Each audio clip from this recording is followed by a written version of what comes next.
Good morning, everyone, and welcome to Celebrate Micronesia Festival. My name is Carol Ann Carl. I am from the beautiful island of Pohnpei in the Federated States of Micronesia. Thank you all for joining us this morning. This is going to be an interesting and exciting day. This is the first time the festival has ever been completely virtual. So let's see how this goes using the technology as our canoe. I will now pass it on to my partner MC, Philios, to introduce himself. Philios, if you could please. Good morning, everyone. My name is Philios. I'm from the outer island of Fananu in Chuuk State. And we are happy to have you all today to celebrate Micronesia. Woo! Welcome, everyone. If you're on Facebook, Twitter, IG, give us a thumbs up and all those love emoji.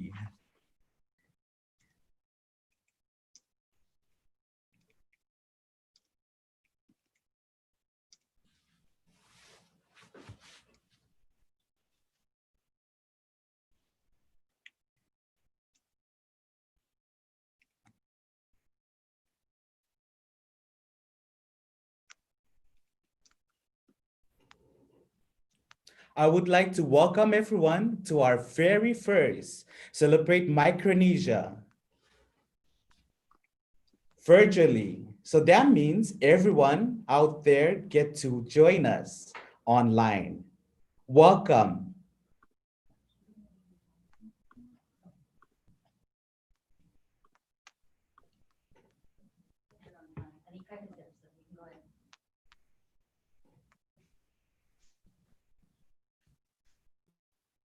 So to open up our festival today, we will have an oli from Mr. Ikaika Hasi. We acknowledge with deep gratitude and respect Hawaii's Kanaka Maoli, the native people of this land. We are honored to open this event with an oli by Ikaika. He is the founder of Hawaii Federated Industries, former editor of Ka'Wai'ola, founder of the Hawaii Independent, Summit Magazine, and Maoli World. He is co-editor of A Nation Rising, Hawaiian Movements for Life, Land, and Sovereignty, published by Duke University, and a leader in the Aikea movement. Ikaika was raised in Kaneohe and lives in Kalihi.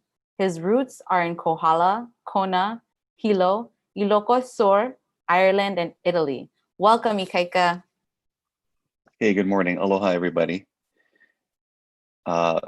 It's really an honor to be with you on this really important and special convening. And these are crazy times. And I think it's wonderful that all the leaders came together to make this happen on Zoom. You know, I really believe that the efforts to build community is really the thing that's going to carry us forward. That's going to make us stronger. So this is wonderful. I also want to say, I see my hula brother, Hanale, on here on the Zoom. So I'm going to do O Nauna I Kahala Me Kalehua. So you're welcome to join along. Okay. And anyone else who knows this chant, this is a chant that I think Mary Kavena Pukui composed. And it's a chant that's used to welcome loved ones into your home, you know, into a gathering, which is how I think it would be appropriate to begin this this day for us all here today. Okay, so I'm just gonna get started. Hanale, you're welcome to join on. Anyone else who knows this chant? O naunai kahala me kalehua, he halelehua no ia naka noe. O ka uno ia en a no ine ai li ane ho yo ka hiki mai. A hiki mai no oko, hiki puno me ke aloha. Aloha, aloha, aloha. Thank you and have a wonderful day. Thank you so much, Ikaika. Philios, you want to welcome everyone again? Sure, Carol. Thank you very much. And thank you to our host culture for opening up this festivity. I'm going to teach you how to say hi in all the Micronesian language. We are going to start from the west all the way to the east. So from the beautiful island of Palau, when I greet you in your language, you can give me all those thumbs up and those heart emojis. All right, you ready? All the way from Palau, Ali from Palau, Mukathin from beautiful Iap, Havade from Guam and Saipan, Radanim Sedituk, Kaselelie Mainko from Pohnpei, Lenwas and Met Kosrae, Yakwe from Marshall Island, and we have, now I cannot remember the other greetings. Mauri from Kiribat. And Carol, would you like to say hi in Nauru? I don't want to butcher it. Does anyone in the audience know how to say it in Nauru?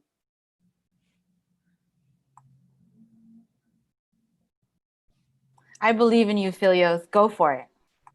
All right. From Nauru, Ekomower Omo. And welcome everyone. Walina Mai and Kasalelia, thank you again so much for joining us today in celebrating Micronesia. We're so excited to have all of you here. I just want to do a quick shout out to this beautiful, beautiful crown that's on my head, woven by Phoebe at Coconut Villa, Guam. You can find her work on Instagram on Coconut Villa, Guam. She does earrings, she does crowns, she does necklaces, she does everything. So please go and check out all of her things. And I would like to make a very, very big shout out to Forever Island Lay for making this awesome lei. Go on their Facebook page, like their page, buy their leis, Forever Island Leis. All right, let's go over some rules of engagement. So for this virtual festival, using technology as our va'a, or in Pohnpei, canoe is called war. So using this laptop as my war today to connect with all of you. Remain positive, friendly, and welcoming. We want to encourage all diversity of thought, organizations, and individuals. For everyone engaging with us, and even for us as panelists and as participants of this festival, we ask that we always be respectful and inclusive, constantly moving with love and compassion. Please participate in questions and comments, leave stuff in the chat boxes. Also, we ask that we avoid disruptive speech or behavior that may interfere with another individual's participation. Examples of unacceptable behavior include, but are not limited to, intimidating, harassing, being abusive, discriminatory, derogatory, or being demeaning. So please, as we continue on with this festival today, be sure to move with love, always move with compassion, and celebrate Micronesia the way that we all know Micronesia to be. Thank you.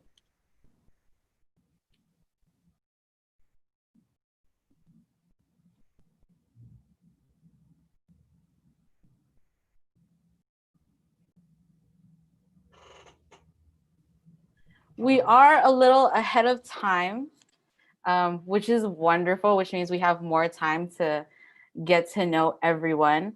So why don't we hear a message from the organizers?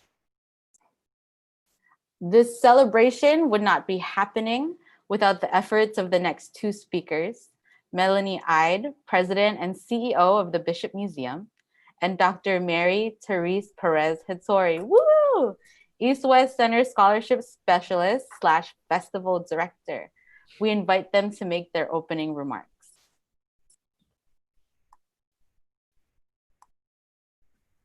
Mary, should I jump in? Okay, thank you, Carol and Philios, and it's so nice to see everybody.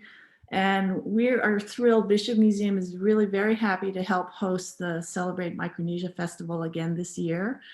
You know, when Mary came to us back in, I think it was 2018, to ask if Bishop Museum would come, would host the festival on campus, I have to say it seemed like the most natural thing in the world to do. And so we were extremely happy to have been asked to host the festival. And I'd say, because in addition to being a museum for the community, we really care for the natural and cultural heritage of Hawaii and the Pacific. And we have such a great depth of representation from Micronesia in our materials. And so I think some of that, you'll be able to see today at 2 o'clock when Marcus and Rich and Brian are sharing that material. But I think, this year I really want to congratulate everybody for getting it together and being flexible and doing this virtual presentation and celebration, because even if we can't gather in person, it just seems like it's most important to keep the community strong and together during this time. And, while we're virtual this year, we see this as a long-term relationship that will allow us to build forward from today's program into the future. I mean, we really are looking forward to doing this every year and looking at the kinds of programming we can do together.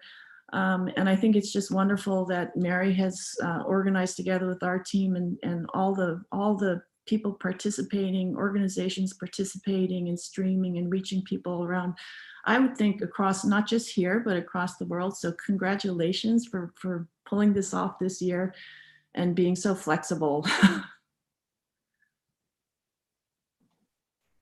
Thank you so much, Melanie, for all of your support and for the support and encouragement of all of your staff, especially Amber Bixel, who we will introduce the crowd to at the end of the festival. Without all of you partnering with us and encouraging us, this festival would not have happened. Last year, we dedicated the festival to the memory of our beloved friend, Dr. Joachim Jojo Peter, who passed away in April of 2019. Jojo believed that the computer is our wa, our canoe, that just as our wa, our sakman, carry life and carry us across the ocean, the computer carries us, our life, our spirit, our energy across the internet and connects us. This year, I would like to invite all of you to join me in dedicating the festival to the memory of not only Dr. Jojo Peter, but to the memory of all of our loved ones who we have lost because of or during this pandemic. Let's hold their memories, their names in our hearts and our minds. You can speak their names if you wish. Let us close our eyes now, bow our heads, and take a moment of silence to remember those people and dedicate this festival to them.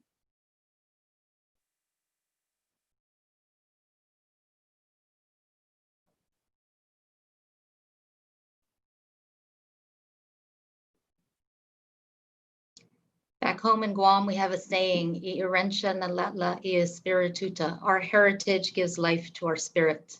And now for the rest of the day, let's celebrate our heritages, which do indeed give life to our spirit. And let's share the richness of our cultures with each other and with the world. For those of you, our friends and allies who are not from the region of Greater Micronesia, we welcome you. Velina Mai, Maila, come and learn with us, about us, join us and learn about the richness of our cultures, our peoples, and our places. Mahalo and Sizuus Ma'asi. Thank you so much, Melanie and Mary, for those beautiful words. When we took that breath and we closed our eyes, I really imagined Uncle Jojo and all of my ancestors from across Micronesia and Oceania and the world, really, and all the ways that we all stand in solidarity together, constantly using whatever forms of canoe are available to us. Philios, do you have any fond memories of Celebrate Micronesia Festival that you want to share with us? one fun memory that I have from Celebrate Micronesia, it's the food. The food is awesome. Oh no, food. And they have that truck, the on wheel for the red rice The and chicken tomorrow food palanquin. truck. Ooh, man, I want some right now.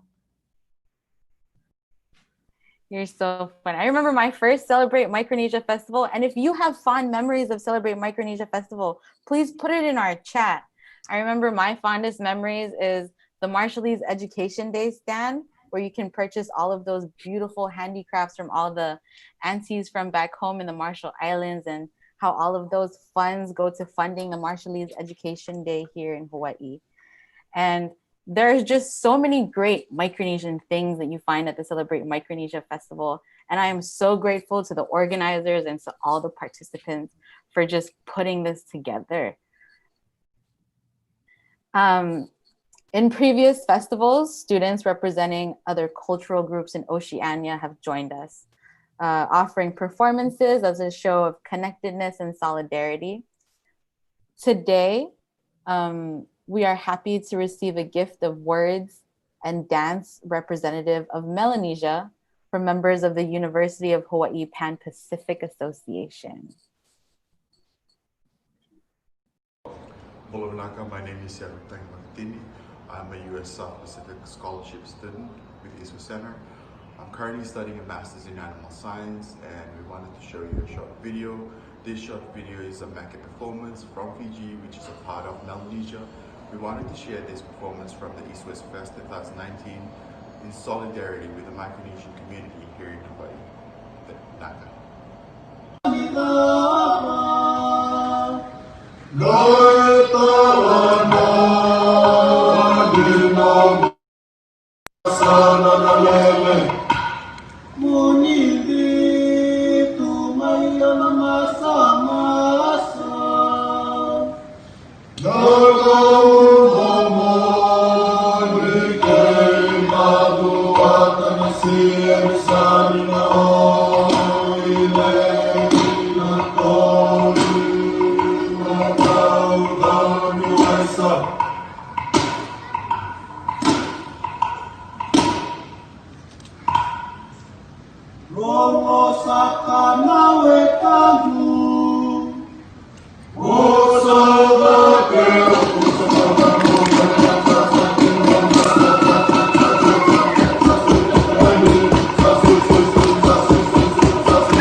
Thank you to our Pan Pacific from UH Manoa.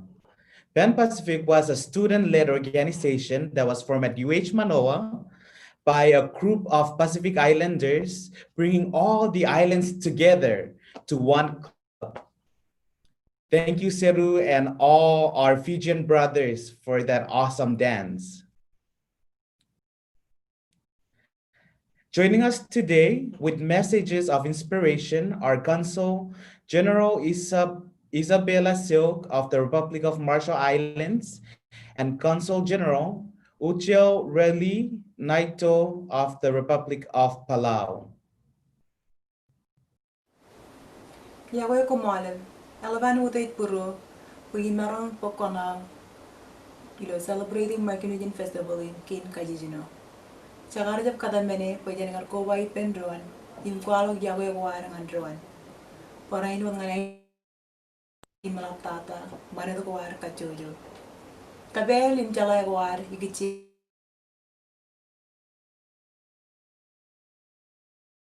Megarta, no malo in Pacific, it kajabel it kachendruan. Padap ewarar chalay kuruto, pro ragar paran, ilo air echaragar. Ragar parain wa chalay lale ron, im bararon. Ewar pebanado go ina aramijin Pohnpei, Kiribat, imijogochet, karito takadan majal, imailang go air. Kete jarami rom ramarong meur, jabarot chicken. Chejilangani. Chit pagiyago war, impualangan ro, jararim matar. Itamak, many hour tata in, and kaywit, ejago arwing and drawn. Imkat is katchito, but in cookie im rebiji wat, yawar. Chachole and Rutoroar, Mandron. In more gaga ilo rainin. Alaptata, Kiago or Nangamin COVID-19. Itamak auro bayan 1 mile akot, im kaude manatokuar, im kuala kajayagueron, ilar kajabaron. Kumol tata, imanian kajaraman kum kachoyo. Ali and aloha. I am Uel Naito, Consul General of the Republic of Palau in Hawaii. I congratulate the organizing committee of the 2020 Micronesia Festival for putting together a very successful and unique way of celebrating this year. I also want to praise God for the opportunity to connect with all of us and convey my sincere regards to all the citizens of the Republic of Palau, the citizens of the Republic of the Marshall Islands, citizens of the Federated States of Micronesia, citizens of Guam, citizens of the Commonwealth of Northern Marianas Islands, as well as citizens of the rest of the countries within the Micronesian region of Oceania who are residing in the state of Hawaii. During these difficult times due to coronavirus pandemic, I urge everyone to stay safe, healthy, and to stay positive, and to remind all of us that life challenges are inevitable wherever we are. But I would like to also emphasize that those challenges actually create opportunities wherein we can overcome and find solutions. Lastly, I urge all of us to consider sharing our knowledge, skills, and efforts toward investing on our younger generations for their brighter future. I thank you so much for the opportunity, and may God bless us all, and may God bless the state of Hawaii. Thank you.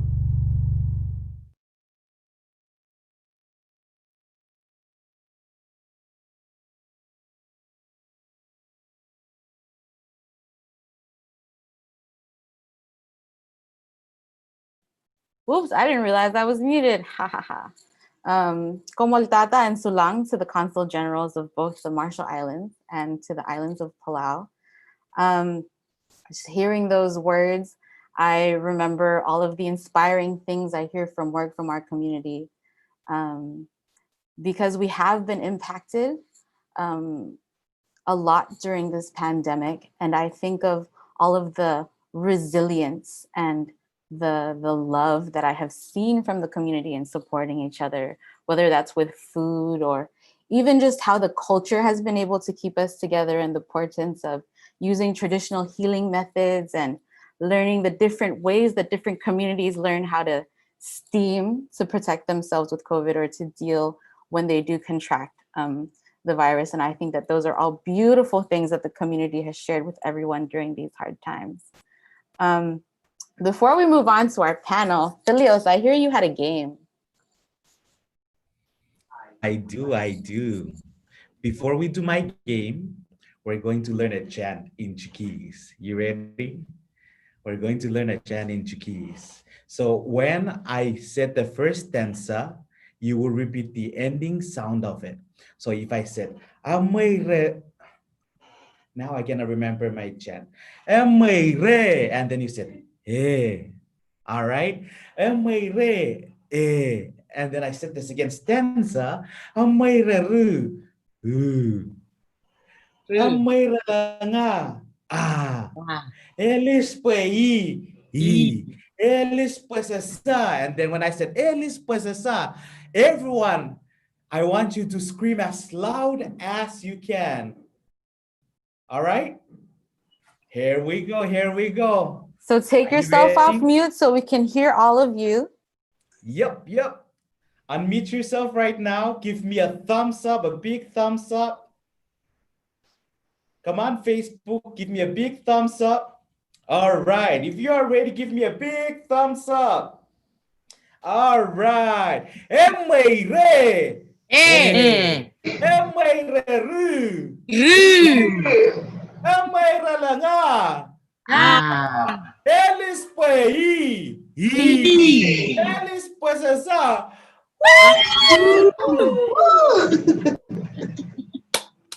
All right, let's do it again. Good job, y'all. Y'all doing a great job. On Facebook, on IG, on Twitter, on YouTube. Let's try again. You ready? Emaire. Emaire ru. Emaire langa. Elis pei. Elis pues esa. That was the loud chihu. Elis pues esa. Wow. My computer shook like this. When everyone made chihu from mainland, from back home, in Hawaii. All right. Hey, Filios, so what do you guys use that chant for? Like, when is it used? What's its significance? So that chant, it's usually used when you haul a big canoe from land to the ocean, from the ocean onto land. So one person usually make the call when you haul the canoe, because one person cannot haul the canoe by themselves. It has to be done by everyone. So one person would come and say, Emaire, Emaire ru, Emaire langa, Elis pei, and then you just drag the canoe in one at a time, little by little. And that's what happened when everyone come together. That's beautiful. Oh my goodness. So that means that we were all pulling this canoe together for Celebrate Micronesia Festival. So thank you guys for joining along and pulling this virtual canoe. If your islands also use that same chant, let us know in the chat boxes. Give us a thumbs up. If you have different chants you also use, also let us know what those chants are called. This is getting really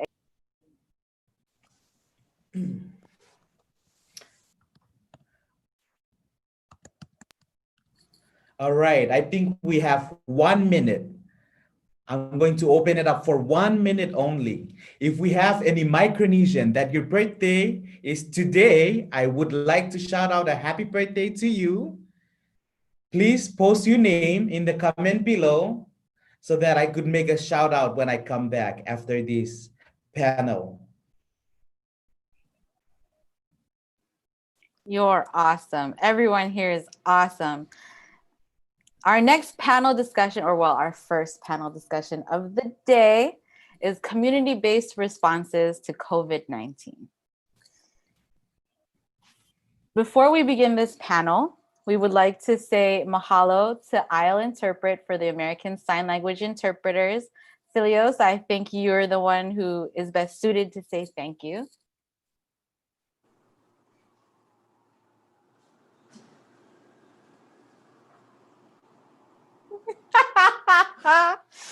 Oh, Filios, I love you so much. It's okay.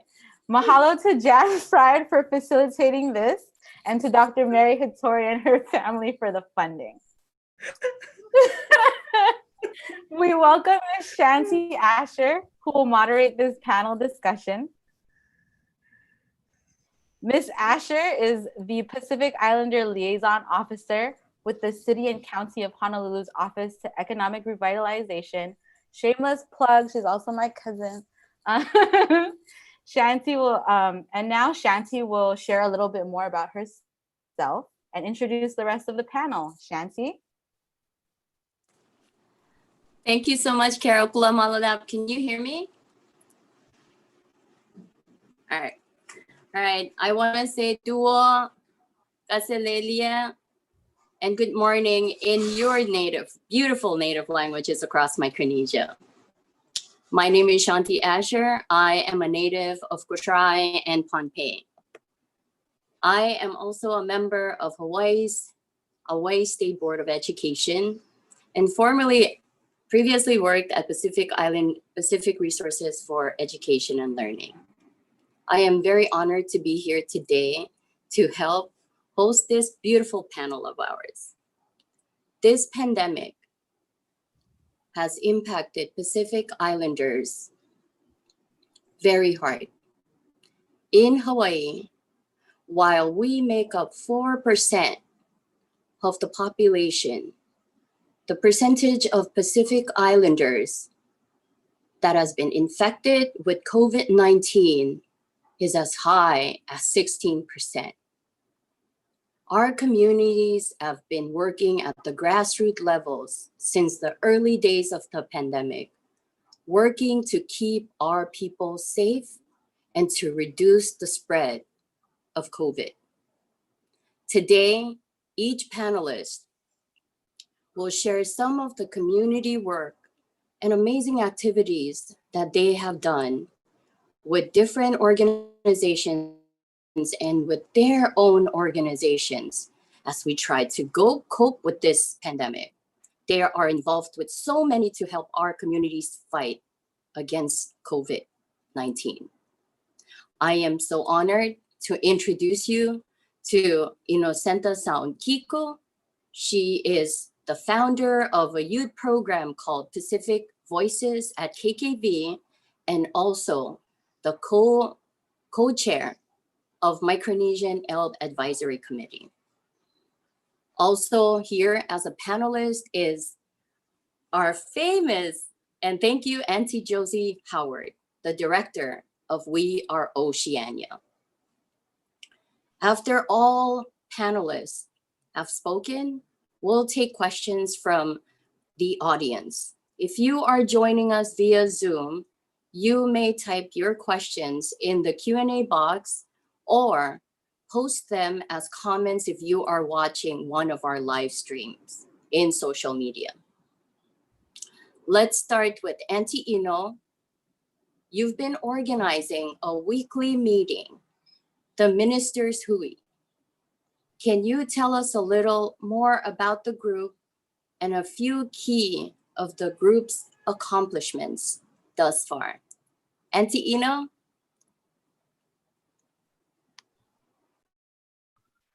Hello, Renalam, Kilsar Sapur, Shanti. Okay, Ministers Hui. We started out as Minister Hui because we know that a lot of our community tap into our churches, and our faith-based community are very active in a lot of the things in our community. So as the month went by, we also expand to involve also Micronesian leadership and clan leaders from all over.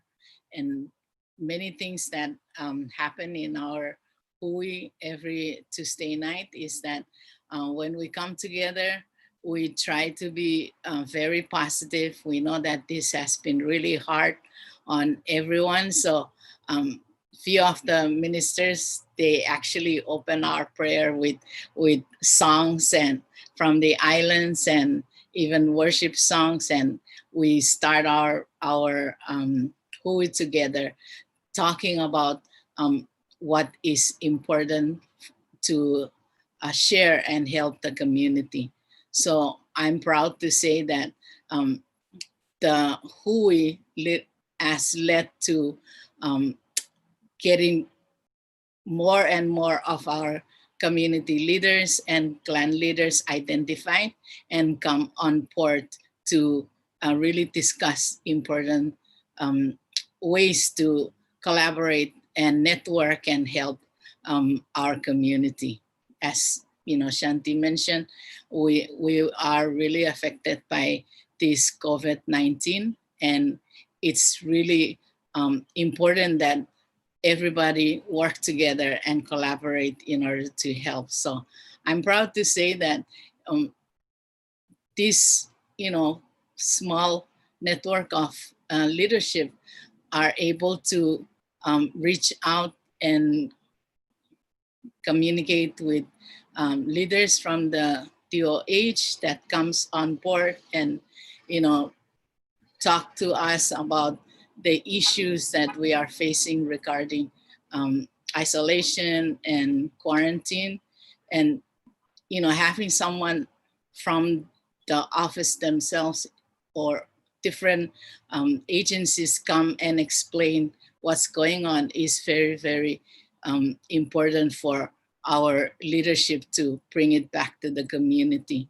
We've invited also legal people to explain the legality of things, what to do when they get cited, the procedures on how to take care of their citations so it doesn't become a bench warrant or something, to really make sure that they know the guidelines and are aware of what's going on as well. Then we also have agencies like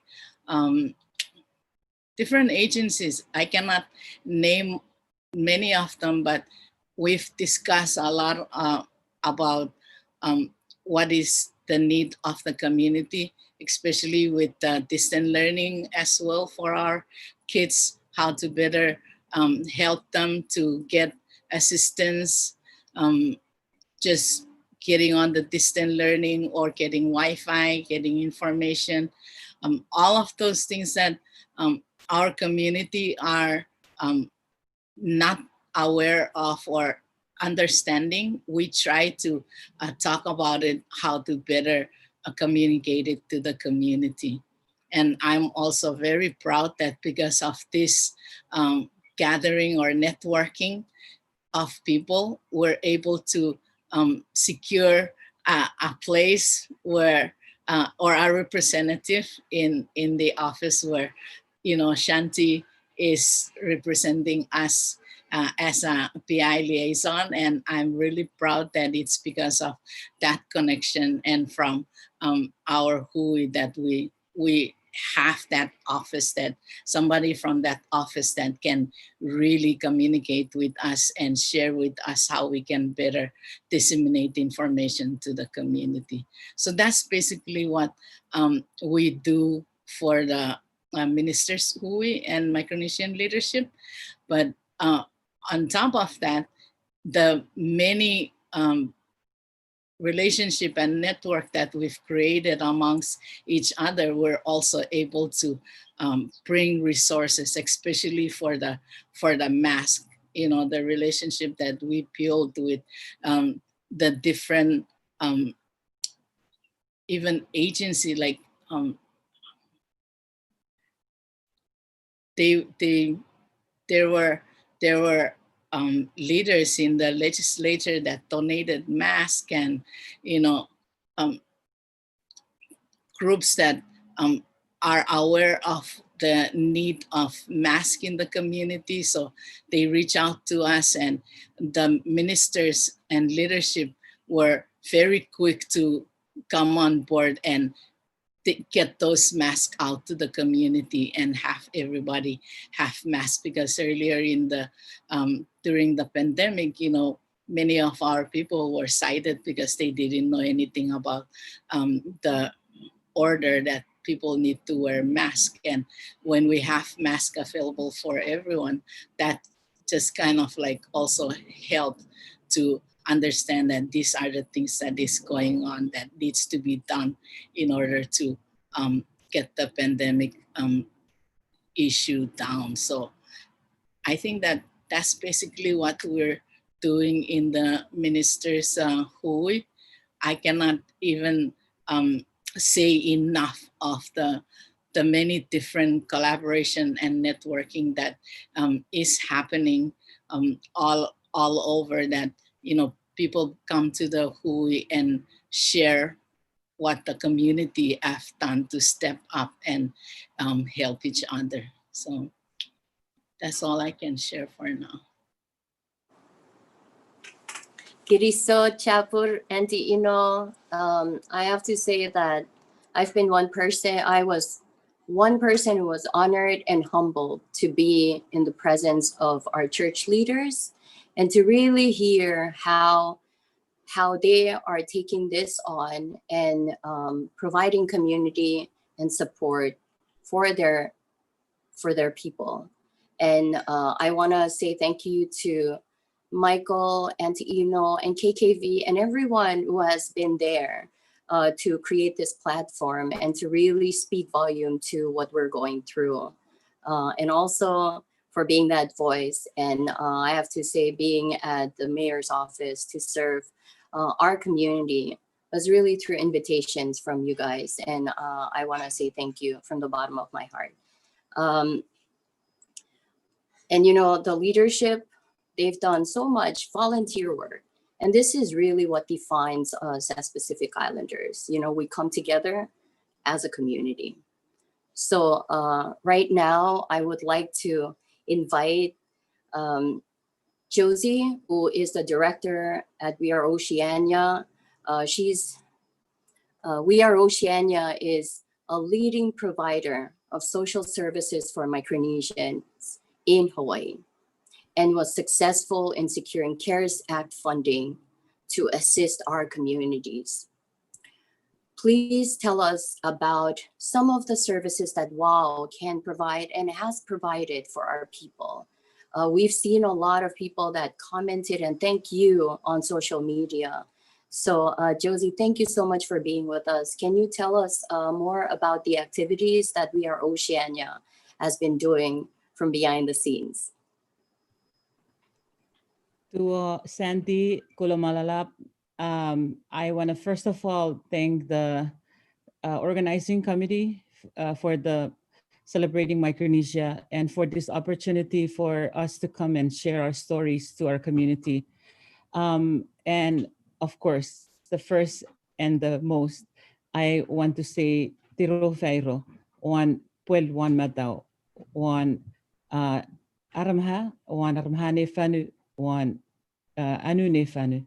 I have to acknowledge that I am a salty feet, meaning I am a visitor here in Hawaii, and therefore my utmost respect for the host culture, the Native Hawaiians who are present with us today, and our elders. I always consider myself not in this position to speak, but because of my duty to serve our community, I am privileged to be able to share with you this morning. So I want to start out with explaining WOW first.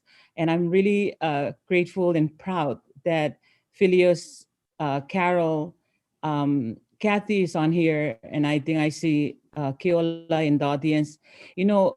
WOW has a very humble beginning. We started out with one staff in the office with the grant that we had. and then 1.5, or not even 1.5, it was half and like a quarter of a staff that was with me and Keola, and then Kathy joined us later. And as of March of 2020, when the COVID hit us, we at least had 11 staff on board with 1 case manager, 5 kukuas, and the kukuas has very specific roles, and their role is to enroll people in the Obamacare, in the MedQuest, and help people navigate that system, that part. So that means it leaves the 1 case manager to handle all the cases of Micronesians in Hawaii.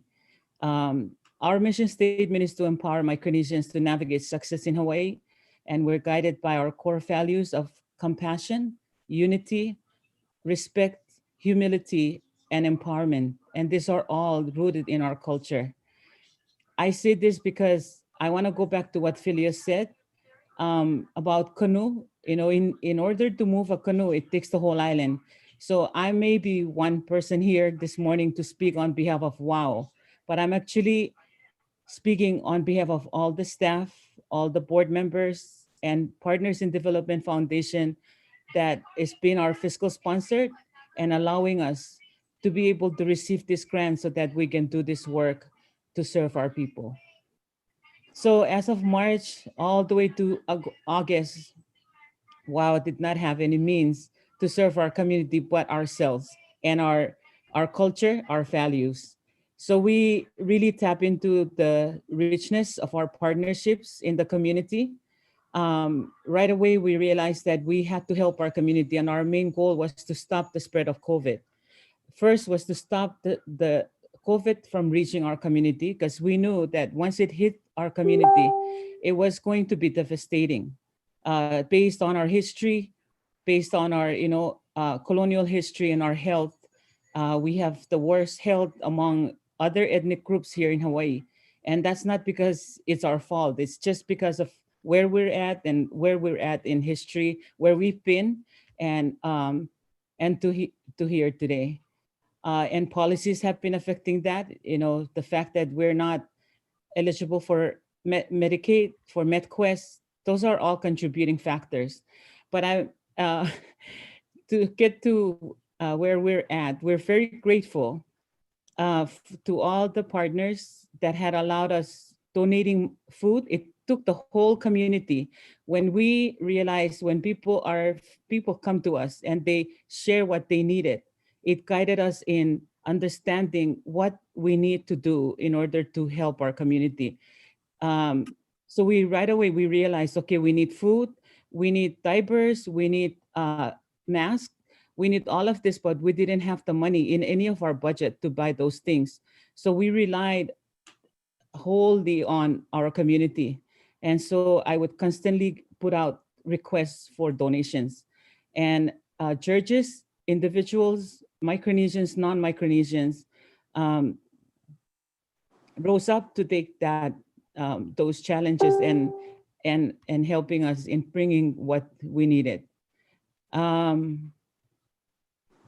I met strangers that we never met before, but because they were working with our people, either at the hospital or at their agencies, that have seen how COVID had impacted them, that would reach out to me and say, Josie, I want to help you because I'm working with 3 families or 4 families here at Kuakini Hospital or at Kaiser Hospital or at Queens Hospital, and I see the huge impact of COVID in your community.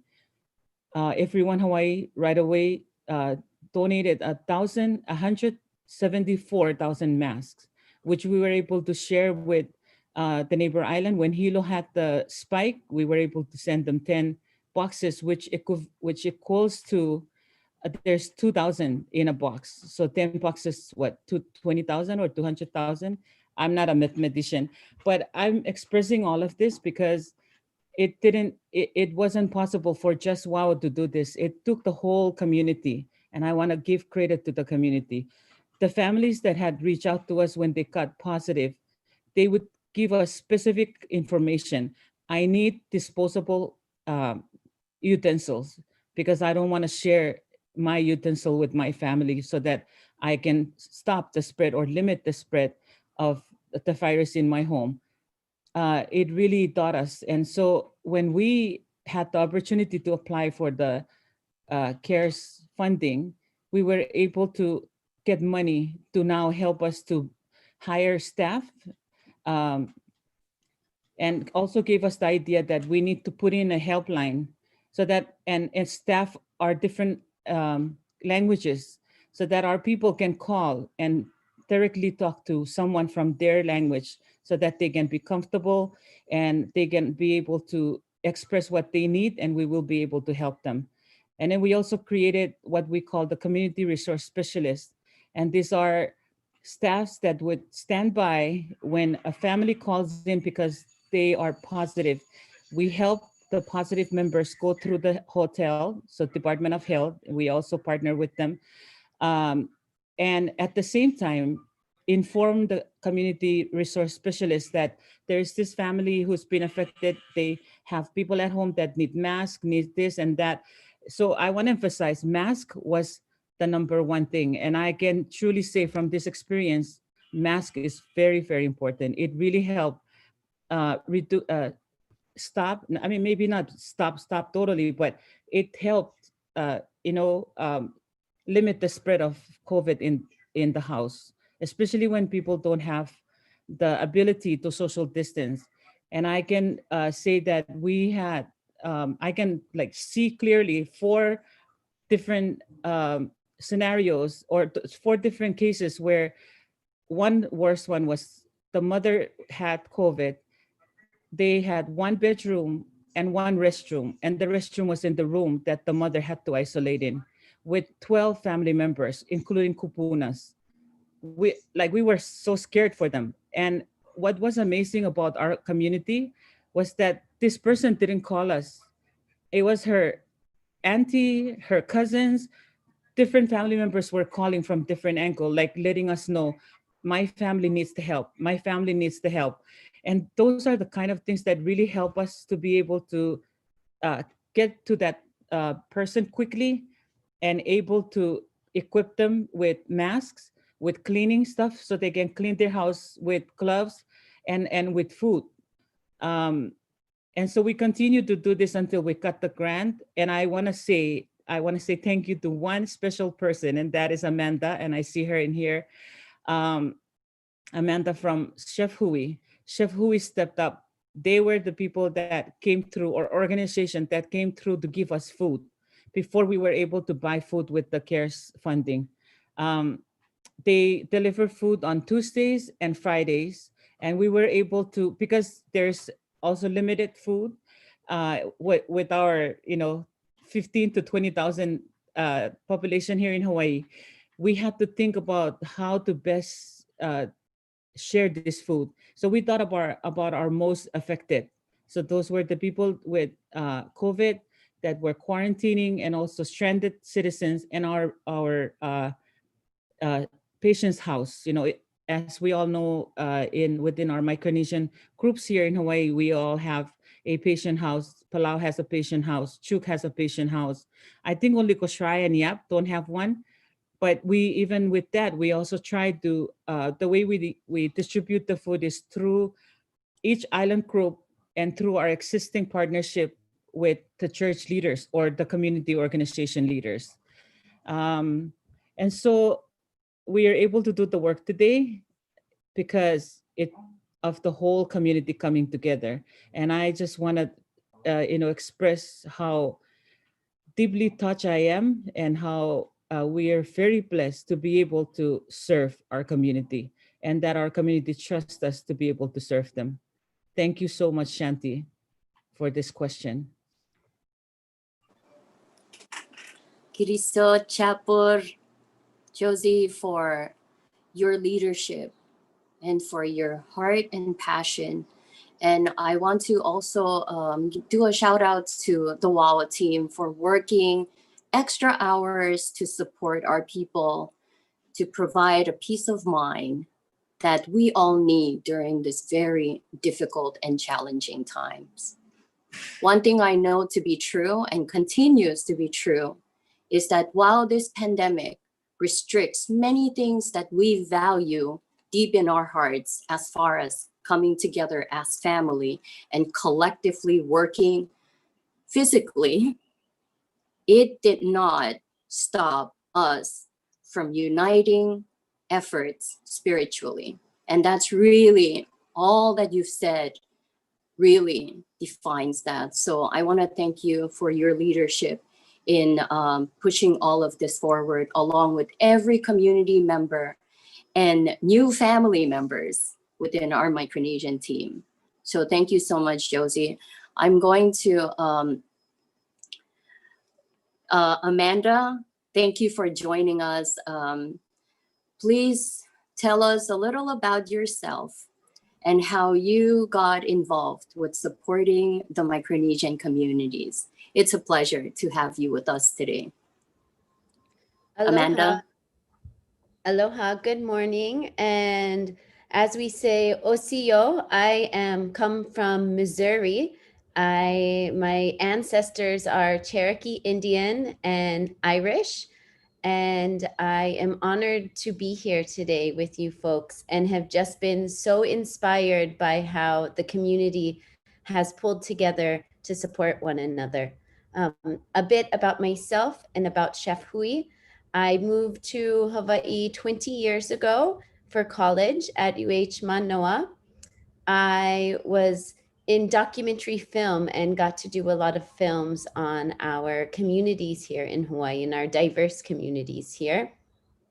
I worked for a nonprofit and again got very connected to many different members of our community and saw the need to start a business that partnered with and worked in the nonprofit community. So I think a blessing that I didn't realize until many years in was in doing this work, the amounts of communities that I was fortunate to be able to partner with and get to know in very intimate ways by helping in their communications and messaging and fundraising. And I think that now the work we do with Chef Hui, we would not have been able to do if it wasn't for the relationships we had been able to build and to foster trust in through really working at the community level.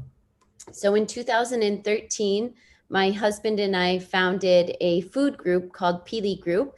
And the focus of that group was to connect community, education, and food together.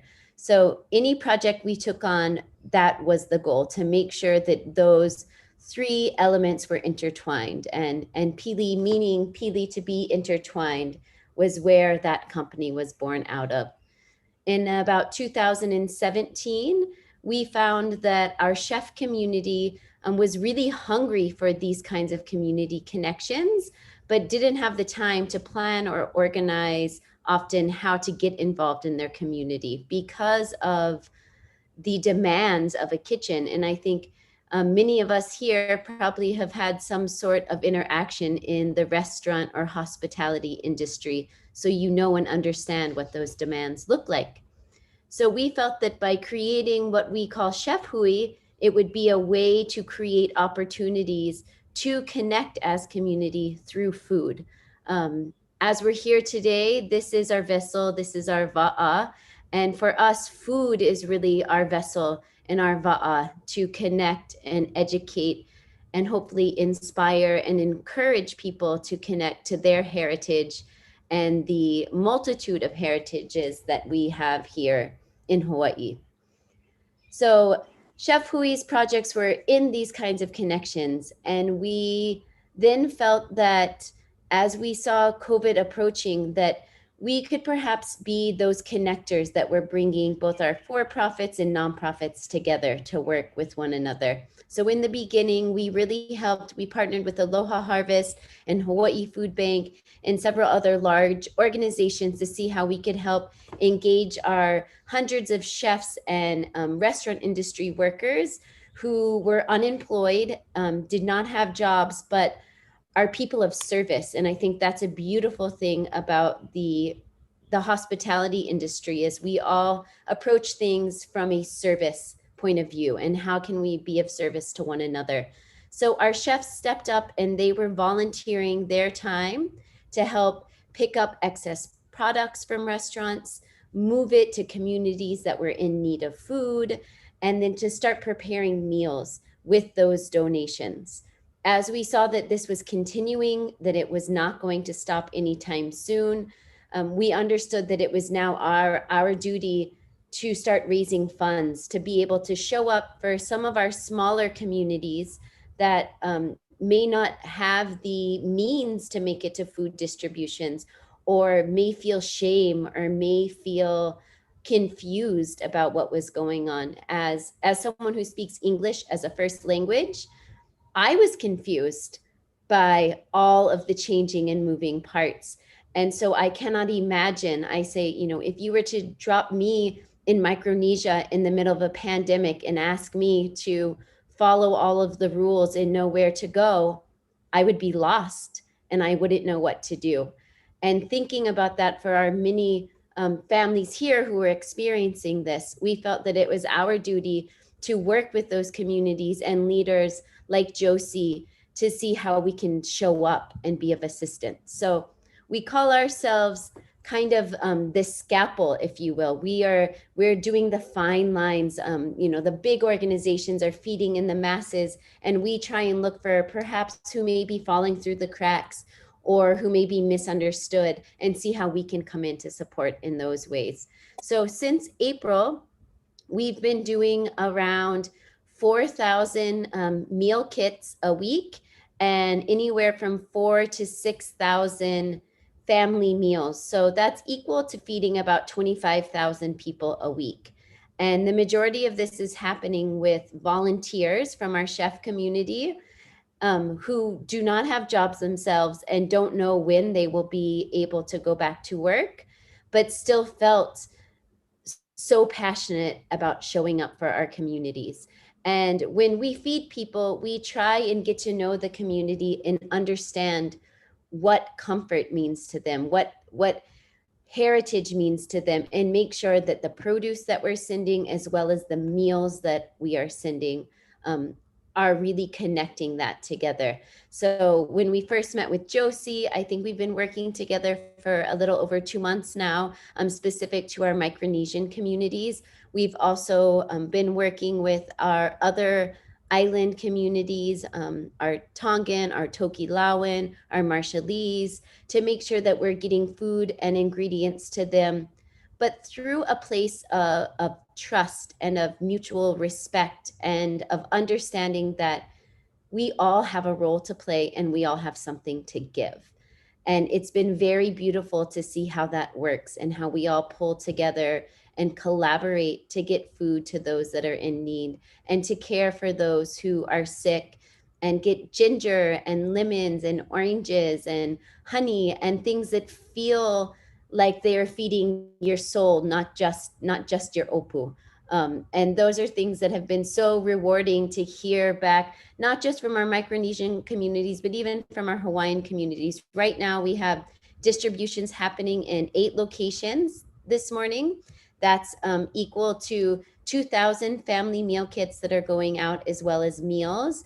And these are happening. I'm able to sit here with you and be having these conversations because of the hundreds of community partners that step up to assist. So we have the Kaimuki football team that is caring for and blessing our families in Pololo this morning.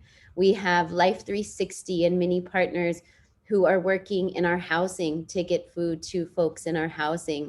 And as a special blessing for this weekend, in honor of our celebration this morning, included in these distribution is both cooking banana, mai'a, we have cassava, we have ulu, and we also were able to bless our communities with over 6,000 pounds of fresh fish that has come from some of our partners. So we really feel that collaboration is key. And as someone who is also a visitor here in Hawaii, who came here 20 years ago and now is blessed to call this place home, to be raising my 2 daughters here with my husband, I think that these kinds of collaborations across different ethnicities and cultures is the way to our future. and that if we can all continue to work together in these collaborative ways, we will be able to share with the world how we in Hawaii live aloha and care for one another and really set an example of what that looks like. And I know that with our current political state, many things besides our pandemic happening that are really forcing us to look at what kind of people we are, that we here in Hawaii can be an example of what it means to collaborate and work together. So thank you for having me here, and thank you all for the work that you do. We're just really inspired, and we're blessed to be a part of such a special day and a special celebration. And I hope that next year we're cooking together on property at Bishop Museum and celebrating our beautiful cultures that we have here in Hawaii. Aloha. Mahalo and gula malalap, Amanda from Chef Hui. It is indeed great to see all these communities working together. And with the partnership that Chef Hui has with We Are Oceania right now, if we can show a video to show this remarkable friendship and communities coming together to support one another during this time.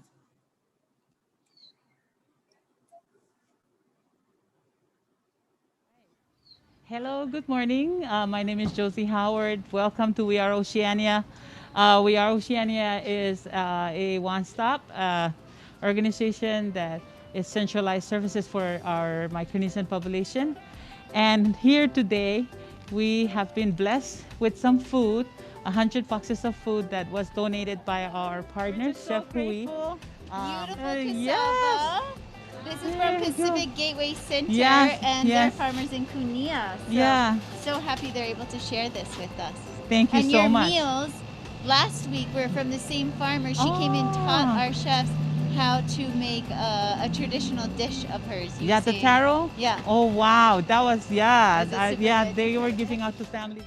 We're here today at We Are Oceania, a partnership that has been birthed out of feeding the people, starting with Chef Hui and Altruist Foundation, really trying to find the communities that are hardest hit. We knew that Josie and her team at We Are Oceania was doing really incredible frontlines work to support our Pacific Island communities, and we wanted to make a difference.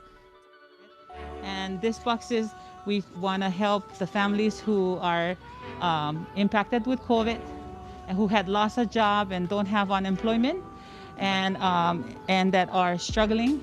And also we help our patients' house. So we have boxes that are designated for all the islands in Micronesia. We have boxes for Palau, for Yap, for Pohnpei, for Chuuk, for the Marshall Islands. That's the one with the breadfruit? Yeah. Oh my gosh. We should have ordered extra for us to taste the bread. Hi, it's Chef Paul, Chef Hui. Today we have meals made for We Are Oceania. Pan roasted mahi-mahi with ulu salad, which has ulu from the Big Island, whole farm tomatoes, some green onions, red onions, a little bit of soy sauce. And I think for us at Chef Hui, when someone contacted us and said that Josie had overwhelming amounts of people reaching out to her, and we totally understood what that felt like, because that was us in the very beginning with Chef Hui, and we had all these months of organization under our belts, kind of understanding how to run distributions. And so we were texting Josie and we said, we're here, we want to be of service. Please let us know how we can be of service. As owning an event company, we're logistics people. We understand logistics. We have lots of connections to volunteers who wanted to help. And so we just started brainstorming. So it started small. First, we were just dropping off meals when we could drop off meals. And then we said, what kind of produce and ingredients would the community like? And the community had specifically requested for like lime, lemon, and orange, and some local food, ginger. I mean, you guys are giving not only the people who are eating the food, but also the small farmers or small business owners out there hope to stay running. it's just the collaboration of all together, and now you're helping other Pacific Island communities, and we're able to share, continue sharing. And Yes. if we can operate from abundance, Sure. and always continue to share, we love have that. enough to go around. It's just a matter of I us all love that. collectively I love working that. together. And Just knowing that there's somebody out there that thinks about them and care about them really, really matters. And it's very, very important for them to keep the hope going.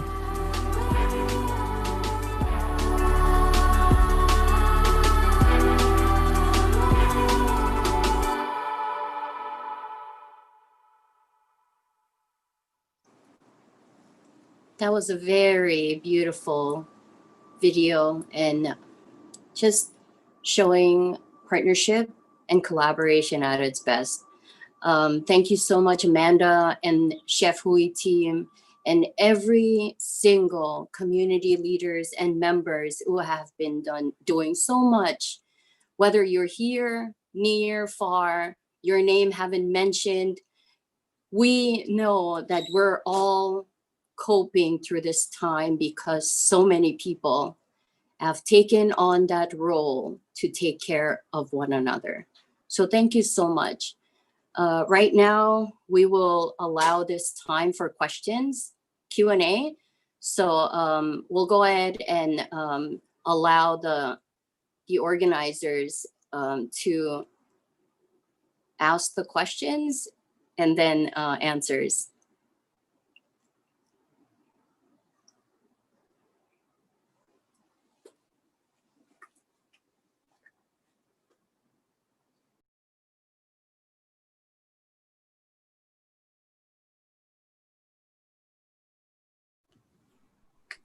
Do we have the questions ready?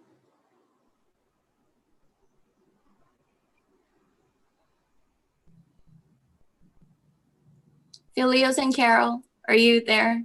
Yes, I'm here. Thank you very much, Shanti, and thank you to our panelists. If you have any question, please post it in the comment section, and me and Carol will ask the panelists for you. Just FYI, if you see someone in my background, that's Coach Lena.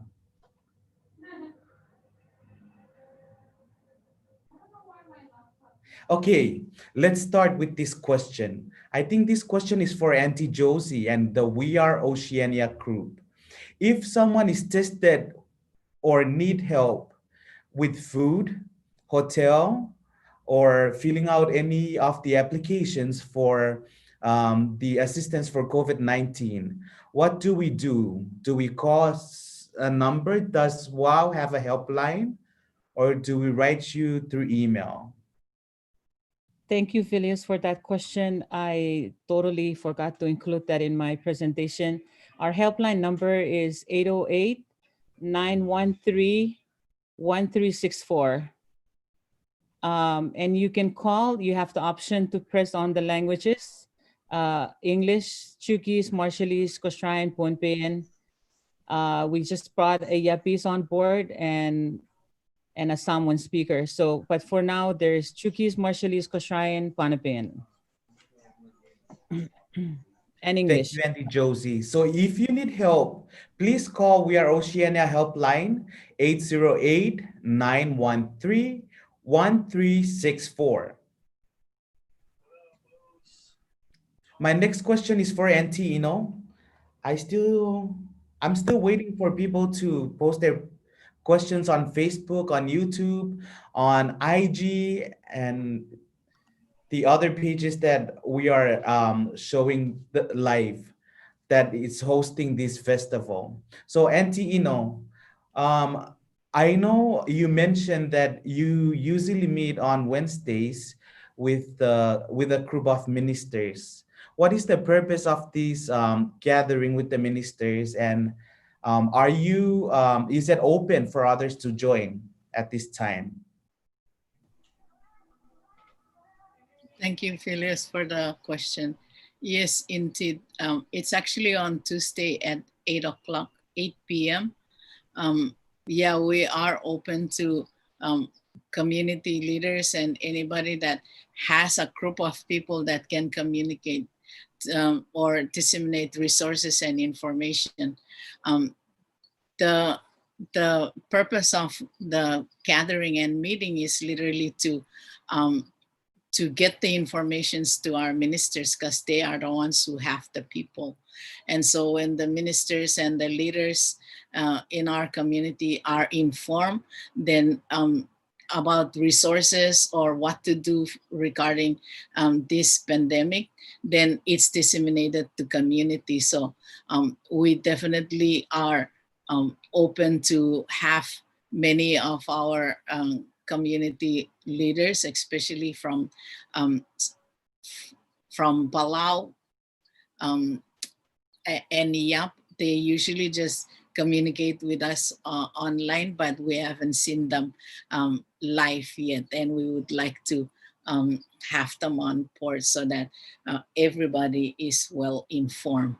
And I just also want to say that this collaboration has been initiated by Kokuakali Valley Clinic, and it's in partnership with Kokuakali Valley Clinic that we're able to reach out to the ministers. To actually, the first encounter was literally the 5 ministers from our community reaching out to our director and coming together and responding to the call that we're not getting informed. So that's how it started. And since many of our community are not informed of what's going on, the Hui has just grown into leadership from the Micronesian community all across.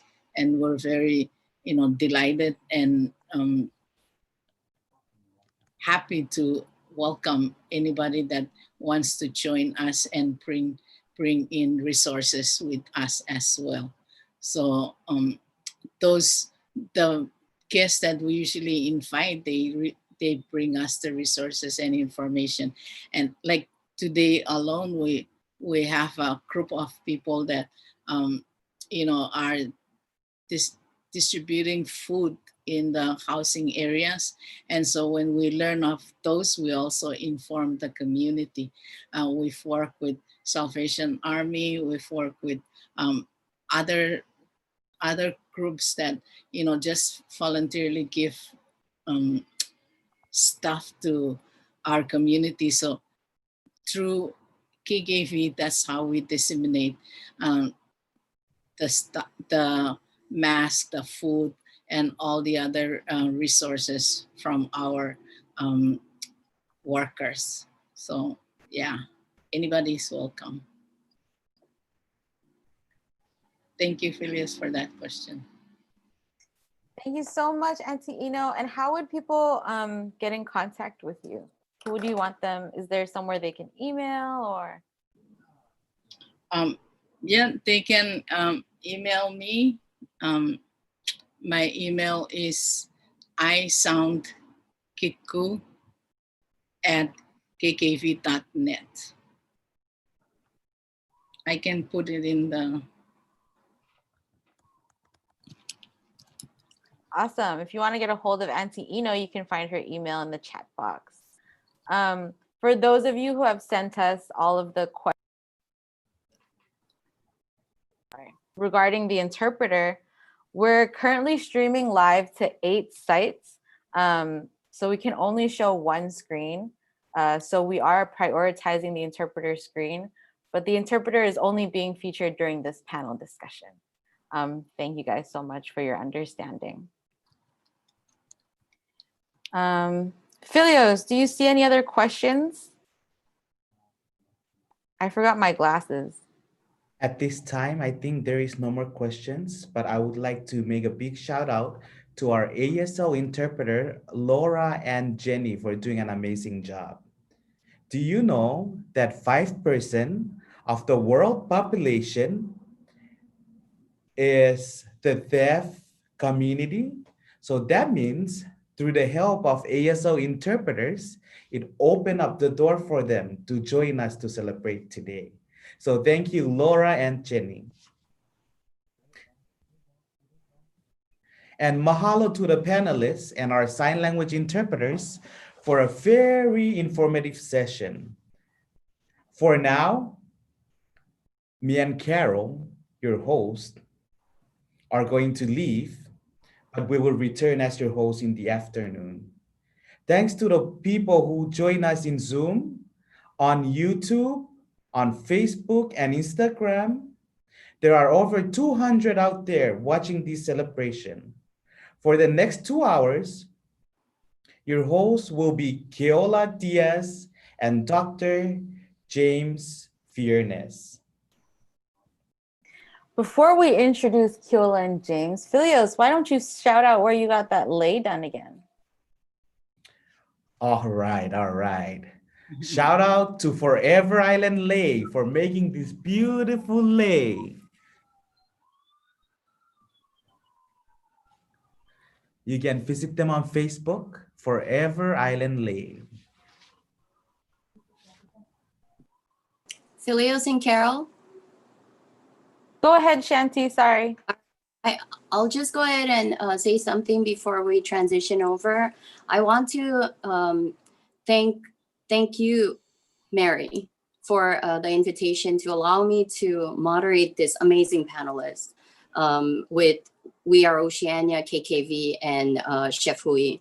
I also want to, before I finish up, I want to thank Kulomalalab to Bishop Museum for being a host, for Mary and your team for organizing this awesome Micronesian festival, and to all the service providers, community leaders who have been working from day one to help our community, to the viewers.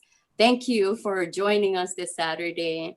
And I want to also recognize state and county for all the resources that you've provided to all of us through the CARES funding. And mostly, I want to thank God for still keeping our communities safe and together. So thank you so much, Carol and Filios. Awesome job. It's great to be here. Thank you so much, Shanti, and everyone else on that panel, like Filios was saying. I would like to give a shout out to all of this beautiful adornment in my hair. Shout out to Phoebe at Coconut Villa, Guam. Once again, you can see all of this beautiful handiwork. Do you see all this intricate weaving and the shells? At Coconut Villa, Guam on Instagram. That's coconut and then VILLA Guam on Instagram. And this beautiful flower that was sent to me from Linda Lipe in Maui. She has a company called Spicy Tings where you can purchase Pohnpei if you want to add a little Micronesian spice to your plates. I'm kind of sad, but I'm also kind of happy that me and Filios are going to be leaving as your host just for a bit. We'll be back in the afternoon. Our next hosts are once again going to be Keola Kim Diaz and Mr. Dr. James Perez Viernes. Keola Kim Diaz is from the Republic of Palau. He is Palauan, Chamorro, Korean, and Japanese descent. Keola earned his BA in Communications and an MA in Pacific Island Studies, both from the University of Hawaii at Manoa, where I also graduated from. He is an advocate of social and civil rights for migrants, particularly those from the Pacific, living in the United States. Keola is interested in the transformative power of the media, particularly visual media, and utilizes different forms of media to address issues that affect the Pacific region, including Micronesians' social issues here in Hawaii. And Filios, would you like to introduce James? Dr. James Perez Fiernes is a Chamorro scholar from Santa Rita Village in Guam, in the Marianas Island of Micronesia.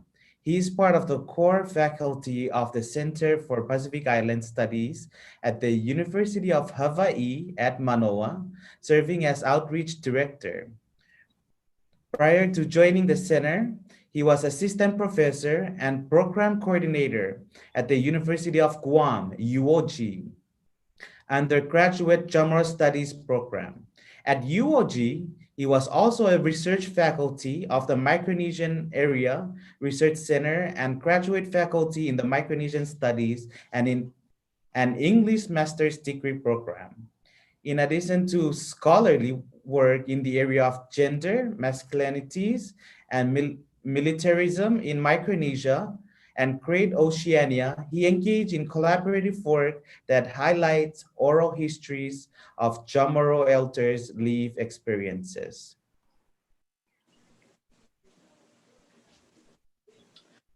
All right, thank you, Carol and Filios. What a great job, guys! I want to give you just a round of applause because you guys did a fantastic job. Good morning. Again, my name is Keola.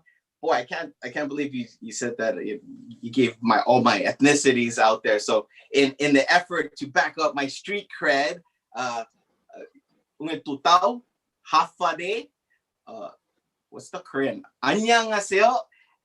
And Ohayo gozaimasu. And so I want to also say aloha to everybody out there. So, Filios, real quick, did you say Dr. Veerness or Dr. Beerness? Oh, can we not go there, please? All right, guys, welcome. I'm so excited to be here. It's been a while since I've emceed anything and joined in the festivities that we often have, and it's a difficult time right now, but we're gonna get through this. We're together, we're a family. We're from Micronesia and abroad, and it's a fantastic time for us, and so this is really exciting, so thank you very much. However, before we begin, this morning, it is a festival, right? In the title it says Celebrate Micronesia Festival. So in that spirit, I started what you call celebrating. So I have my sakao here, and at first it was kava, and we're celebrating Micronesia, so I had to turn it into sakao. And so I went and I took my gardener's hat, put on my gardener's hat, and I went next door to my neighbor's house and found some hibiscus trees so I can, pound it out and mix it with this and make it a sakao. However, note to self, don't use one of these to pound because you're gonna break it. This is my second one. I found one of these to pound it, and now I have sakao. I don't know if that's the right way, but I'm here celebrating, and I wish that I was with you all. I want to dedicate this cup to our friend Jojo. We dearly miss him. I miss him, and I don't want to get emotional, but we miss him. So this cup is for him.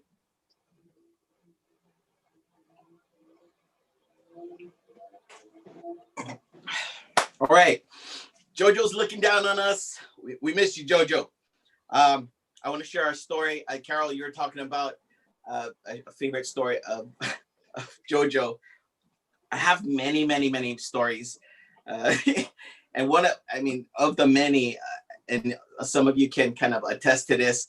It didn't matter what conference we're in, formal, informal, small, large. We were always kind of anxious when Jojo got started because he had the knack for telling inappropriate jokes.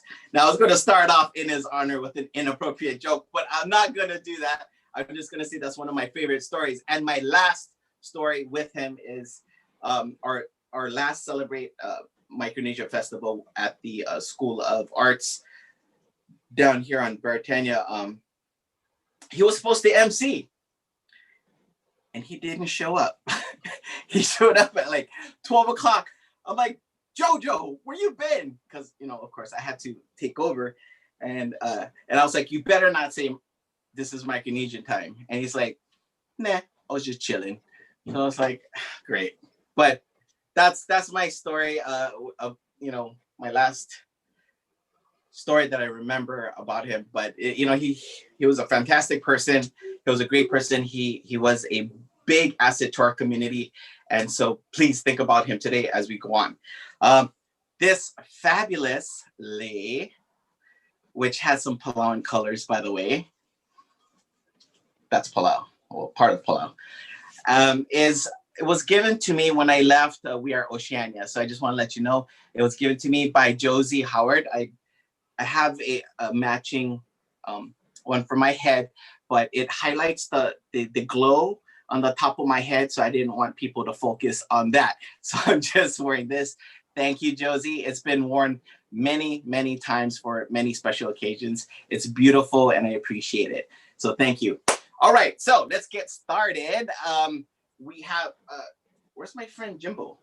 Jimbo, you still there? Did I take over, Jimbo? I knew I was gonna do that. A little bit, just a little bit, but you know. All right, your turn. No, just to jump on, welcome everybody off of the it's just mostly connected me to probably know how Ani Green Zoom, or as we say in Guam, Zoom. Welcome to this Zoom Micronesia, Celebrate Micronesia Festival. Just to jump on, Keola, thank you, Filios and Carol, for emceeing. You'll see more of them later. My last memory of JoJo was actually at the Bishop Museum, in a meeting to discuss the coming Celebrate Micronesia Festival. So we all miss JoJo. This is all for him, and all good times from him. And one of the lessons I learned from JoJo is never sit next to JoJo in a meeting or a public venue, because his meta commentary, his side comments always cause you to give away to having side conversations with JoJo. And so the lesson I learned from JoJo is never sit with him in public, but I always ended up sitting next to him in public. So there's JoJo for you. We all love you, JoJo, and we miss you. Yeah, so we're gonna move forward with the program today. We've got a lot of great stuff lined up. Yes, we do. Yes, great. So first things off, we have our Celebrate Micronesia Festival quiz contest. So we have lots of fantastic donors and organizations, and they've given us great prizes, and we want to give you the opportunity to earn those prizes. Now we say earn because you have to do something. If you look in the chat box, you're going to see a link that you can go to, and it's going to be a form, and it's a questionnaire about all the things that went on today, the presentations, the performances. We're going to be asking questions about that. And the form that has the most correct answers will be the winner. We are going to pick the top 20 forms that get submitted, and the one with the most correct answers will be winning those prizes. Those prizes include books and maps. Those are donated by Twiddle Productions, Inc., Best Press Publishing, Dr. James Scooge, Eliana Kantar, and Norman Sales of Farrington High School.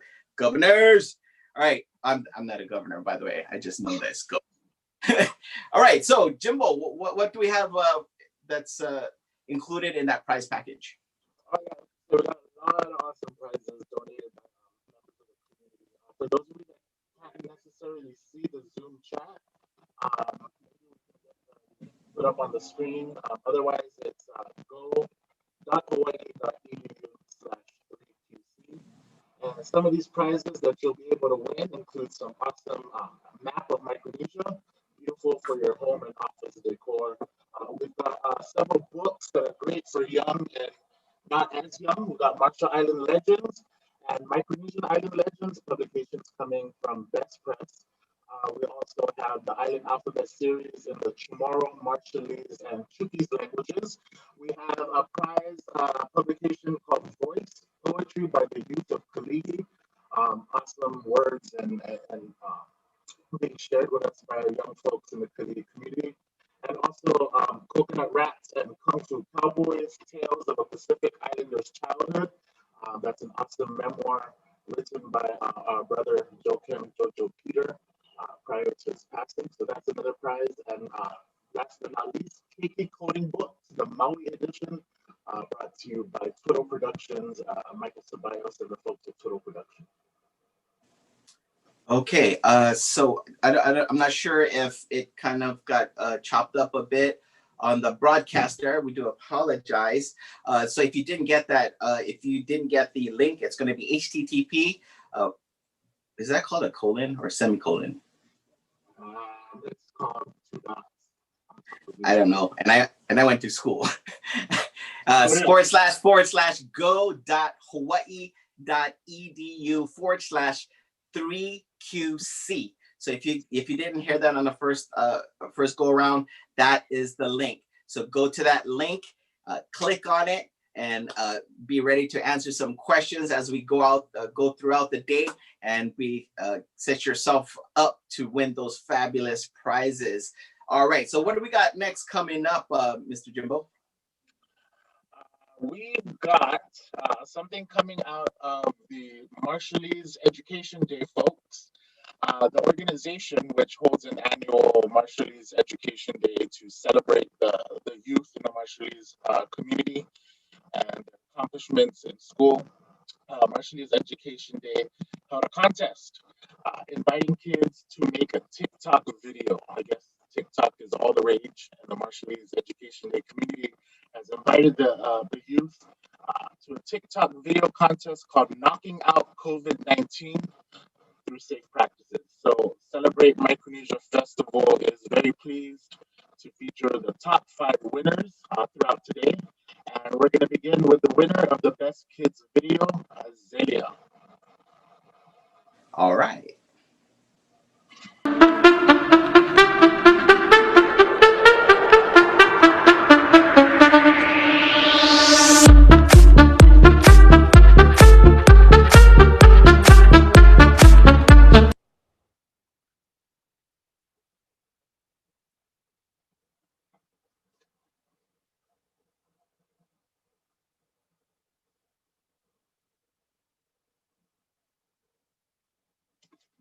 Okay, looks like we've had a bit of technical issues with that video, but that's okay. Like we said, Azalea's video, she happens to be my neighbor, had that video submitted, and she did win one of the prizes. And they had some fantastic prizes. I believe they had laptops or iPads, and they gave those out. And the folks over at MED, they do a terrific job of really empowering the Marshallese kids and encouraging them to do well in school and encouraging them to be a part of the community and make a contribution. So with the pandemic that we've had, they did also a fantastic job of trying to promote and disseminate the information that was important for the community in a way that was acceptable, in a way that was understandable. And that was one of the ways they did it,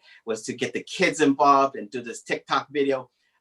If you're interested, I think I have a video of Jimbo doing some kind of TikTok thing. None of that. I don't actually really know what TikTok is, but just to say, to jump on what Kil was saying, our kids, our youth in the Micronesian communities in Hawaii are amazingly savvy with this technology, and I'm really always proud to see what they're putting out there. And hopefully these young ones can maybe train some of us not so young ones to actually know what TikTok is and to get out there a little bit more. I could have sworn, Jimbo, that I saw you doing the haka to a contemporary music, no? No. Next. Okay, all right. Let's see. We have a game for you right now. We have a game separate from that quiz game. Does everyone know Gimme Gimme?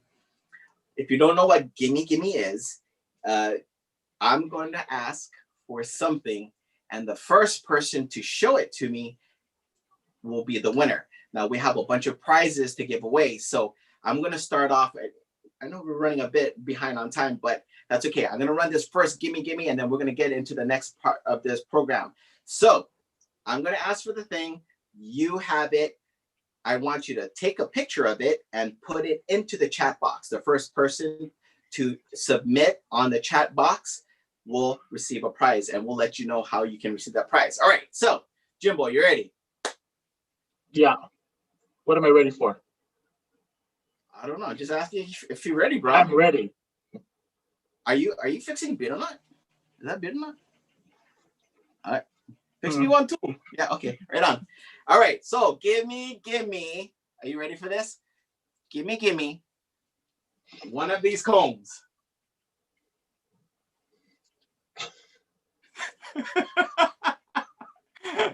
Hey, even people with no hair can wear these combs. Don't laugh at me. Don't laugh at me. You know, I'm styling, profiling. All right. So first person to give me that comb is going to win a fantastic prize. I think they're going to get a date night with Jimbo. Right, Jimbo? I would really like to see the script next time before we start. And please, audience, bear with Keola and I. I don't know who put the two of us in the same room. All right, yeah, so take a picture of that comb and put it in the chat box, and the first person to win, the first person to get it into the chat box will be the winner. Now, I'm unsure how to get to that chat part of my this screen, but I will get to it. I will find that name, and I will get that prize out to you. So, James, what do we got coming up for the next portion of the program? Our first prize comes to us from the islands of Palau, published by Palau Community College. Awesome book, handbook of the on the processing of banana in Palau. Sorry, I don't know what I can't show you with my background, but it's a wonderful book published by Palau Community College. It's a cookbook showing all the awesome things we could do with one of our favorite ingredients in Micronesia, the banana. So this is in full color with recipes and published by Palau Community College, written by Lydia Marrero and Thomas Taro. So this is our first prize for this Gimme game. Awesome. That's a perfect segue into the next portion of this program. So in this next series of videos, we're featuring the Republic of Palau, starting with a demo and interview with Master Weaver Ruth Nirur Truce. So take it away.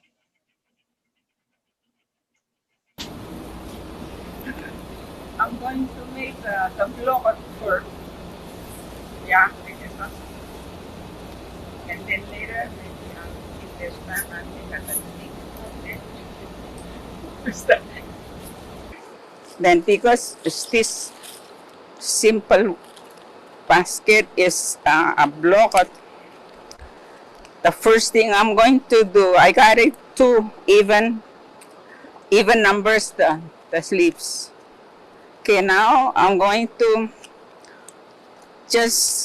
the process I'm doing is just go over and under. That's the system that we usually go. So I'm just gonna go over, under in the first line. That's the first one I'm going to do. And the thing that we usually do, we have this, it has use a lot of strength to hold the leaves. Since this leaves is wasn't in the sun, it's kind of like tough to handle. So you have to really handle it really hard. And then as you do, the best way to do is to make the fleece flat. Make it flat like this one. It's better to have it flat. But see, I have a hard time to hold it because it's not soft from the sun. If it's from the sun, it's soft, so it's easy to hold. And it keeps attaching, so this is how.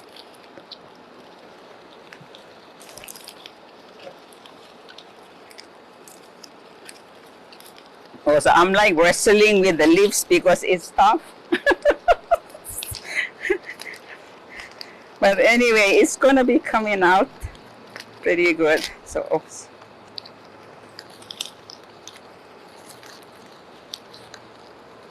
So this is how it goes. This is nice leaves because there's not broken on the side. Yeah, very good leaves. So come to this side. I have to hold this side with these other leaves here, so I can work on the other side.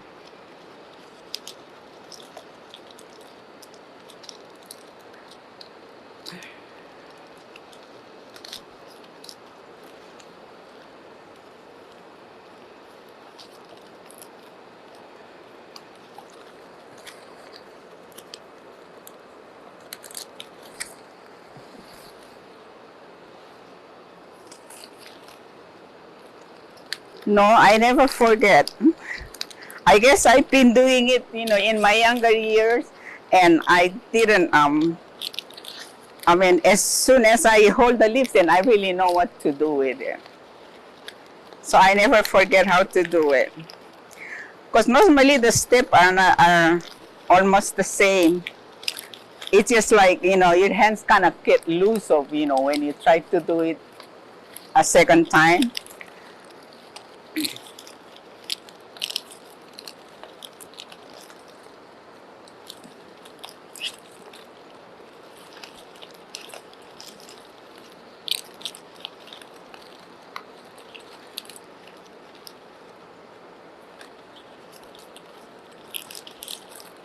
It's really better when it's all spread out.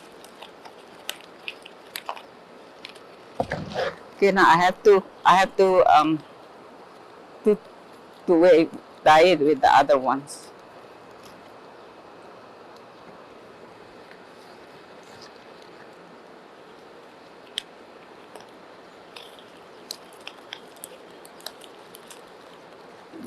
Okay, there.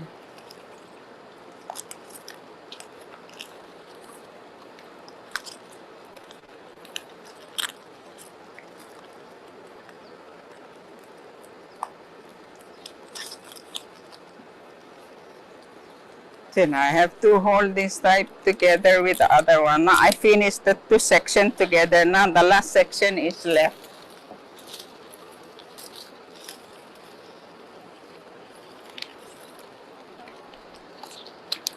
No, nowadays the younger people don't know how to do it. If they do, they have to go to a special class if it's available to do it. Otherwise, they don't offer it in school right now how to do the basket and how to do the other types of weaving. So it was so good, like those people who learn how to do it during these younger days are very lucky. Sometimes we have to go out farming or out fishing, and you don't find any container to use. And as long as we find a coconut tree, I say, "Here, Ruth, we need some containers." So I said, "Okay, I'm here." And then from there, we can just use it. Okay, so this system of just like flip it and over is the major one to use to weave the basket with. Just flip and over, flip and over, flip and over, and that's how you're supposed to do it. Except when you come to the major ones, like there's other type that's kind of like complicated to do, then, there's a other way to do it. But this one is simple one.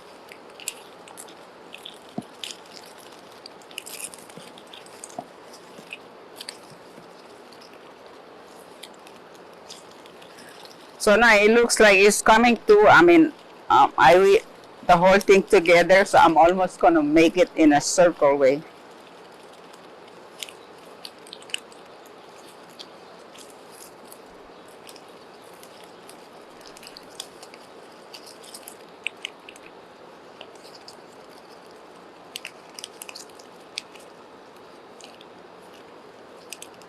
Okay, now.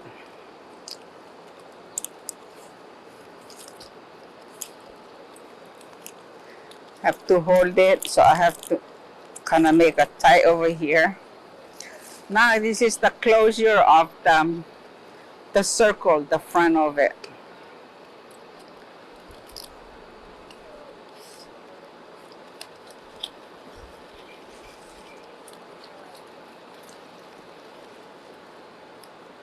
So to make the circle,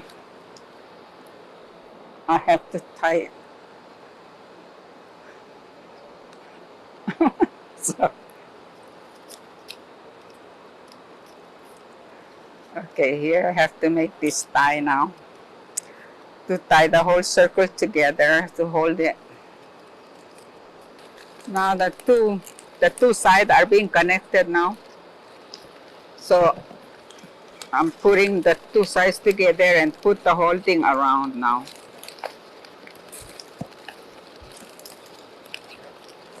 Now I'm getting toward the end of it, so I'm supposed to make the end even, so I can do the closure of the bottom.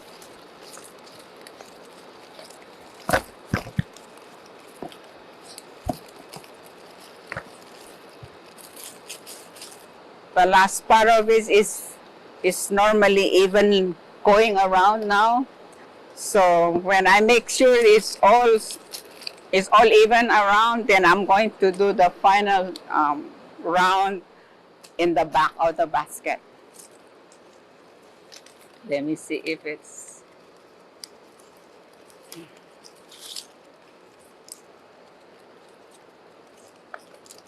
okay.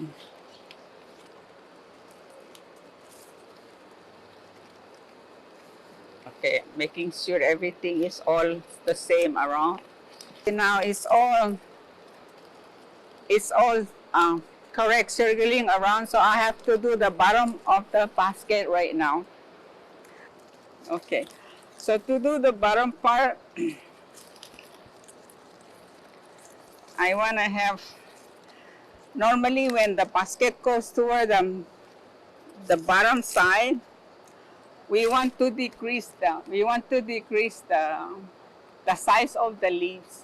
So now it's, in the beginning it was double. Now at the end, I can do to do a double in order to make the size of the last batch to be. So I have to use those double. That's the reason why in the beginning I had to make a double. So I have to add those two together.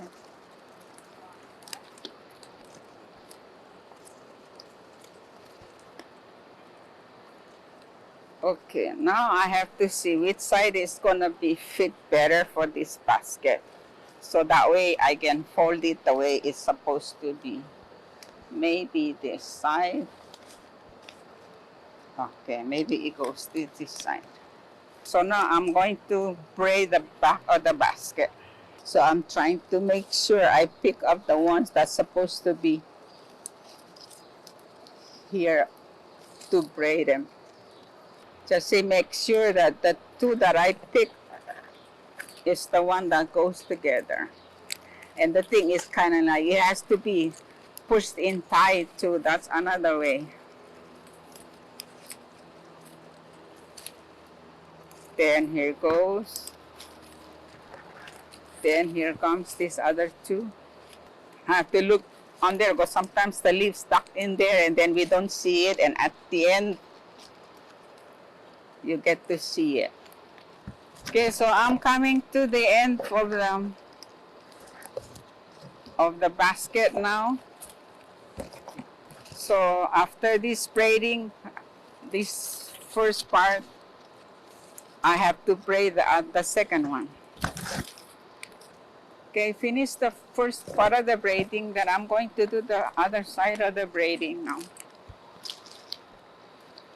Sometimes when the leaves are so fresh, then it gets ruined sometimes when we do it. I need to make it the braid a little bit longer, so I had to add some more leaves to it. This handle can be short. We can just leave it inside, or we can put it on the side to hold the side. But I'm trying to make it longer to hold on the side.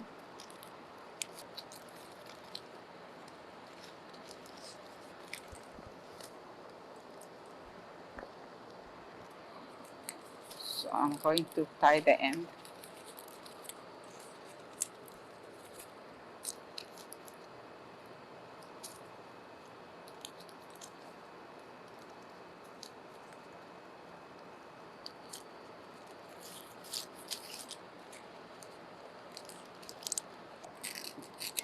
The bottom ties are done. So I have to tuck in I have to tuck them in. So I have to tuck in the two sides in the bottom of the basket.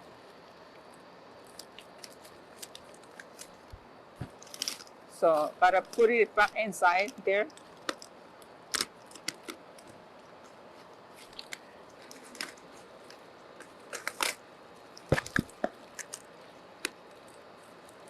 Okay, here it comes. Now I have to put it back inside and make the tie on this end.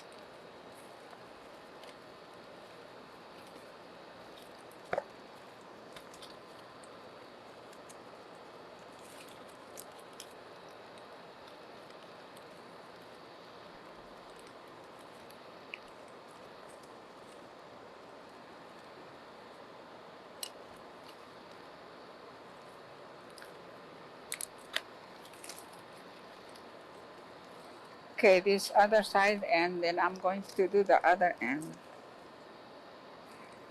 Now it's gonna come up this way and then go and then come around this way.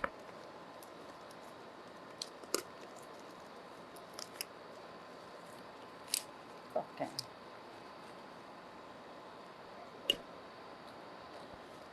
Okay, so this is a block. Now block is done. The reason they call it block, it's just one side of the leaves. And it doesn't have, you know, like fancy thing around it. It's just one side of the leaves. This is like, you know, we can just toss it around, put it anything that you wanted inside, and that's how it goes. That's all the step.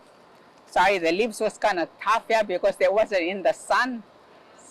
So it's kind of control my hands instead of my hand control the leaves. So this is the hand of this cold basket now.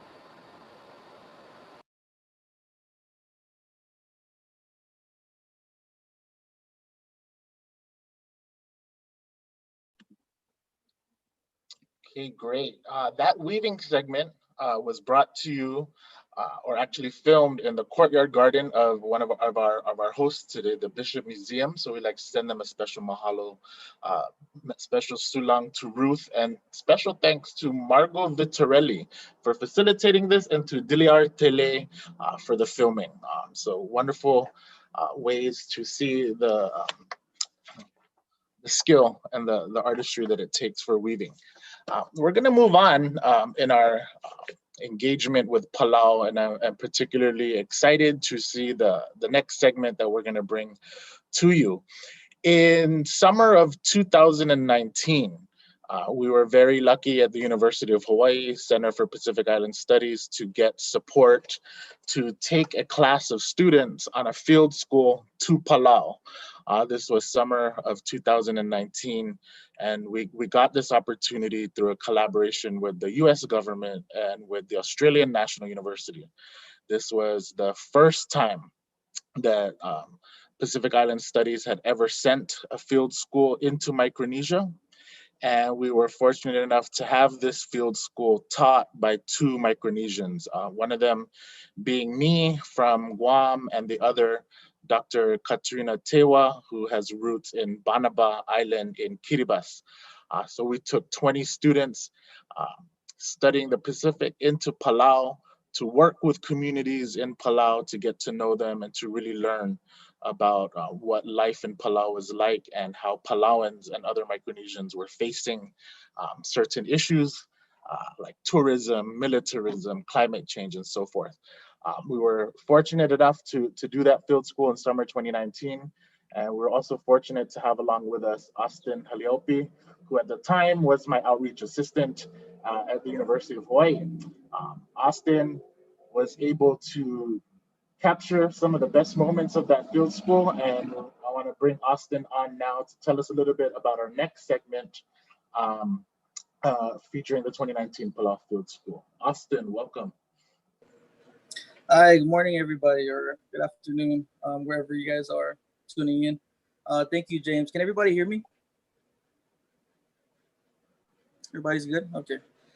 Yeah, so I was very fortunate enough to work with James on this field school, and it was very rewarding to be a part of this, I would say, historical event in academia, especially in Pacific Island Studies, being the first field school to go to Micronesia. And for myself, being also from Palau was kind of personal for me because I grew up away from the island. So I think it gave me an opportunity to see Palau through a different lens. And it wasn't too academic to the point where it inhibited me from experiencing my roots. And so I felt very blessed to be a part of this. And so this video then is just, again, some of the highlights of what we did during the field school and during our time in Palau.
Everybody listening to this song for ya. Most of us to all you Palauans, cause this ain't no Palauan rap instead of English rap, cause I ain't no Palauan guy. And say the very best my guy. From me, I remind what I'll be rapping about is about a Palauan girl that is trying to play hard to get. Well, never mind, I change my mind, cause these Palauan people who sing it to y'all, I sing it out.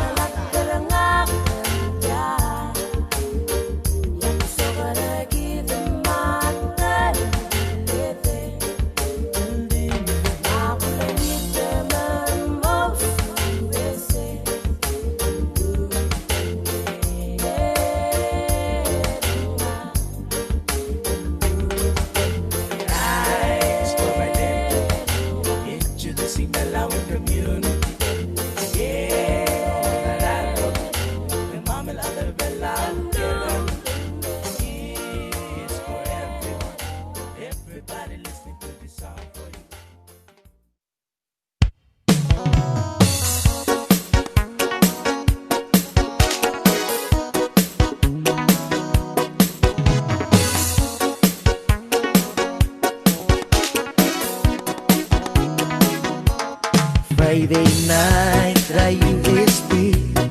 Tempu ak leo mengi. Ay kyora kau makatulungan. Bilway sogo, sogo karakau.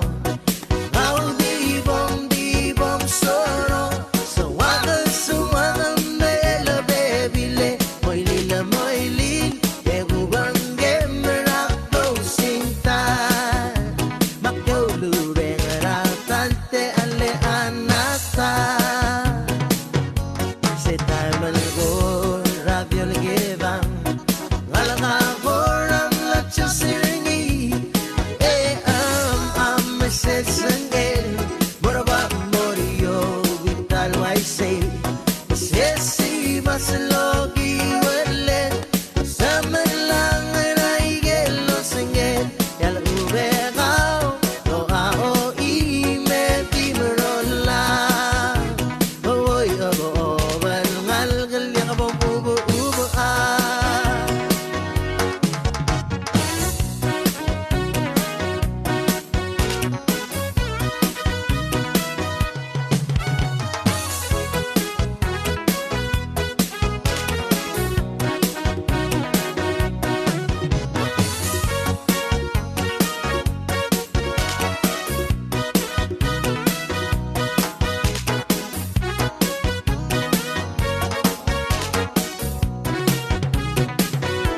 Hanggang di bom soro. Sawakan mela bebile. Moy lila moy lin. Egu bangge merakto sinta. Pakyolu rengara tante ale anata. Setai malgo radio legeva. Ngalaka korang lacho siringi.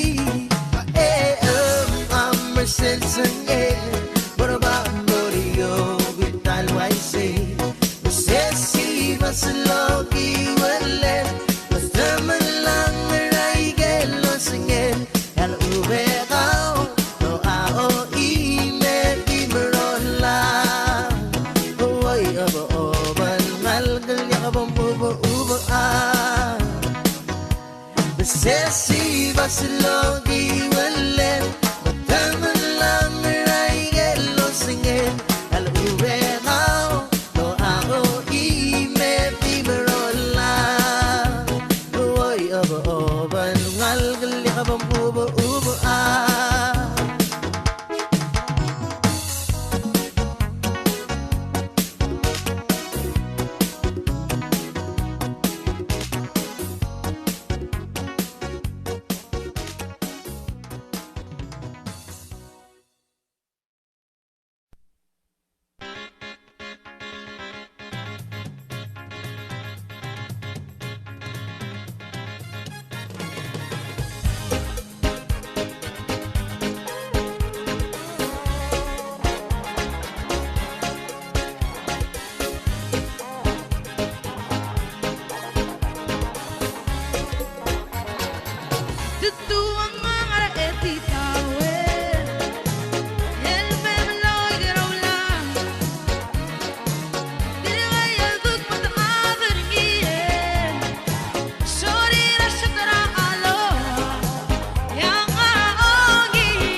All right, thank you for that, Austin.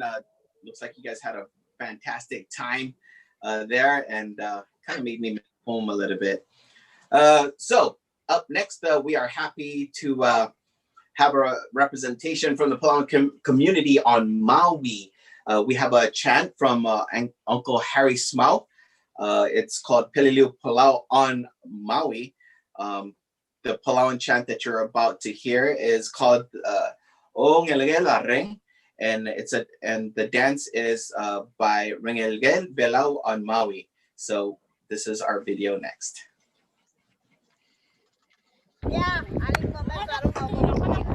Ali, we are the Palauans here on Maui.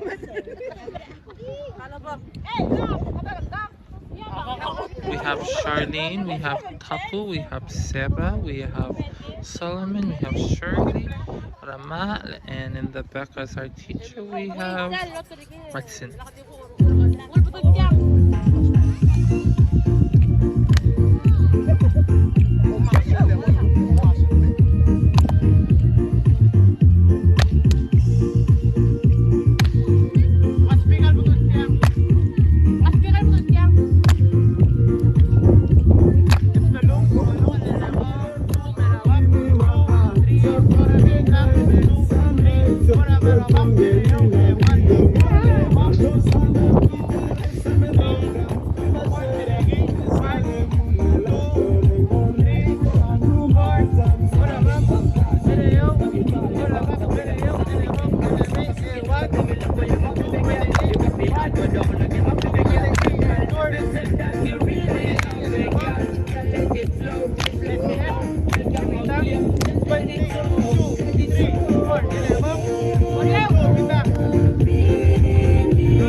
Giving appreciation to the dancers.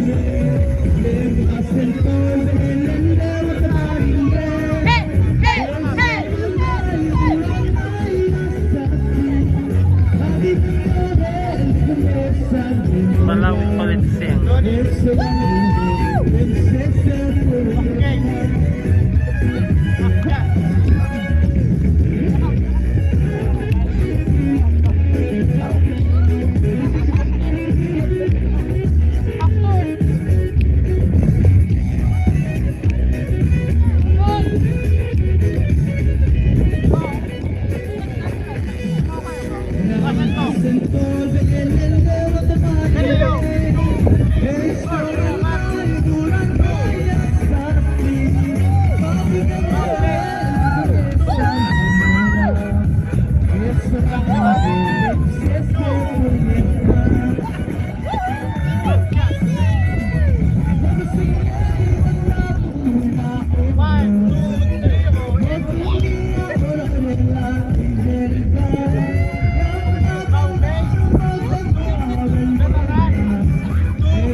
Oh, the swap. Oh, the suklelam. Oh, galgela ren. Akmilebay maralan. And didigay mla tomalise meong ang tao. Memusek el morselmi. Au ulegul beobiang. Oh, the swap. Oh, the suklelam. Oh, malgela ren. Akmilewan miralad. And idigal mla tomalise meong ang tao. Memusek el morselmi. Au ulegul beobiang. Tigaranguk merau lemenge berwaiti. Algarangi abukat makliek lutel me.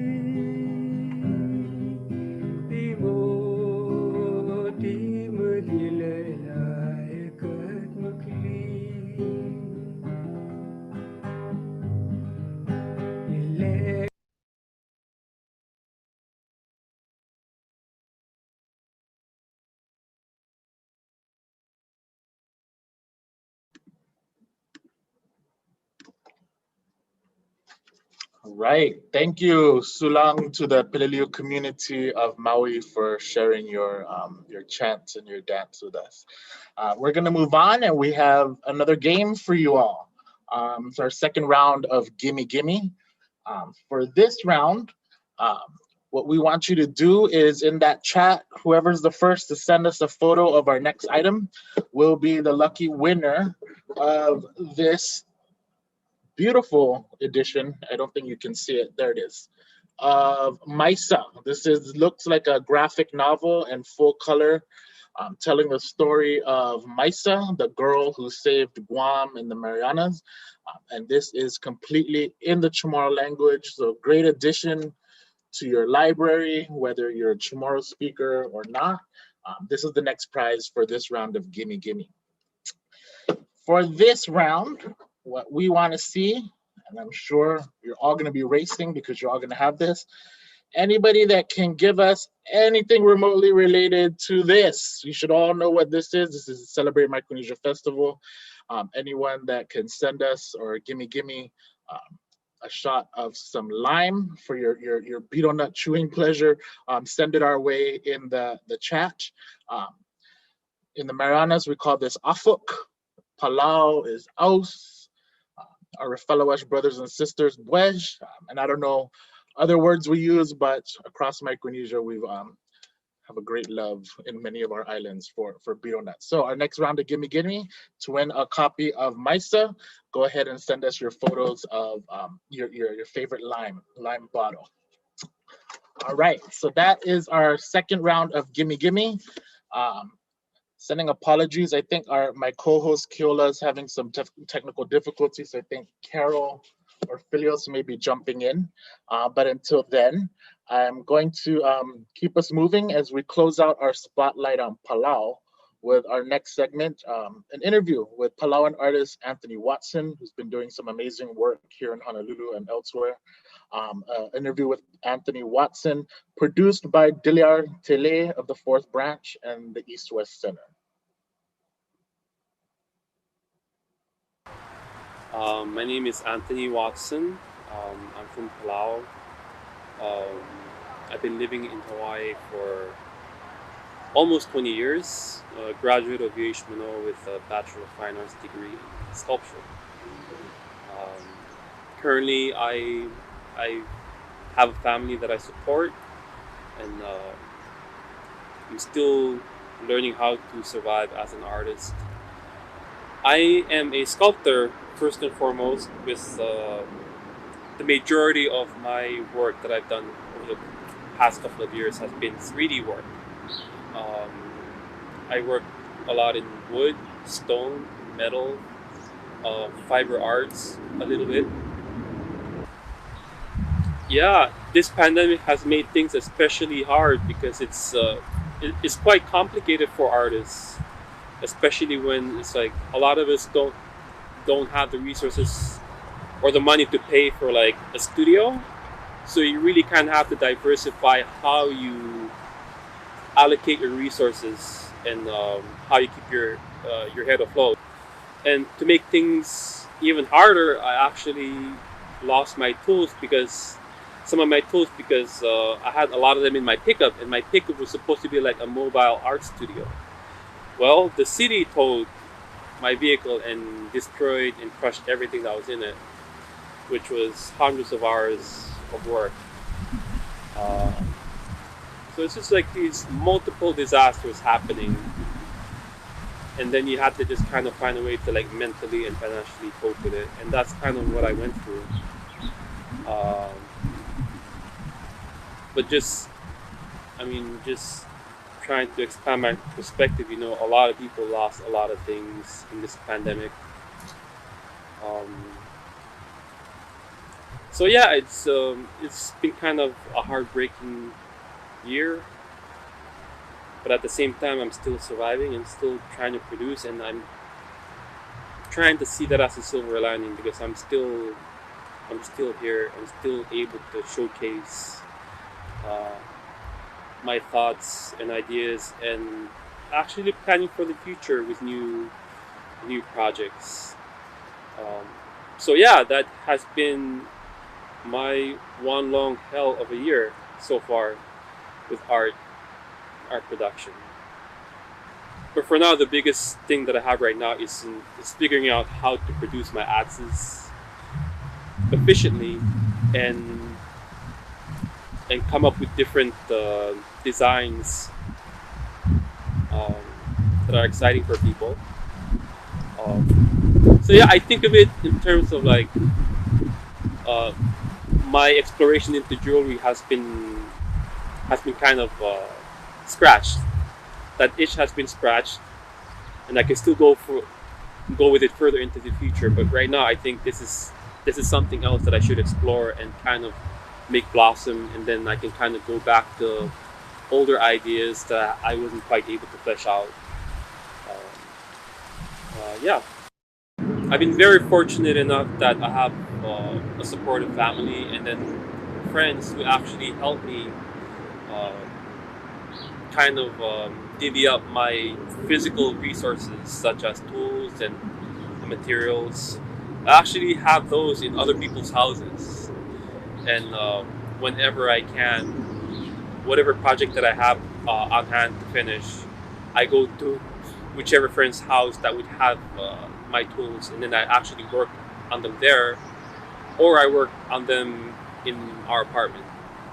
It's been amazing because I just realized how dependent I am on other people, but part of the process of me depending on other people is that I noticed that they also feed off of my art and being near it and being excited by it also, and they love seeing the process as it evolves with me. And when I explain it to them and talk with them over the course of several years, they get a fuller picture of my commitment to it. And it also feeds into their own desires also, because a lot of my friends are also creatives, even though they're not full-time artists. Like, you can see themselves being creative in other means,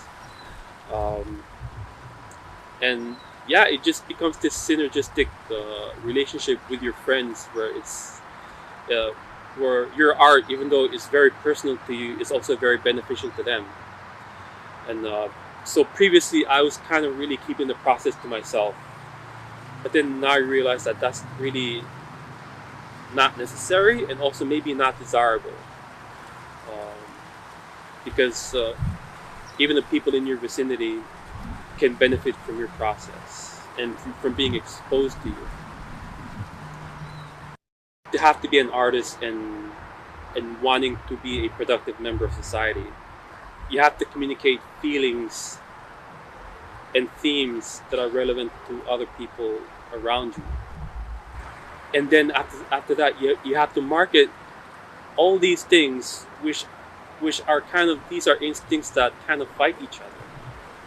Like, why is it that I have to communicate the beauty of the material culture of the Pacific through something that I kind of have to sell? I'm conflicted about it. So it's a stress ball. Being an artist is like, you're like a stress ball, but then you're also like, you're the person squeezing the stress ball.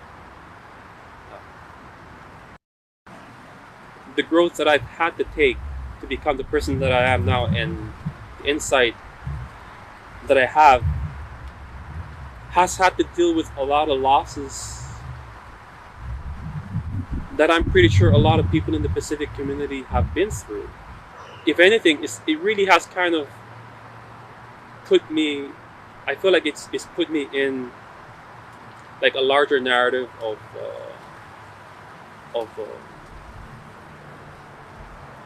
political conditions, social conditions that people are going through.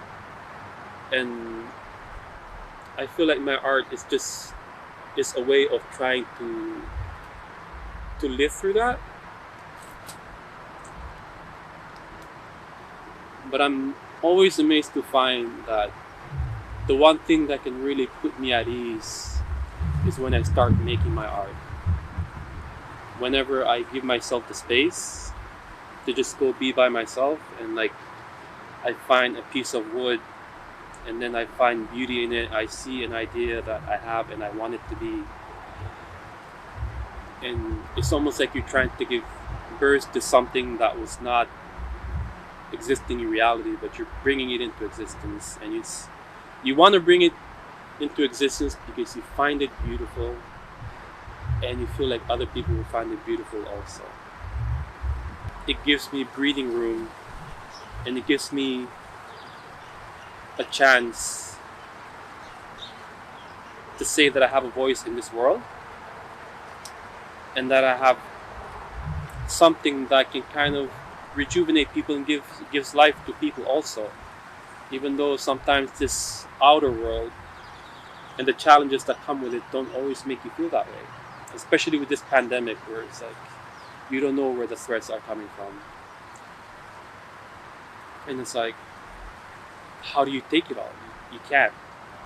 You can't. And you have to be able to find space and find some sort of meaningful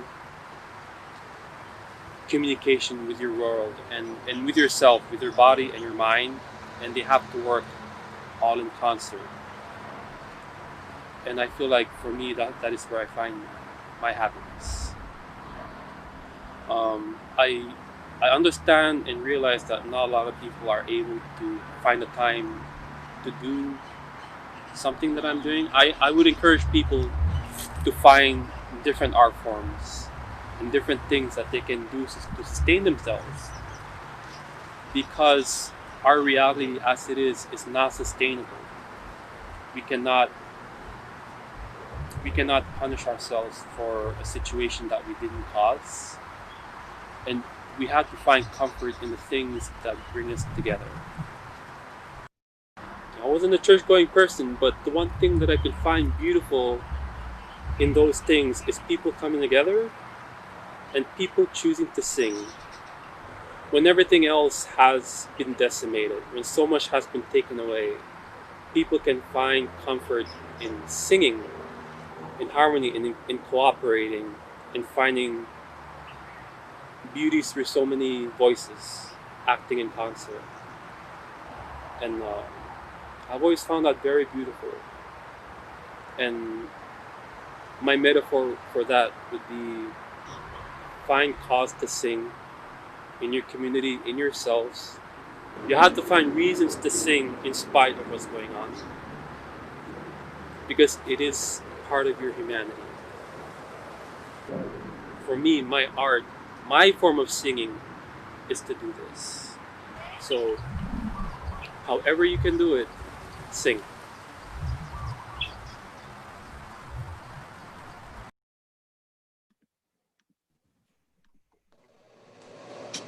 Awesome. Mahalo, Sulang, to Anthony for sharing some awesome insight on what it is to be an artist in these days.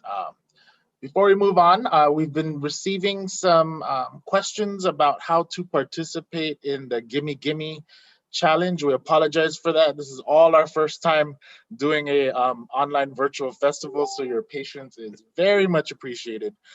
But to answer everyone's questions who's been having a hard time uploading their contest entries, we're gonna go ahead and advise you at this time, if you want to submit your entries for the first or second round, to please do that by email. Email your photos to Celebrate Micronesia Festival at gmail.com. Again, that's Celebrate Micronesia Festival at gmail.com. And again, the first submissions for each round will win the prize. Just as a reminder, the first round was the first person that could send a picture of these awesome combs that all of us like to use to keep our hair back, or some of us like Keola like to use to keep their non-hair back. Go ahead and send a picture of that to Celebrate Micronesia Festival at gmail.com. And again, your prize is going to be this volume from Palau Community College of Handbook on the Processing of Banana in Palau. The second round was to send a photo to us of any type of vessel or bottle that holds our lime, our aus, our afuk, our buesh, whatever we call it in our islands. Some of us are fancy like Keola and I, and we've got these. We have your standard Igloo lime. Others just have it in whatever is there. But first of you to send it to Celebrate Micronesia Festival will win this volume of MISA produced by Total Productions. So hopefully that sorts out the gimme technical difficulties. So there we are. Kiola. Yes, okay. Thank you for that, Jimbo. Sorry, my apologies, guys. I did have some technical issues, so I was offline for a bit, but I am back now, and we're going to start wrapping up our portion of the presentation for today. We again want to say thank you to Anthony for sharing his story about his trade as an artist, as a struggling artist.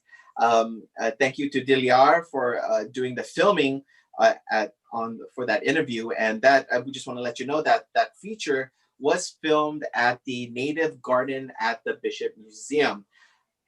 One thing to note now, Anthony has some beautiful pieces. There are adzes, and I'm not quite sure where the stones he used. I was told that it's from the local area where he lives, and actually all the material are from the area where he lives on Oahu. He does have those pieces for sale. So if you're interested, go ahead and check out his Instagram. I will put that on the chat portion. I do not have his Instagram now, but it was in the film. If not, please do get in touch with us via the email or via chat and let us know that you'd be interested in taking a look at some of those beautiful pieces. I've had the opportunity to see them. They're quite extraordinary is what I have to say. So please, if you're interested, do contact us for that. Now, what do we got coming up, James? We are going to take it back to our younger folks, and we've got another TikTok challenge winner to showcase. Okay. This is Best English Language Video by Gia, and that's going to be followed by Chamorro songs performed by Andrew Gumatauta of Guam. So we're going to turn it over to these segments now. Okay. Hi, y'all. I'm Pamela Pepkin, and you're about to do Pamela Pepkin's quarantine workout. Wash your hands. 2, 3, 4, 5, 6, 7, 8, 9, 10, 11, 12, 13, 14, 15, 16, 17, 18, 19, 20. Woo! That's great, y'all. Let's dry those suckers off. Hey, COVID-19, you don't scare us. I've got 19 ways to destroy your ass. Work those thighs, sanitize. Work those thighs, sanitize. Work those thighs, sanitize. Sanitize. We're spraying and we're praying. We're spraying and we're praying. Double time. Spray, pray, spray, pray, spray, pray, spray, pray. And stay inside, move side to side. Stay inside, move side to side. Stay inside, move side to side. Stay inside. Afade Toda Samzu, Inanu Samzu Gumatauta. My name's Andrew Gumatauta, and I'm right here in the village of Santa Rita, Gizaguahan, in the island of Guam, in the Mariana Islands. And I'm wishing you so much great spirits, health, wellness throughout these times. And so the song I'm going to sing right now is called Kuturata, and it means culture. And it's about keeping the Chamorro culture alive.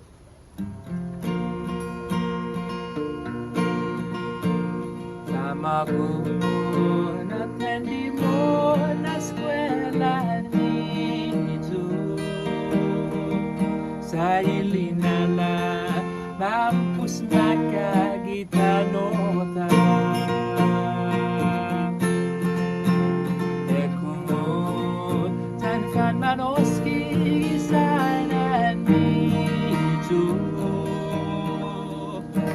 Maestra, Daddy Maestro, ikuturata ko importante, mo nasa gitemos, ilengguahita, mga mana, valino, tutei toru mo na.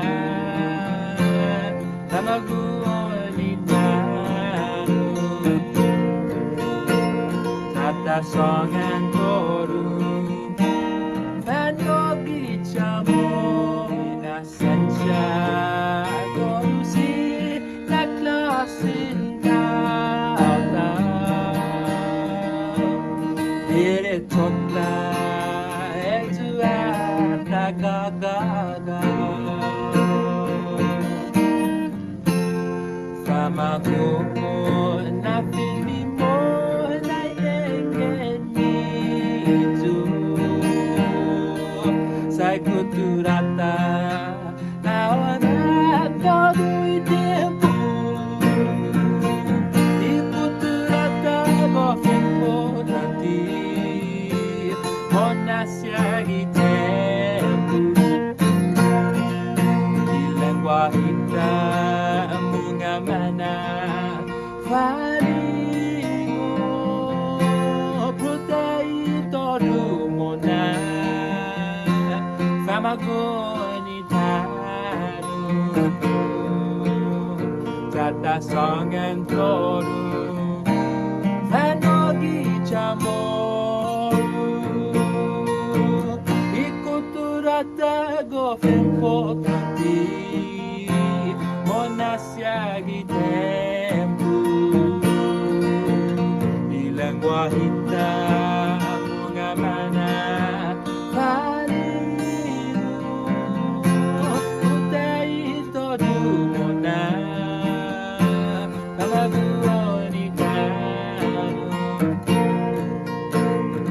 Song and toru Fanogi chamo Tata song and toru Fanogi chamo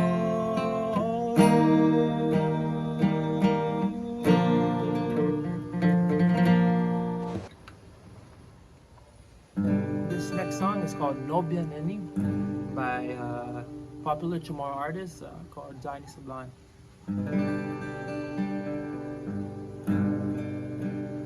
Iputiyon Sangin kupupugit Islam Gilangit Mogan kwatu Gitrokun mapagoyis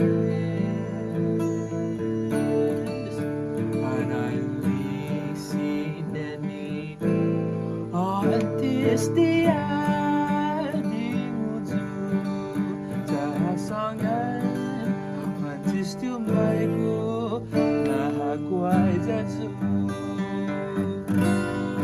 Haguneni Hagune pahlawan Ugwi fi Yani zatwai Zanzomuju Zanzoku hao Nobyaneri Aguna Palawan Aguaneni Onizan Kwengi Ugwi Sadzomuzu Sanzoku hao Nobyaneni Sesua sui tiempo Haguneni Jani Flores mo Matayong dingo Turiyo Pwengi Basta ganito lang ang Sa tristitude ang of mahalay Onizuneni Zatait lagi langis lang Aguneni Aguna Palawan Ugwi-gwi Yani Zen Kwenyi Zanzomutu Zanzoku hao Nobyaneni Aguna Palawan Aguaneni Onizan Kwenyi Ugwi-gwi Zanzomuzu Zanzoku hao Nobyaneni 做不住，真做苦啊，做个你。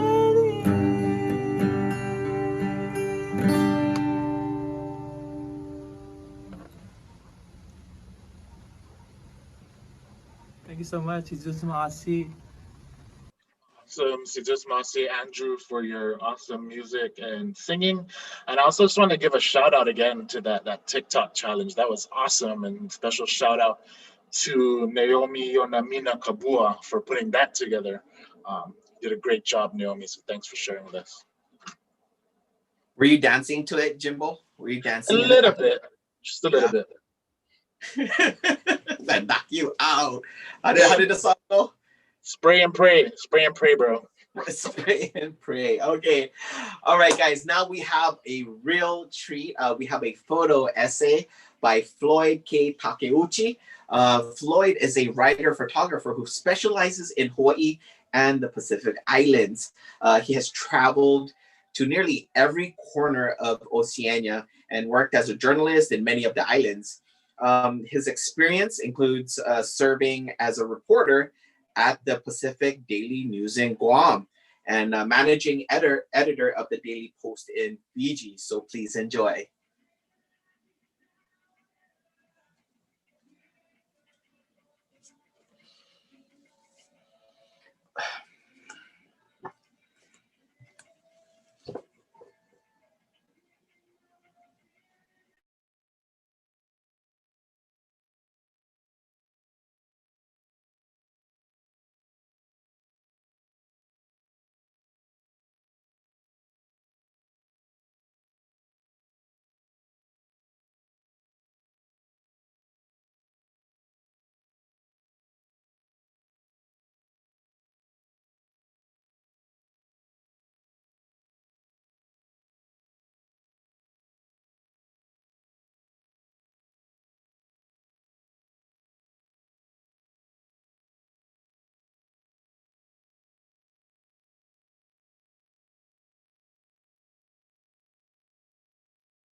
Okay, thank you, Floyd, for sharing those wonderful images of home with all of us. I know for those of us in the cities or in cities like Honolulu, it's always good to see the scenery of home captured. So thanks, Floyd.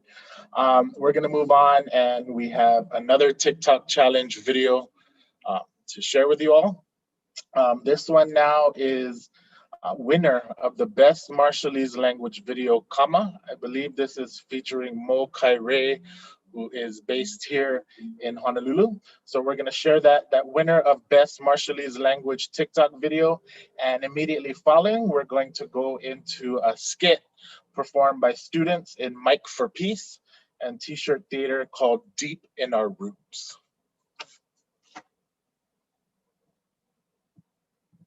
Yahweh and dying kama.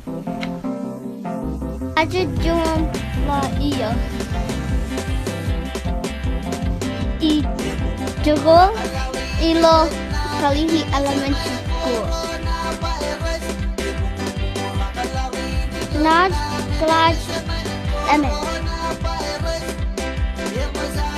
Schedule bottle iyo gen coronavirus. Homo dada.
Finally, I'm here, the island of paradise.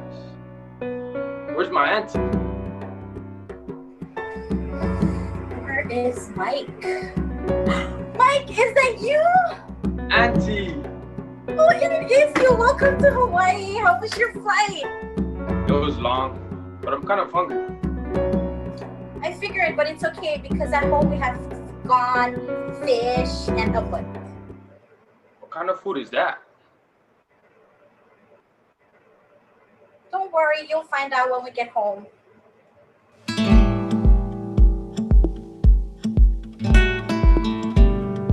Welcome home. Wow. Down the hall is your room. Straight ahead is the kitchen. So there's food on the table. Help yourself. Oh, what is this? Why does it smell like that? That's fermented breadfruit. Oh, but it's delicious. You should try it. I'm fine. I think I'll just go sleep. Oh, okay. Because tomorrow you start your first day of school. What? Already? Yes, already? What do you mean already? Now go sleep.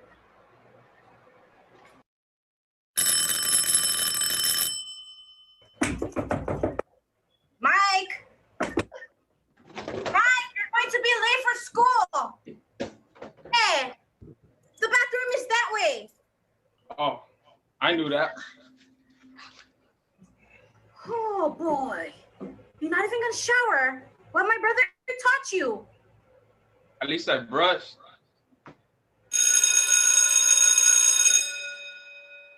Hey, have y'all Big Show? Oh, where they said Micronesia is a terrible country. Yeah, man. I wasn't happy about that. Whoa. Whoa. Get out of my way. My bad, guys. It's all good, bro.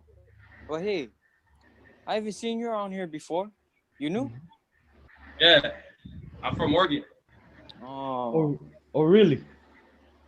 What are you? Human.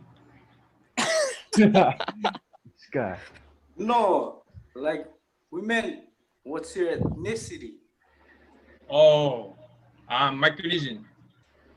Hey, we're Micronesians too. I'm Kosrae.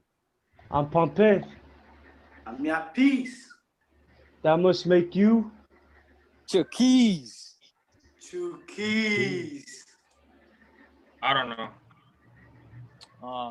It's all good, bro. You'll find out someday. But hey, what's your name? My name is Mike. Nice to meet you guys. What's up, Mike? My name's G3. I'm 2x4. I'm K2. Hey, Mike, if anybody picks on you, like those guys from earlier, just let us know. We got your back. Yeah. Oh, no. You see, that was my fault. Now you see, guys like that hate us Micronesians. What? Wait, why? Don't worry about it, bro. Don't even think about it. But hey, since you're new around here, we think we know where you're going. The business office. Come on, bro. It's this way. The business office. Hey, you sure? It's not this way. Oh, yeah. It's that way.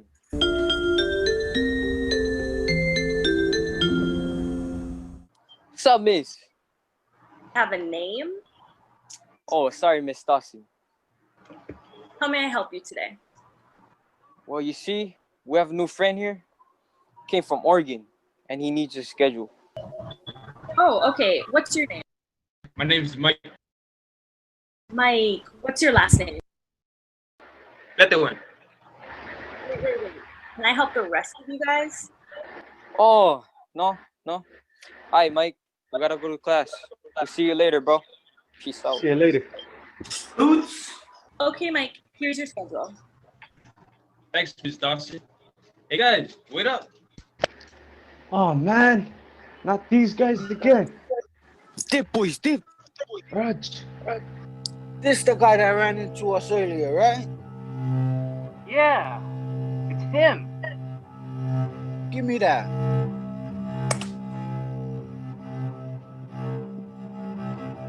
Hey, look. He's got beginning accent. So doodoo. Man, what's your guys' problem? What's our problem? You're the problem. Wait, I got you. You're the problem. Your people infest our island. Infest our island. Just give me my schedule. What? Beat it. Yeah, beat it. Micronesians.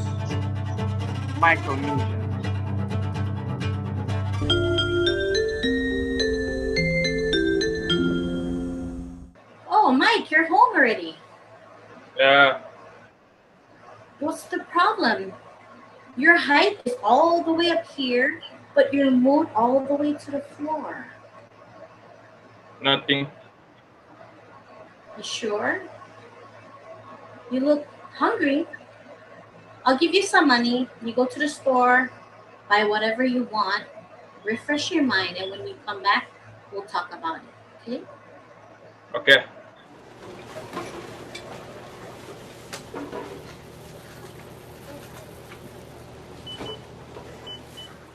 You're not from here, huh? Where are you from? I'm from Oregon. What's your ethnicity? I'm Micronesian. Micro. Okay. Hey, go watch and see if he steals. Man, I hope I have enough. Next. Oh, hey, how much is it for this? $7.50. Oh, that's good. I have enough. Here's your bag. Thank you. Where's my change? You don't have change. You gave me $7.50. I gave you a 10. So, now bye. I think he stole something. He did? I mean, didn't he say he's Micronesian? Man, there's always something up with those micros.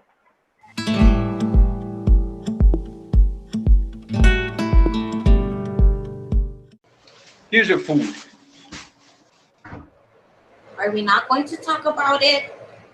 Not today.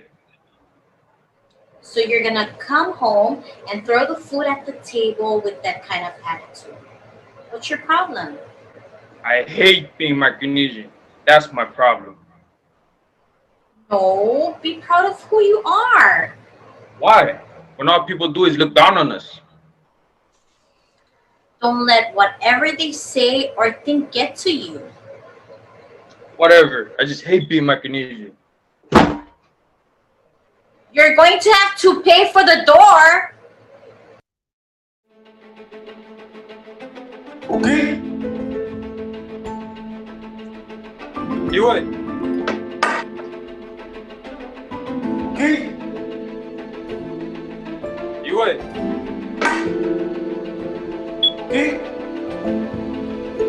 Zaro.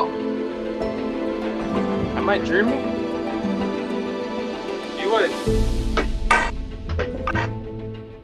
This staff is more than a weapon. My responsibility to know who I am and where I come from. I am Pacific Islander.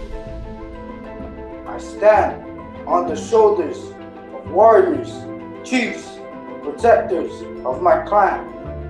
I am born to defend my heritage. Tiro. Tiro. Look at me. Don't be afraid of us. Be proud of who you are. Take pride in your culture, for it is your identity. Don't let what others say about you affect you. The only opinion about you that matters is your own. But remember this, as warriors, we have protocol. Oh, throw that. Europol. Kiribat.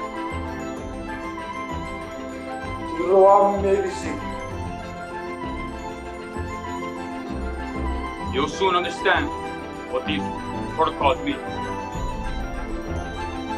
We are humble warriors with the most respectful souls. We are more than who you think we are. As Papa Mao used the stars to navigate his destination, you will use your culture to navigate who you are. Until you do, lead by example, while being humble and respectful. Remember who you are.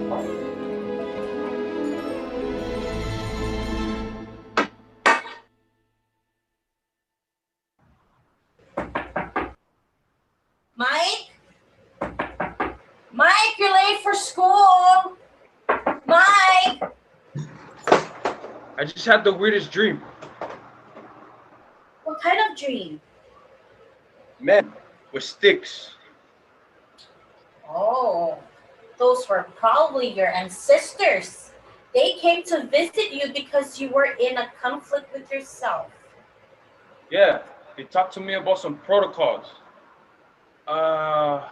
Tiro Lang, Tiro Pun, Tiro Matau, and Tiro Wami Mainsing. What do they mean? Those are protocols. Those protocols are what we use to carry ourselves every day. Tiroreng is to honor the spirits and our maker.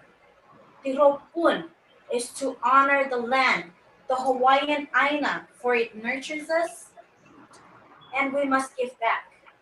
Tirobatay is to honor the sea, for it connects people from all over the world.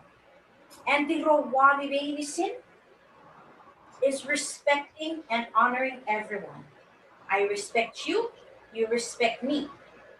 I look after you, you look after me. Slamming the door is not respecting the land. How does the door have anything to do with the land? Because the door is made from wood, and wood comes from the trees, and the trees are part of the Aina, the land. Iwe, okay? Iwe. That's what those guys said in my dream. Iwe. Right. Now hurry up. You only have 30 minutes to get to school. Now go.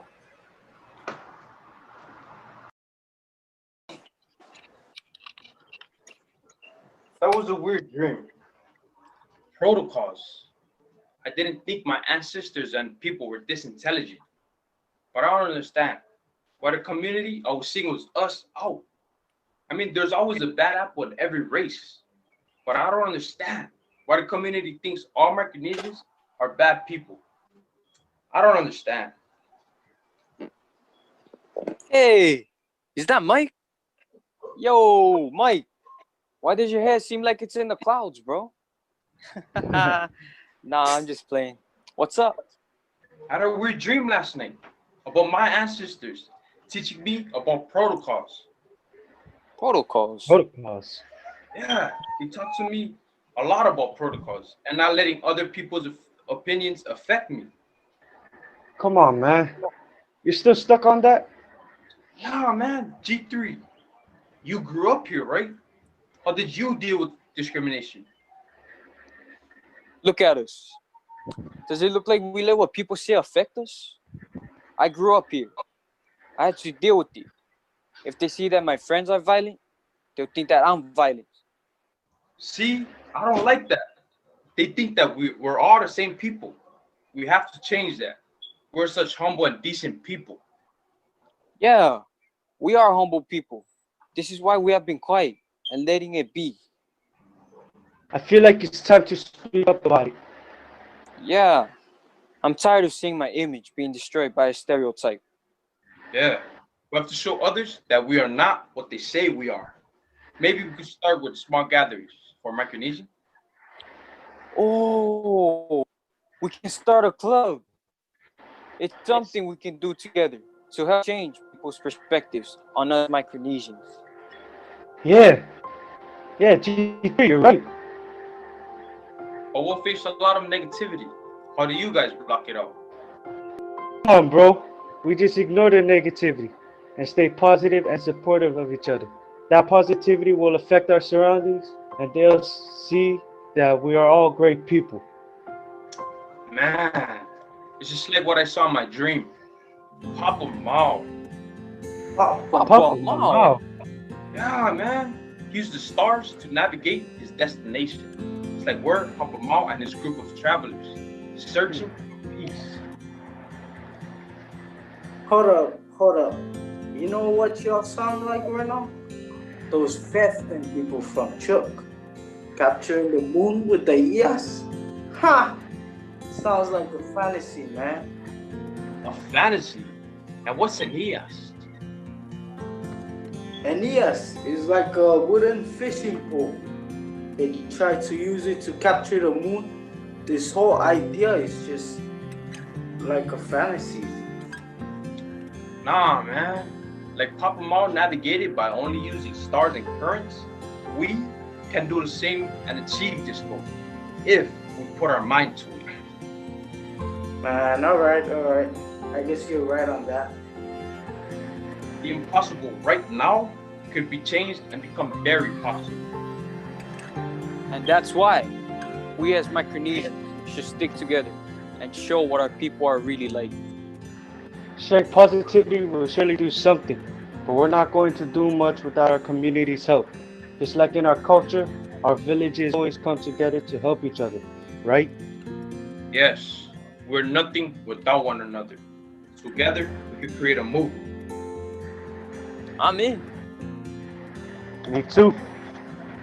Me three. Change. Change. Change. Change.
Wow, that was fantastic. All right, sorry, Jimbo, I don't seem to have video access, so I'm just gonna kind of leave it up to you. But if you look in your chat box, you should have the Facebook address there, the Facebook address, so that if you want to kind of help these guys out. I just man, I'm just knocked out by this performance. I am so knocked out. I'm floored. I think your word "wow" there is captures it all. I mean, it never failed to be inspired by our young people, these young men and women sharing their stories in new ways. I mean, it's fascinating how they even did that in this social distance climate. It's just beautifully done. So congratulations to all you young people. You are the reason that we are so inspired to do the things we do. So keep it up. Awesome work. Yeah, definitely. So I have a couple of Instagram handles that if you want to reach out and support these guys, we got at Mic4Peace, the number 4, MIC4 Peace, at GovLove, that's GOVLOVE, or at T-Shirt Theater. If you want to reach out to these guys and help support their future endeavors, please reach out to them and support them in any capacity. I plan to. That was crazy. I was in it. I was in that video. Yeah, awesome job, guys. Also want to give another shout out back to Com, who did our Marshallese language TikTok. Always awesome to see our young folks speaking our languages and speaking our truth. So kumo tata to you and to Marshallese Education Day for creating a space for these young people to do this. Right. Okay, I think we're into the lunch hour. Oh, wait. It's one of my favorite hours after breakfast and dinner hour.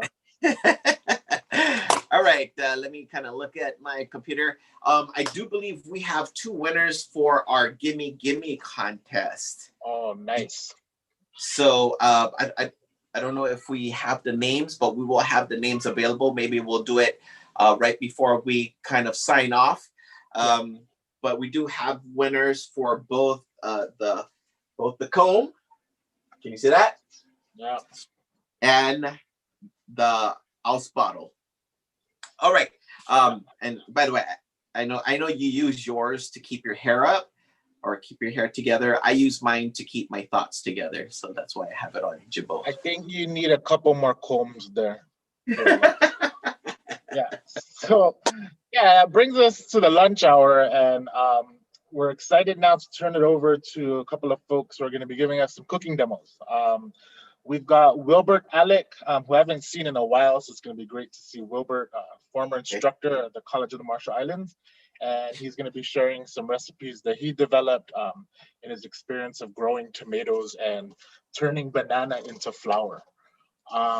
The link for a folder with these free downloadable documents is going to be posted in the Celebrate Micronesia Facebook page, so look out for it there. And the videos that we're about to show you were made by Xavier Fetal, who's sharing a Yappies breadfruit recipe, followed by scenes from the Ramatau community. So if you're not hungry yet, you're about to get real hungry. Oh man, I am hungry. I am very hungry. But while we're standing here, we do have the winners that's being typed up right now on our teleprompter. But should we wait, Jimbo? You wanna wait? Let's keep them in suspense. We might as well keep them hanging on there. Okay. Well, we're gonna keep everybody in suspense. So we're gonna take it away with our cooking demonstration. Greetings, guys. Xavier here from Unity Yap. So I'm going to be talking about a simple dish of making mai dipsig, as we call them. This is ulu breadfruit or mai.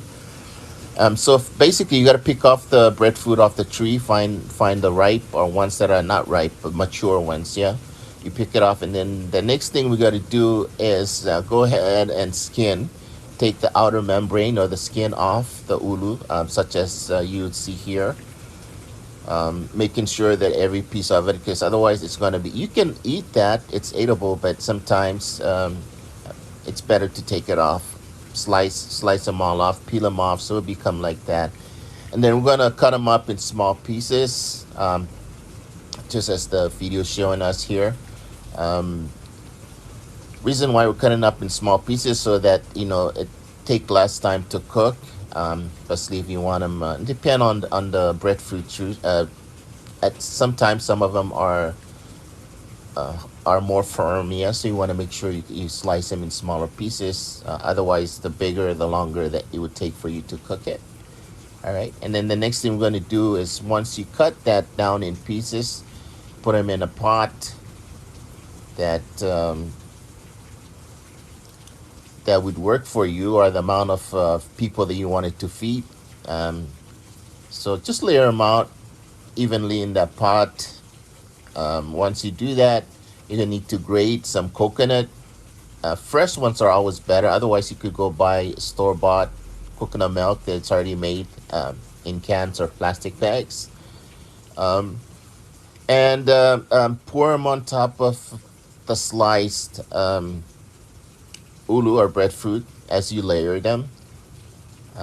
Just pour the thing. I normally use a little bit of water with that coconut, maybe about a cup of water, and then you just boil them, and that's how we made my chiga right there. So it's simple, it's fast, and it's yummy. So go ahead and try it out, and you guys have a great day. Aloha.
All right, that was fantastic.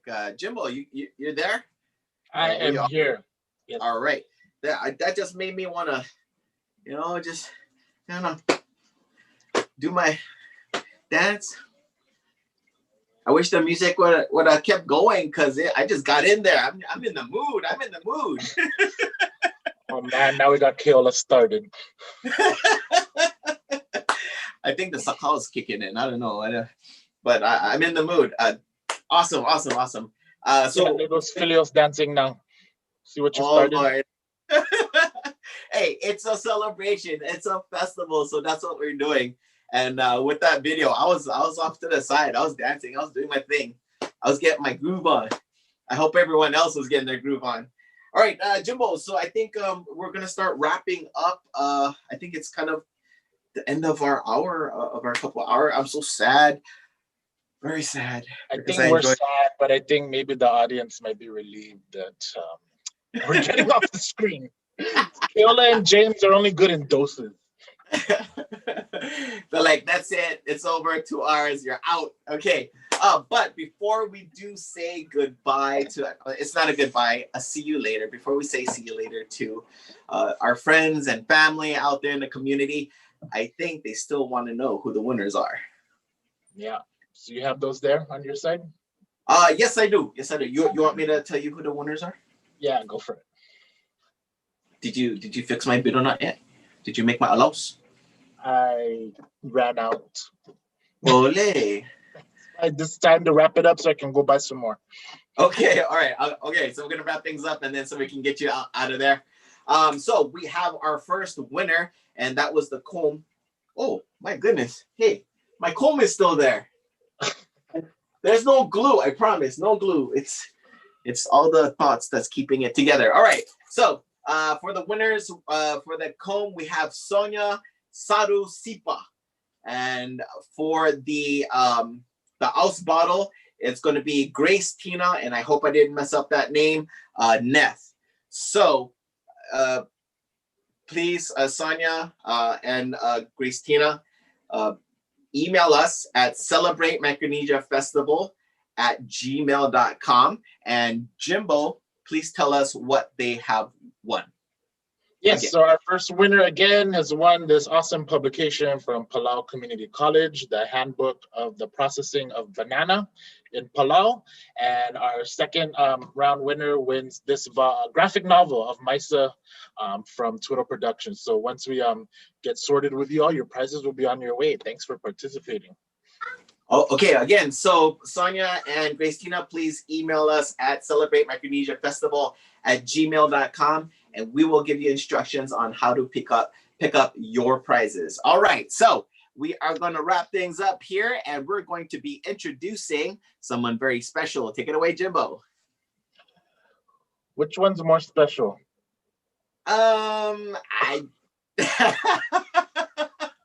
Well, let's bring back somebody who everyone's already seen. One of your next MCs is none other than Austin Haliopi, who will be taking over with Kathy Martin for the next segment.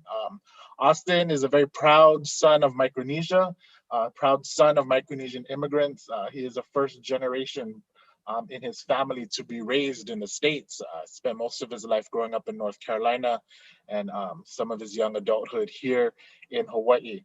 The home for Austin is in Fishailuk, Lamatrek, and Satawal atolls in the outer islands of Yap State, as well as the village of Ol in Ngarard State in the Republic of Palau. So Austin is awesome. Shout out. Austin is great, awesome poster child for Micronesia with roots in more than one island, like many of us. Austin's finishing up his Bachelor of Social Work degree at Myron B. Thompson School of Social Work at UH Manoa. He's been a long-time advocate and community youth organizer for our Micronesian communities here in Oahu. He's working right now as a program coordinator for K-Vibe. It's a nonprofit youth program that uses its capacity to operate a bike shop, to mentor and cultivate young people in their civic engagement. So Austin's gonna take it away. And Keola, can you introduce our second distinguished co-MC? All right, but before that, Austin is a great dancer, by the way. We're in Palau. I think you saw a part of that in the video that we had for the field class. Did you see him?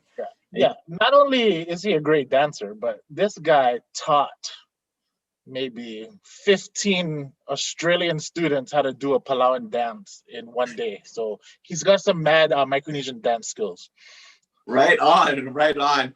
And also for my Palauan audience out there, they're wondering, hey, how come you're woo for North? That's because that's where we like to go and hang out and lay out in the beach and go visit our friends, and our closest friends are from North, all.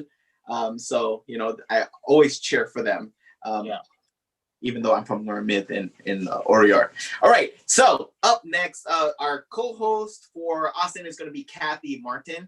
She is a native of the island of Pispanil in Chuuk in the Federated States of Micronesia. She received her Bachelor's of Social Work from the University of Guam in 2005, and in 2011, she completed her Master's of Social Work from the University of Hawaii at Manoa. She is an alum like the rest of us. After her studies, she returned to Chuuk, where she taught at Saraman Chuuk Academy and worked as a peer educator for a youth HIV/AIDS prevention program. She also taught at the Caroline College and Pastoral Institute and served as the Quality Assurance Coordinator at the Chuuk State Hospital. Later, Kathy was employed by Pololo Homes on Oahu.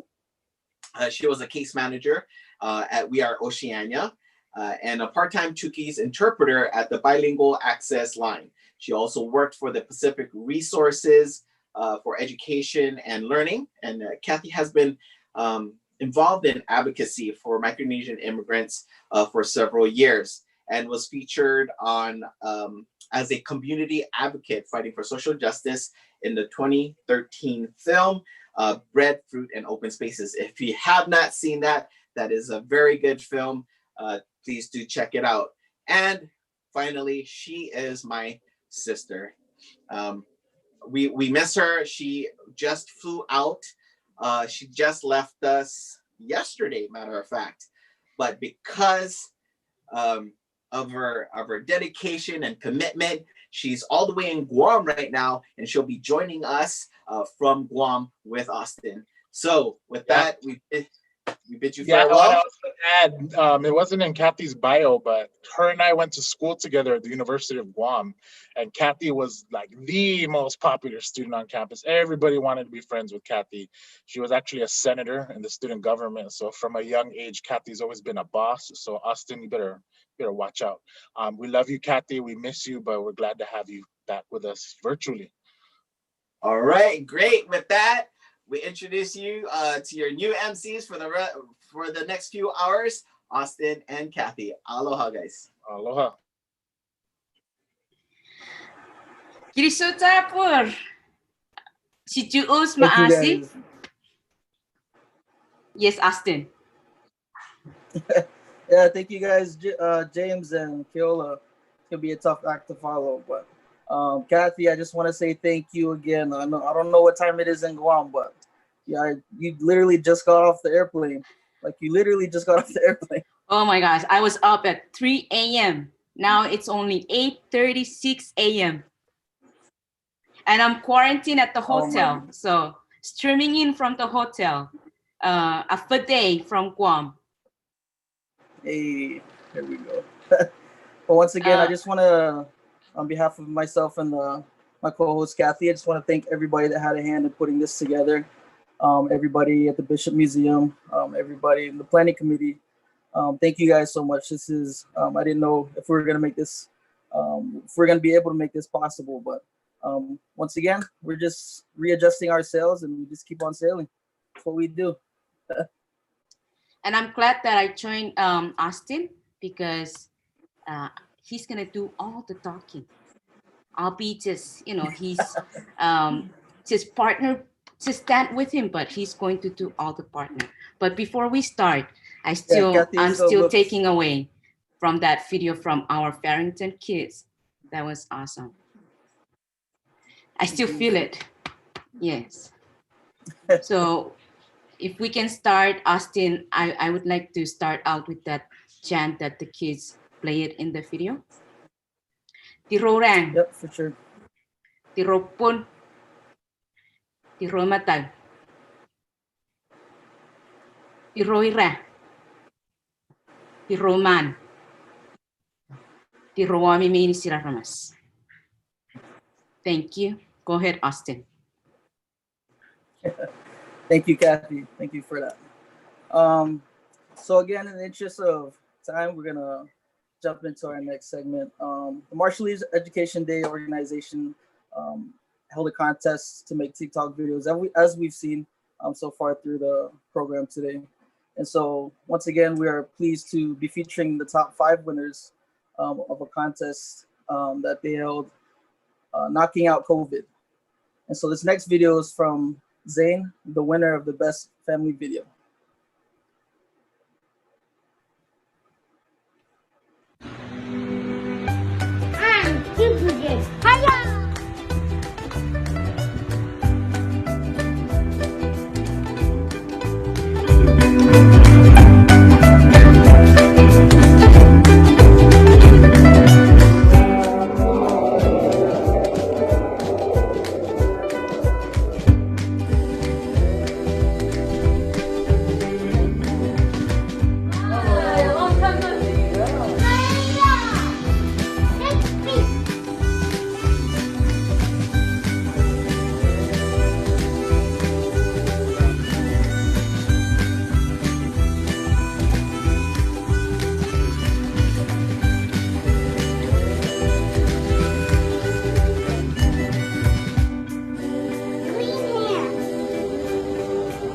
Students Hawai'i, stay home and stay safe.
Of warriors, chiefs, and protectors of my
Good job, guys.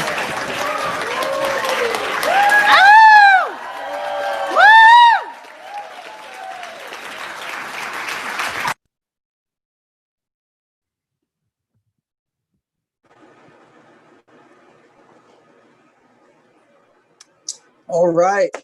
Thank you for that first video. Thank you to our folks at MED, Marshallese Education Day, which is an organization that celebrates our Marshallese students and their achievements in academia, primarily elementary school, middle school, and high school.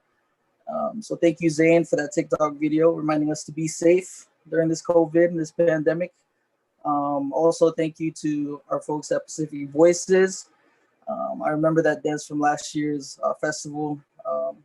It was the first time I seen that dance, and I'm glad that you guys were able to share it with us on this virtual Celebrate Micronesia. So thank you to Pacific Voices and Antino for that performance, and to all the kids. So hey, Kathy. Hey, that was great. How you doing? You still awake? Well, I think I'm still sleepy, jet lag. But it was great. Man, Austin, watching dances, huh? I always remember when I was a little kid and watched dances, but you're a good dancer. I can't remember when did I don't know. Were you dancing when I first met you? I was standing still. I was very. Oh, you were I was very standing much still when we first met. Yeah. We actually, it was actually, that's a good story actually.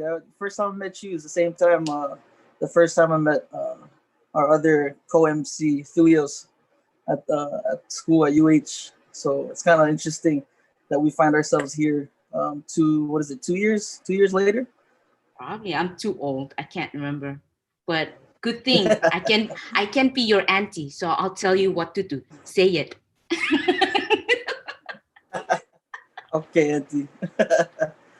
All right, without further ado, education, again, as we've talked about and as we saw with our folks at Marshallese Education, that first video, it's a path to success, and these next 3 videos highlight some educational enrichment programs offered by Total Productions and In Peace. Mahalo to Michael Sabalos of Total Productions for donating keiki coding books and providing coloring pages in our downloads folder.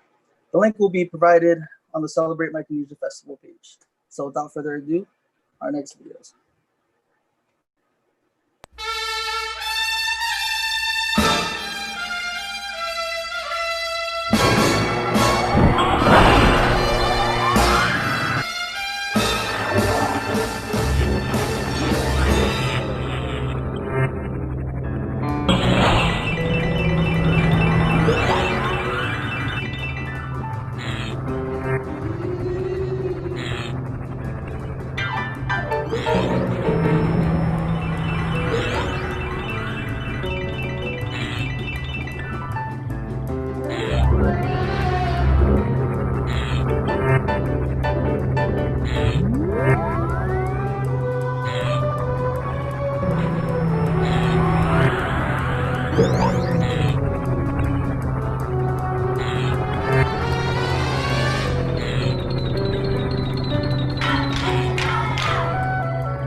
early learning and school readiness, educational equity and teacher development, family economic capacity building, a future Ike Hawaii Indigenous Science Center. In Peace, serving Oahu, Molokai, Hawaii Island, and Kauai. Call 808-693-7222 or email info@inpeace.org to learn more.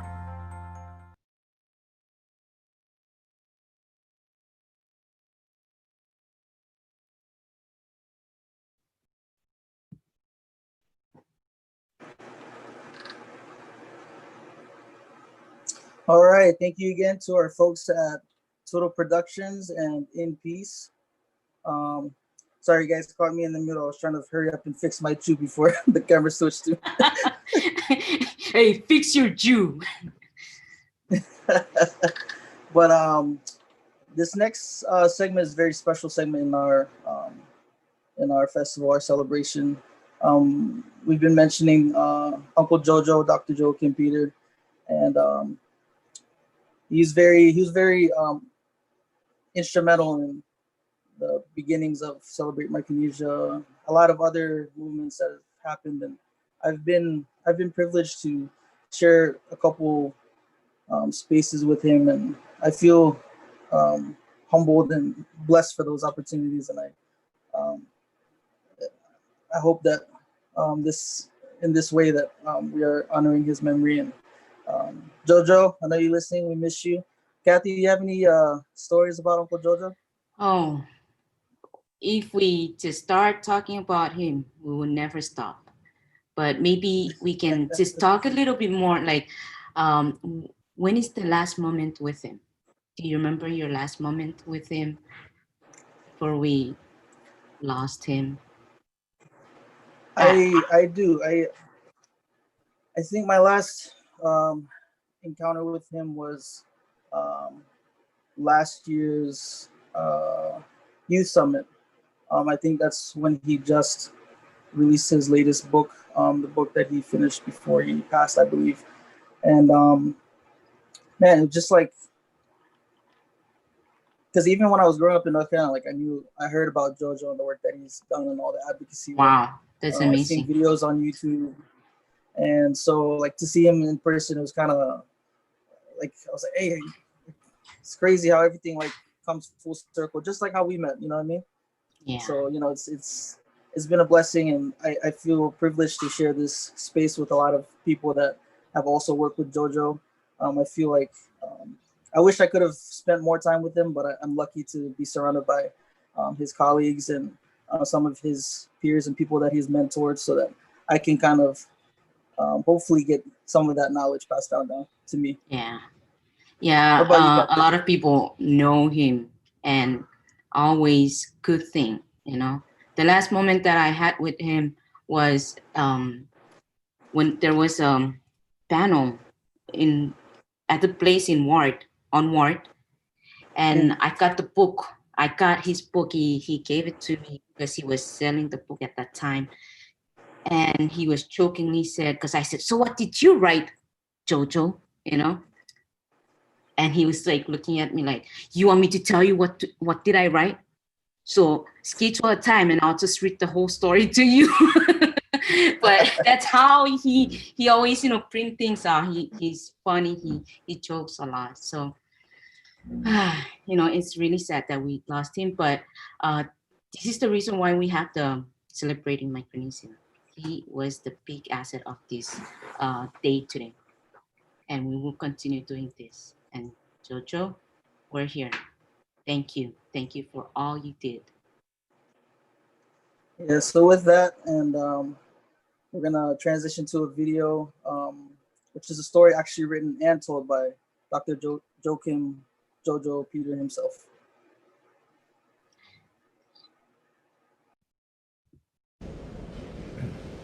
Hi. It is perhaps appropriate that I introduce my friend Joakim Peter, who is the author and the storyteller in the video entitled Shangi dances with birds. Joachim, we called him Jojo, was a PhD student at the University of Hawaii. He graduated, in fact, in 2019. He and I became good friends, and when he finished his dissertation, we embarked on various writing projects, including the story you will enjoy here.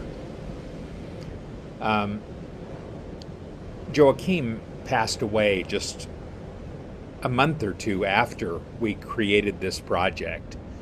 I am so sorry to say. So I'm speaking on his behalf. Joachim was a lifelong advocate for social justice, especially for Pacific Island peoples, including persons with disabilities. This story about Shangi is the story of a girl who is deaf, an island girl, who is not well accepted by her neighbors and friends because of her deafness. And finally, she is taken in by birds, seagulls, who teach her how to dance, and in turn, she invites the community to join her. It's a very good story with an ethic of inclusion. Joachim himself had a disability. He suffered a spinal cord injury when he was a teenager that left him paralyzed. He used a wheelchair and forever had a place in his heart for persons who had disabilities of any sort. He and I have also collaborated to write his memoir, specifically his childhood years. The information for that book is cited below, and you might be interested in learning more about Jojo's life in his own words. So with this brief introduction, please enjoy Shangi Dances with Birds. I want to get that title correct. Appreciating Jojo's love for storytelling and his belief that we should all become well educated and appreciative of the diversity in our worlds. Thank you.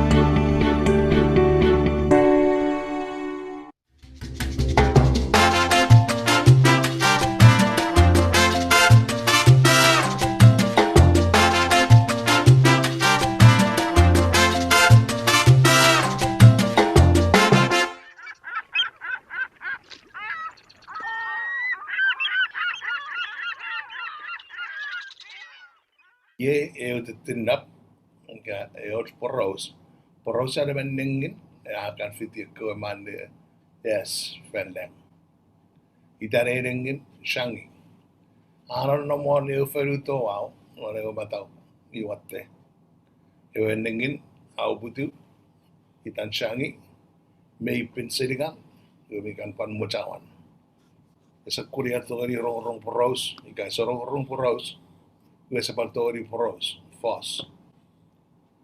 Iwa naran na usukan an bi penselingan me an story fast John lady arwe dan lady an ko rakan 18 ko rengin por masuk batun rumot ngar sepan mo cara 18 ngari shangi eko rumot ika ko por no ko rakan kayo rakan fan paru rumot e fer coach rakan era nangare shangi sa side parken mas ika nangare shangi sa side ko sokun por ka ko porken ka ira ika ko sukupatin por ewe rakan tadi di faurut rakan pen ni ko nanaro por rakan rumot e pakitan me mikar orderan me pensaringan ika pan side fas ina botar sama cara itigari ko por pun esa side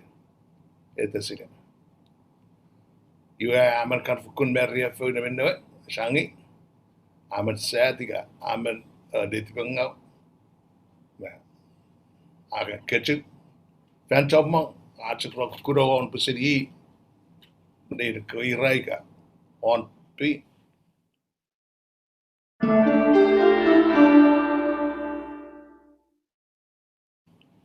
iwa fario nomoro pi agar ketchup pun eso me maduru besor chiran le kuroika le ari arko por iwe coach macang rasudo iwe merko macang nebenan potau sumi kesaro de tipengau iwe ru shangi pun arorong poros arabet poros iwe anno to iwe mara ewer ngaku poros gorok potau sungka yen mi fokun ne tipengau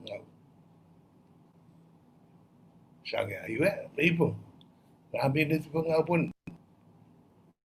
ekaran nengi rasa bucara bufitir de por juga esepan mehor rio bucara iti akaran por iwe macam iwe met ngem kesebutan tu fitikam ne por jangan met we abi mi kalpan por ayo wer am ke por me skopat me am pusira moram amrets am ke por ne sangi arra ngai bi fasun ne isme bal sire ida me bobun se war por bus sire bedu buffer ko macam raya apa itu game por iwera angai me ururan on por ko me bidan ururan on por ko macam warakan fotografi on por ko mera bidata on po e budun me I parliament macam la me urusra on por ko ai even macam juga raba butele kaya arko por ragara site fendang saat sukupatin begitu sukupatin style arko por fendang ramen papa ramen usud kapas dan arpa apa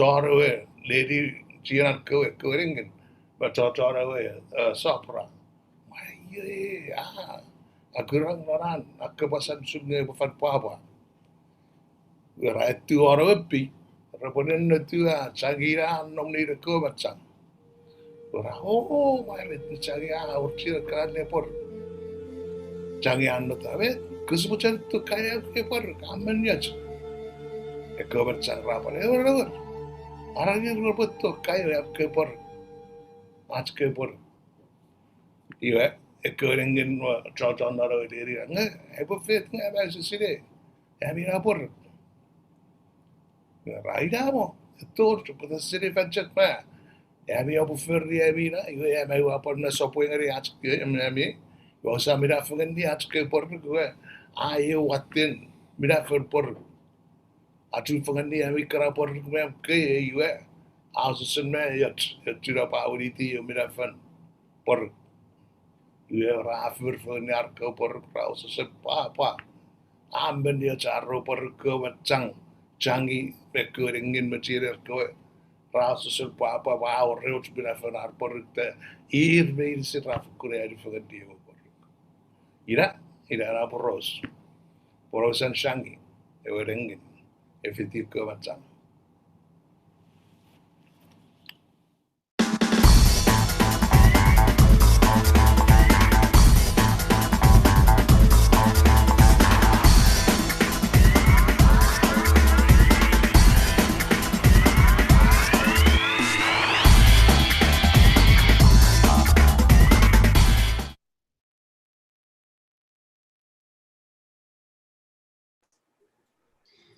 Oh man, Kathy, what you think about that story?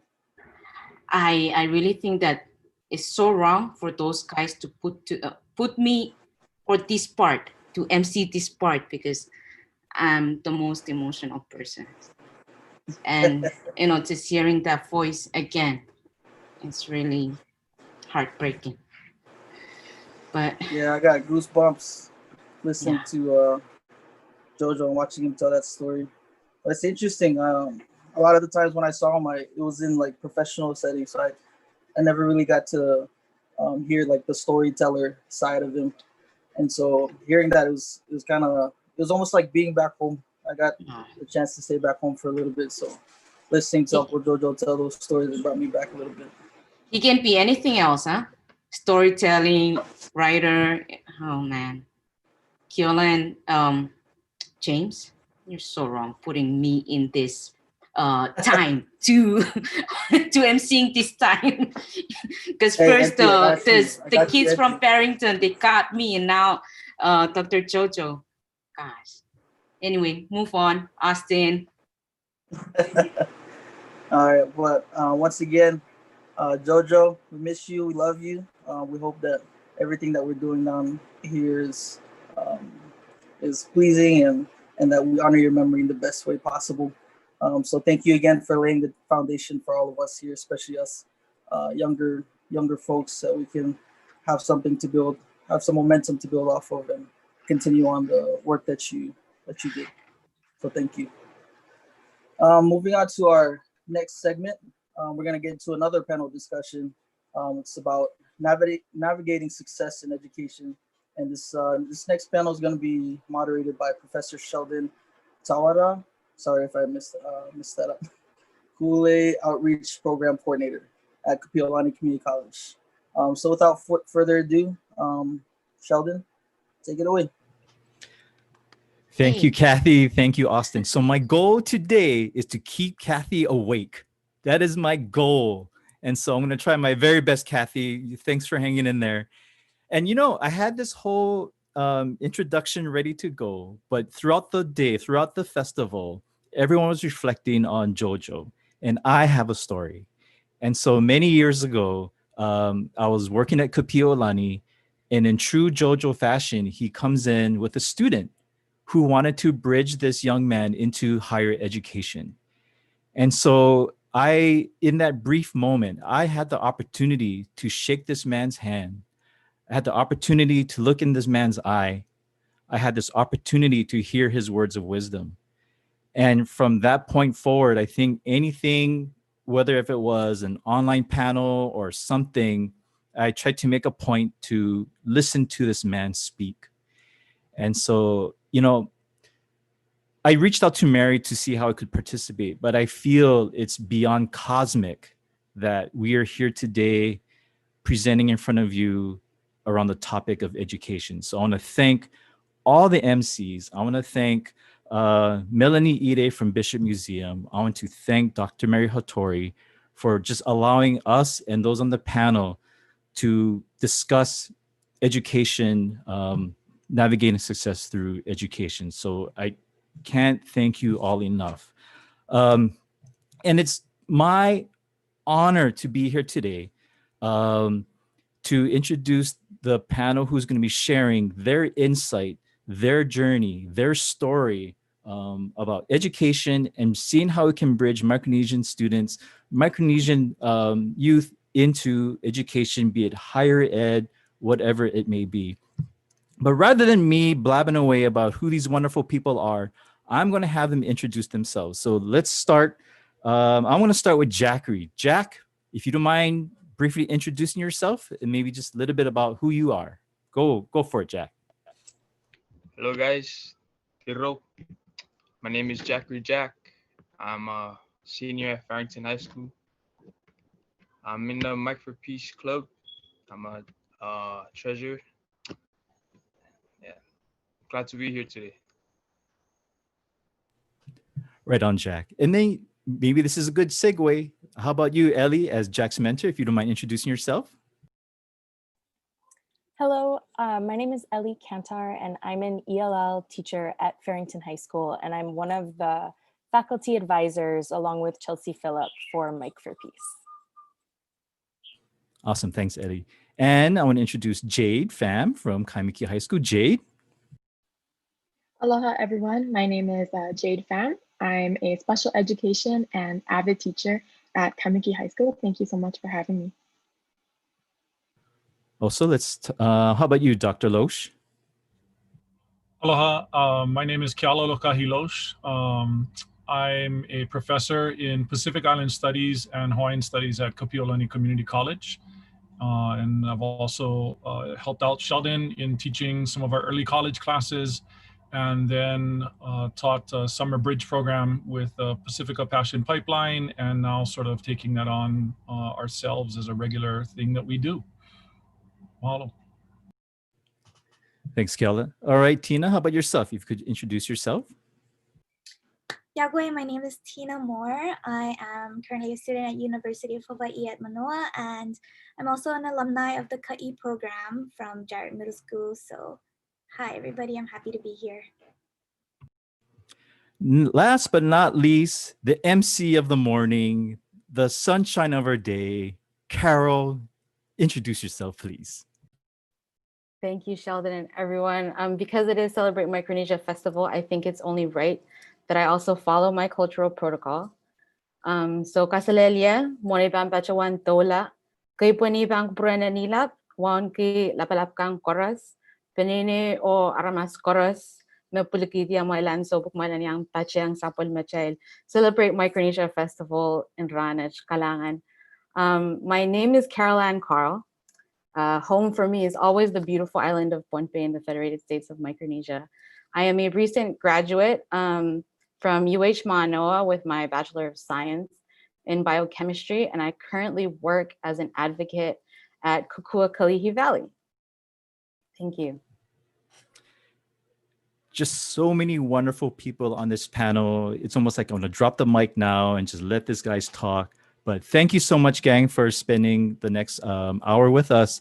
And really what I want to introduce to everyone on the call, everyone that's watching right now, is this talk is divided into three parts. We got the lens of our student, lens from the classroom, and lens from the community. So what you see on the panel are representatives from those different areas, and some cross each other as well. And so what I want to do is spend this time having this panel share some of the positive movements that have been happening in the Micronesian community in the arena of education. And I'm going to put this guy on the spot, Jack, because I watched the video today. It was awesome. Like, it just, you know, people talked about it, tugged to the heart. It pulled so many emotions. It was well done. But Jack, tell me a little bit about yourself, and tell me, as a youth now, what do you see are some of the bright lights as far as the Micronesian community moving on to perhaps education after graduating from high school?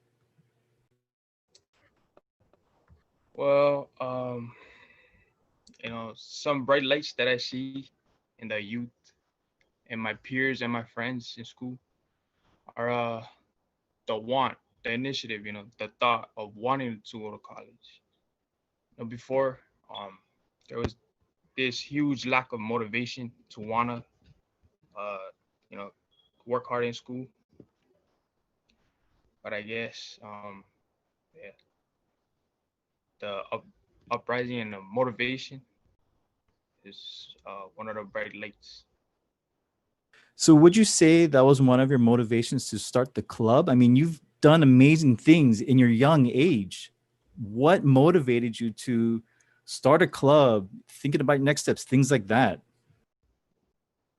What motivated me to start a club? I wanted to, change perspectives in a community, and by helping my peers be successful, that would be like the step one, you know, showing people that we are not what, they say we are. Yeah, I noticed your video was all about breaking stereotypes and just sort of breaking that mold and showing people your true selves, your humble warriors. Ellie, from being his class advisor and also being a part of the Farrington family, what have you seen as potential growth in bridging Micronesians into post-secondary education? One of the biggest things that I've seen really, I think, as a result of Mike for Peace and the work that the students are doing is just this, I guess, a strengthened sense of community at the school, right? Having this clear community where students can connect with each other, they can support each other. And then, I mean, I guess from our end as advisors, where Chelsea and I can help them navigate the system as they need, right? So it's really, since the club, I feel like there's been a much stronger sense of community available for students. That's great. And I know with Farrington and even Kaimuki High School, the percentage of Micronesians enrolled in those institutions is number one, if not number two, as the most students on those two campuses, on those respective campuses. Jade, in your lens as a faculty at Kaimuki High School, what are some of the bright lights that you have witnessed at Kaimuki, being that that school is predominantly Micronesian? Yeah, so I have the unique opportunity of not only teaching AVID, which is a college career prep program, but I'm also a special education teacher. So I get to see really two different sides of the spectrum. And one story I really love sharing about, being a SPED teacher is to see the growth of my Micronesian students who not only struggle with, sometimes having English learning needs, but also having a disability. So one of my students I love so dearly. I got to teach him for all the way from the 10th grade to 12th grade. And within the 2 years that I've taught him, he actually was able to move up 6 grade levels in terms of his reading comprehension. Sometimes I think about what was it that allowed him to achieve so much growth? And really it's that encouragement, believing in your student, telling them to believe in themselves, and then providing that individualized education that really fits their needs. And then on the other hand, being an AVID teacher, seeing my students enroll in Kaimuki to College, which is a program that Sheldon, you support.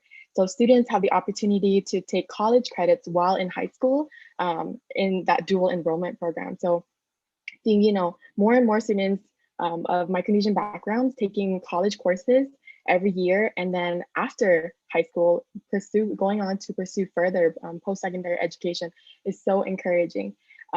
I love when I hear my students tell me, Miss Pham, I don't want to just go to college, right? I want to go to college so my younger people in my community can see that, hey, I can do that too. When I hear those words, it's like, wow, we really see such a positive growth in the Micronesian community. And it really comes down to empowering our students to believe in themselves so they can go out and empower other younger people. So it's really this awesome, coming full circle type of experience. And for me, I also grew up in Palolo housing alongside many of my own students. So being able to share that experience with my students, although I'm not Micronesian myself, I feel, the impact of poverty, the impact of, prejudice and feeling that people might not believe in you. And so really going back and telling students that, hey, I believe in you. Thank you so much, Jade. And I think you might have just revealed how old I am, because I think for Jade, even Tina, I've known them since I think they're in high school. And I'm going to throw Dr. Loesch under the bus as well, because I think he was your instructor too. Anyway, side joke. So, you know, I think one of the messages that was out there, in fact, through Jackie's play, was lead by example. And I think that was a theme that came up. And so I want to pass it over to Tina, because she's a part of this wonderful program out of Iolani School called Ka'i. So Tina, you know, we talk about mentoring, we talk about even diving deep into the community. Could you share what Ka'i does for the community? Yeah, I'd love to. So the Ka'i program actually was established. I was actually the first group that they invited to be a part of the program. So what they do is they basically take sixth graders from Jarrett Middle School and they spend 6 summers. They commit to 6 summers at Iolani and they take summer classes, and the Ka'i program basically helps the families and the students with almost everything, if I'm going to be honest. They set us up with classes that they knew would benefit us in high school and in college. They help us financially if we need it in order for us to be successful in life. Without the Ka'i program, I don't think I would have been able to go through college so easily. They helped me with financial aid. They helped me. They're the ones who encouraged me to go to KCC, which is where I met Sheldon, which is also where I got my first college job there. I also worked there at KCC. So, and Ka'i, like, they really focus on helping the students break past those stereotypes of how, like, most kids from the public housing or from low income neighborhoods won't be able to get past anything great. And I think Ka'i really has broken a lot of those barriers for these students, especially our Micronesian students. It's amazing because I was there since I was in 6th grade.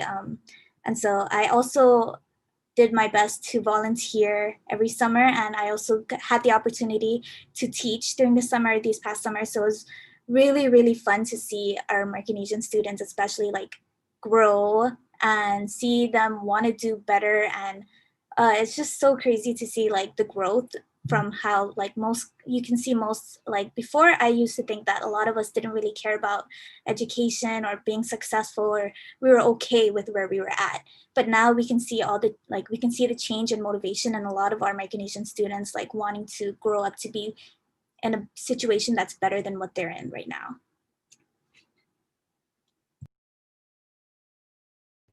And so correct me if I'm wrong, so Ka'i still goes down to elementary school. So you guys are mentoring folks in Pololo from elementary, I think, through college. Is that correct?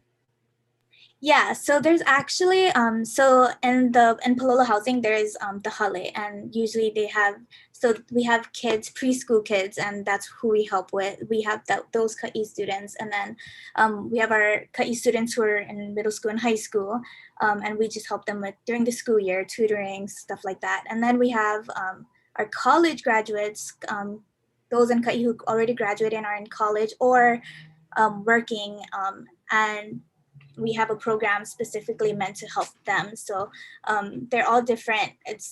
Ka'i is basically helping from all ages.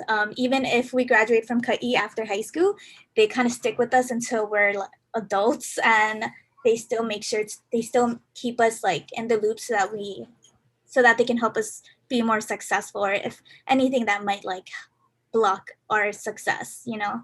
Yeah.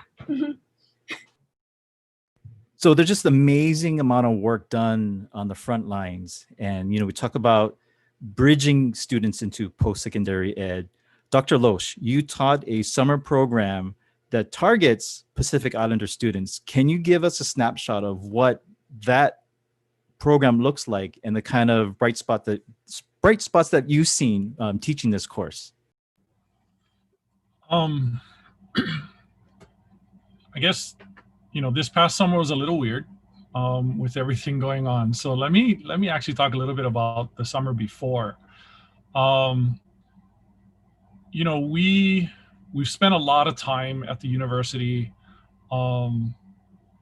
trying to be better. But at some point, it's got to come down to the faculty sort of stepping outside what we normally do. And so when I was approached to teach a summer bridge class, it's not what I normally do. But there are so few of us in the university community who have any expertise at all in the Pacific, let alone specific areas. And so, you know, I mean, for the record, I'm a Polynesia specialist. As a Hawaiian Tahitian mixed plate, my going into Pacific Island studies was really a journey of self-exploration. My mom was a Hawaiian language and culture professor, and I went to Kamehameha, so I grew up with a pretty solid Hawaiian identity, but at some point I realized I didn't know what that meant as a Pacific Islander. And so that's kind of where my journey came from, and that's what has shaped what I do with my students. I get a lot of students now, Pacific Islander students, who may be second or third generation, born and raised here in the Hawaiian Islands. And it's amazing how fast we can lose our connection to Oceania. And so I think that was part of a discussion when I went through the Pacific Island Studies program, 25 years ago, that eventually this is what was going to occur, that we were going to see Pacific Islander students coming through who were no longer connected. And so that becomes the big challenge is there's a level of diversity that is coming out of our Pacific Islander communities that I don't know that everybody expected. We somehow have this very almost romanticized image that everybody is super grounded in their culture because they're coming from a minority culture. And it's just not true. And so what was, I think, the biggest challenge and the biggest success was actually just being in the room to facilitate conversation between the students themselves. That those students who were grounded, those students who maybe had just moved here from, the quote unquote, and I think you got to put them in air quotes, the home islands, they were the ones to teach. And honestly, when it came to Micronesian students, they had to teach each other because again, I've been to Guam, that's it. That wasn't my area of focus when I went through education, but it has to be a priority now. And so I think that's been one of the wonderful things about this is being able to learn from my students, to expand my knowledge base as a professor in Pacific Island Studies. Couple of moments though that do stand out that I thought were very powerful, that highlight both the challenge and the solution. In summer of 2019, we had 19 students in class, 11 of whom were Chuukese. We had, I think, 2 from the Marshall Islands, 1 from Kosrae, couple of Tongans, couple of Samoans. What was amazing though was how the Chuukese students kind of worked out who was where in their journey. There was this one young woman in particular who very much sort of fit the stereotype, right, that I think a lot of people held. In public housing, multi-generational family, living in close quarters, disconnected. And what was the telling point? And I didn't know this, okay? I want to be perfectly clear. I didn't know what was about to occur when she said she didn't know who her mother's clan was. Again, not my area of specialty. The rest of the students, I mean, literally gasped. And it was, I wasn't sure what was about to happen in the room because some of them were so shocked that she wouldn't know what they assumed would be the most basic part of Chuuk's identity. And what was amazing though is that they came together to educate not just her, there were probably about 2 or 3 of them that were in that situation, about why it was important, right? And who they might reach out to find out, right? All I had to do was get out of the way. That's all I did, was provide a space. And I think that's a lot of what a bridging program can be about and needs to be about. I'm not there to teach, I'm there to facilitate.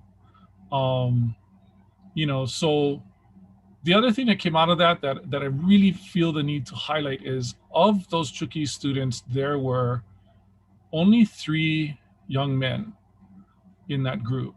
And I think, like we've seen in my own Hawaiian community, that's always been the challenge, is getting our young men into higher education. There's so much pressure to go to work, to go do something else. What was just fantastic though, is when they were done with my class, there were additional phases of the summer bridge program. By the time they were done with my class, they decided on their own to go recruit some of their friends to come to college. And none of us as faculty pushed that. We didn't say, oh, please go tell your friends, go, you know, you each need to bring somebody. No, they went and did it. And so they doubled the number, I mean, from 3 to 6, but still basically doubled the number of young Chuukese men coming to KCC just because of that, right? You know, so we have, I think, just some amazing opportunities, but it's still a challenge to just find those spaces to make it happen.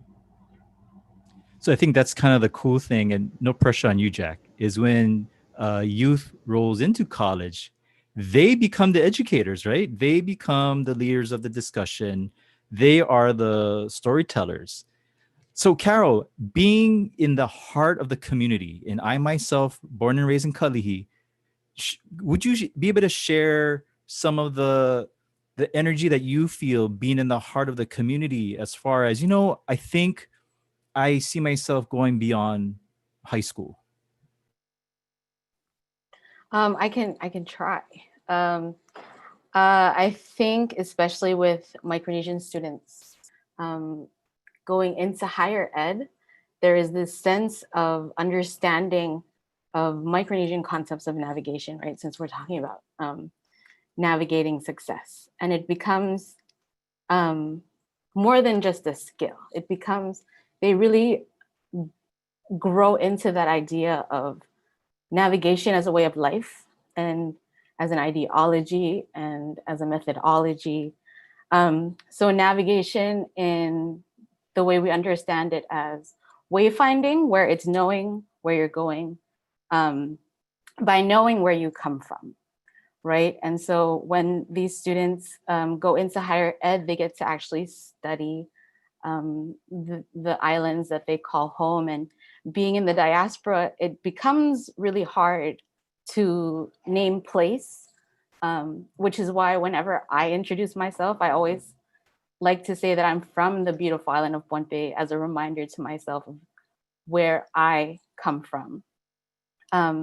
And so for a lot of the students that I've met, and the ones that inspire me the most, are ones that are able to say, like everyone else was saying, like, I want to go to college because this is how it's going to benefit my family. This is how it's going to benefit my country. This is how it's going to benefit the entire community. And I'd like to just, there's this beautiful story from the island of Tana in Vanuatu about the tree and the canoe.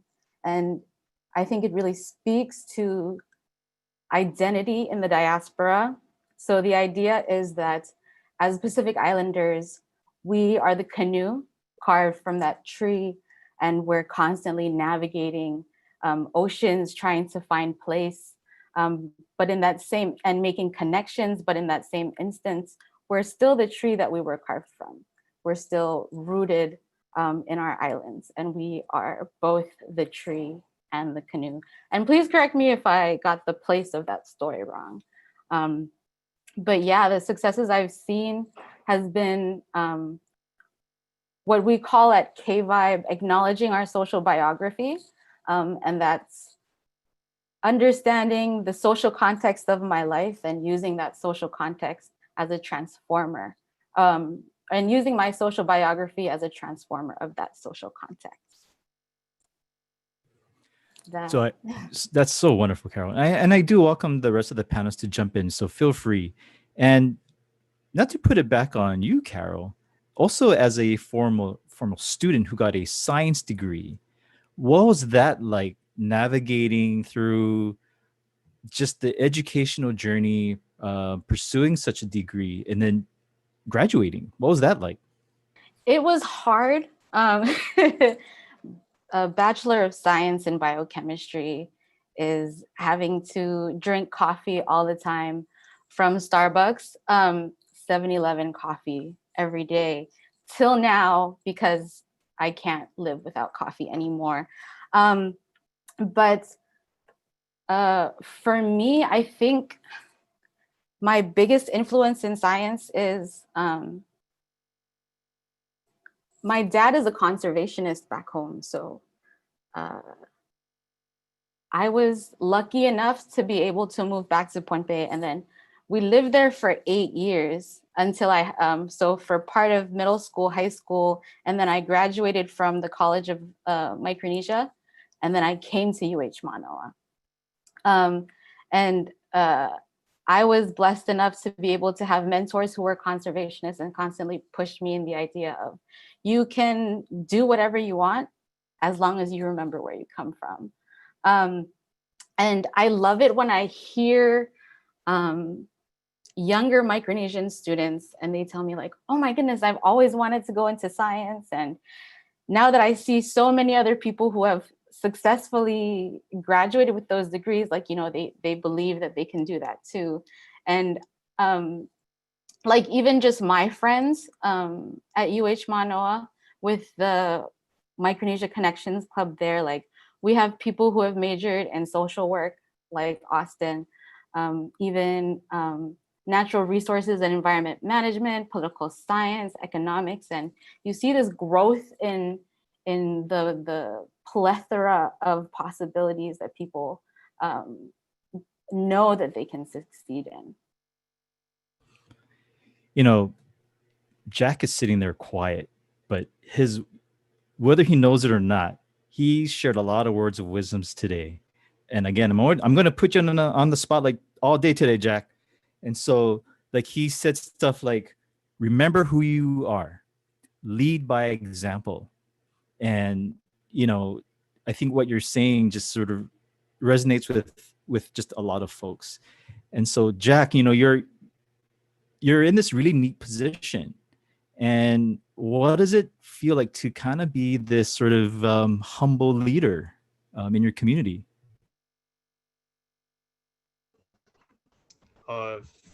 You know, feels great, but you know, I just wanna acknowledge everybody that got me here, my advisors.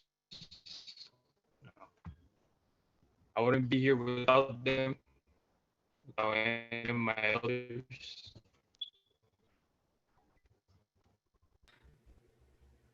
So your audio is kind of breaking up there, Jack. But if you don't mind, I know I lost track of month. I think we're in October. So we're in October. In a blink of an eye, you're going to be having a diploma, a high school diploma in your hand. Blink of an eye.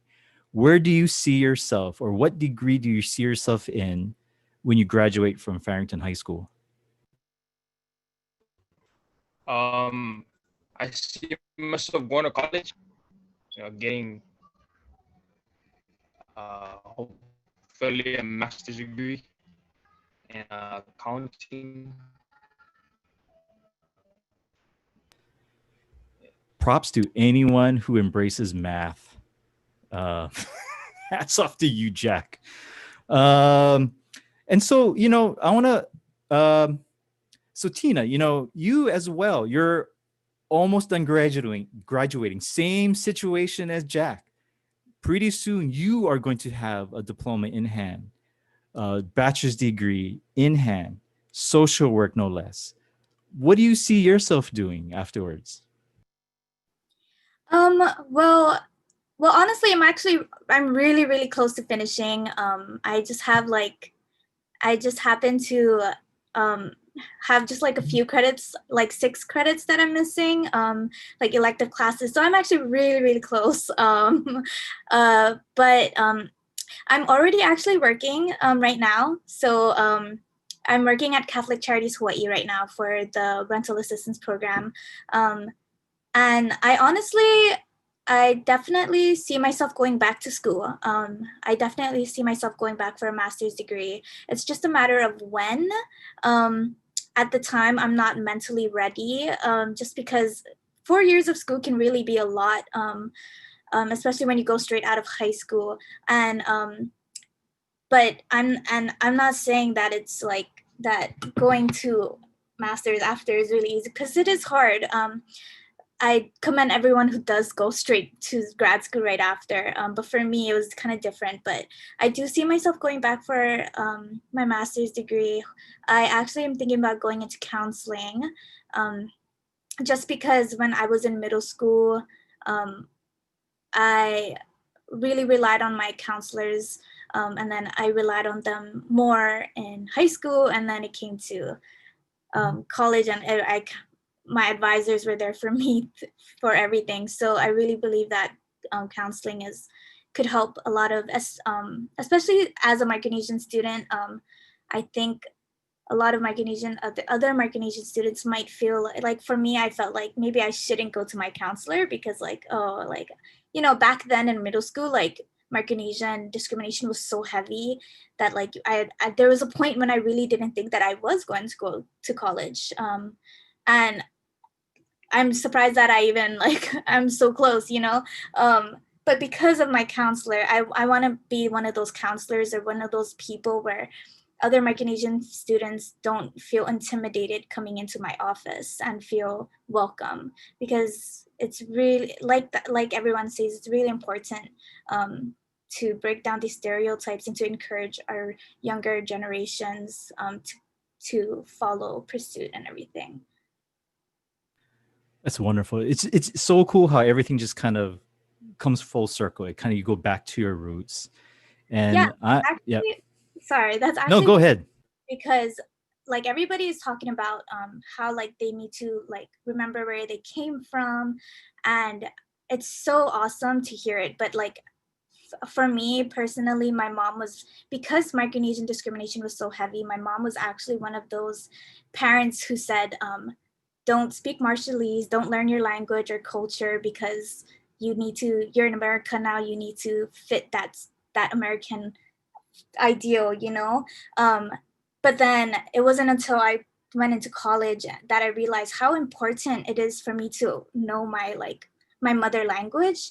So and that's something I want all Micronesian students to know, like not to be ashamed of where you came from just because we're going through the hardships right now. So it's so right now I'm actually learning from my family members. They send me notes all the time to learn my language and to know some stories, like childhood stories I should have known, but I don't. So I think it's really important for us to bring that message out, that it's okay, like to love your culture and to, expose it and do everything to bring it more into society. So education comes from all over the place, not just your typical classroom. And, on my road of embarrassing people, so I'm going to show this book. I don't know if you can see my camera, that Miss Ellie had a hand in. And so this one had just like the book says, voice. And so it had a similar theme about being present with who they are, being just kind of loving who they are. And so, Ellie, we talked about a lot of bright spots, but what are some of the challenges that you see that we really need to address now, perhaps it could be in the area of boosting confidence, things like that, to get folks maybe on the track towards being, I guess, positive contributors to their community? Well, it's really interesting that Tina, you talked about language, and then you were showing voice, because one of the classes of students that submitted poems for voice was actually it was a newcomer class, so it was all students that had recently come to Hawaii, and they were all Micronesian students. I think they were, oh, I'd have to remember the roster, but I think they were all Chuuk students. But one thing that we really did with that book was every single student in that class wrote bilingual poems. And as teachers, we felt that it was really important for them to be able to write these poems bilingually, so they could see that their home language did have a space in our classroom in Hawaii. Because, I mean, so often as an ELL teacher, I only work with language learners, and many of my students are new here, so they're navigating this new country, this new state, this new culture, a new school system, and they're all doing it in a new language. And I mean, I can't even imagine how challenging that is in so many different ways. So I feel like one thing that as teachers that we can do in terms of helping them with that challenge is making space for their language and showing them that these students have so much to bring to our classrooms and to our education systems, and that they have these skills and these and this knowledge that can help them succeed here. It doesn't have to be this idea of you have to forget what you know and learn new things in order to succeed. So kind of being able to bridge both worlds, if that makes sense. Yeah, thank you. No, it makes perfect sense. And I see Jade nodding her head. And so in your lens, I've partnered with Avid in the past and know that they work with a lot of first generation college bound students, perhaps low income. What do you see are some of the challenges we need to address right now? The challenges that Micronesian students experience when looking at post-secondary education opportunities is really addressing the stereotypes that kind of bog them down. I know a lot of my students are aware of how of the narrative that is shared in Hawaii regarding Micronesian youth. And so, we see things on Facebook like Stolen Stuff Hawaii or Hawaii News Now, whenever there's a negative depiction of a Micronesian youth, that narrative carries across to really, all Micronesian youth. And so these students are experiencing extreme prejudice and feeling like other people in the community are looking at them and thinking, oh, they're Micronesian, they can't do it, right? And so prior to this panel, I actually sat down with quite a few of my students and asked them, well, why don't you tell me what are some challenges you experience? Because for me, I see it from an educator's point of view, but I really want to hear what you have to tell me. And, one of my students, he told me, sometimes there's no one really there to expect good from us. No one has high expectations of us. And so we lose sight of those promises, right? We fall into these short-term hopes rather than setting those long-term goals for ourselves. And so that really brings a lot of discouragement to their college goals. So, Kiala, in the college setting, they talked about long-term goals, breaking stereotypes. The fact that they are in your classroom perhaps is breaking that stereotype, changing that trajectory. And so, but you might have addressed it, but if you don't mind talking again, what do we need to do now? So, well, first off, what you just said is exactly what happens in the first week of class, if not the first day, is I feel like I actually have to point out to them exactly what you said. Look, you are here now. That's progress. That's success. When you look at the numbers, you're now part of the success story. You're a positive statistic. Whatever you think you were before, you're now a positive statistic because you're in the room. You're in the room. That alone is still so huge. You know, when I think about my own community, right? Hawaiians, in the Hawaiian community, only 14% of us still make it to higher ed. And so the numbers for Pacific Islander students are even lower.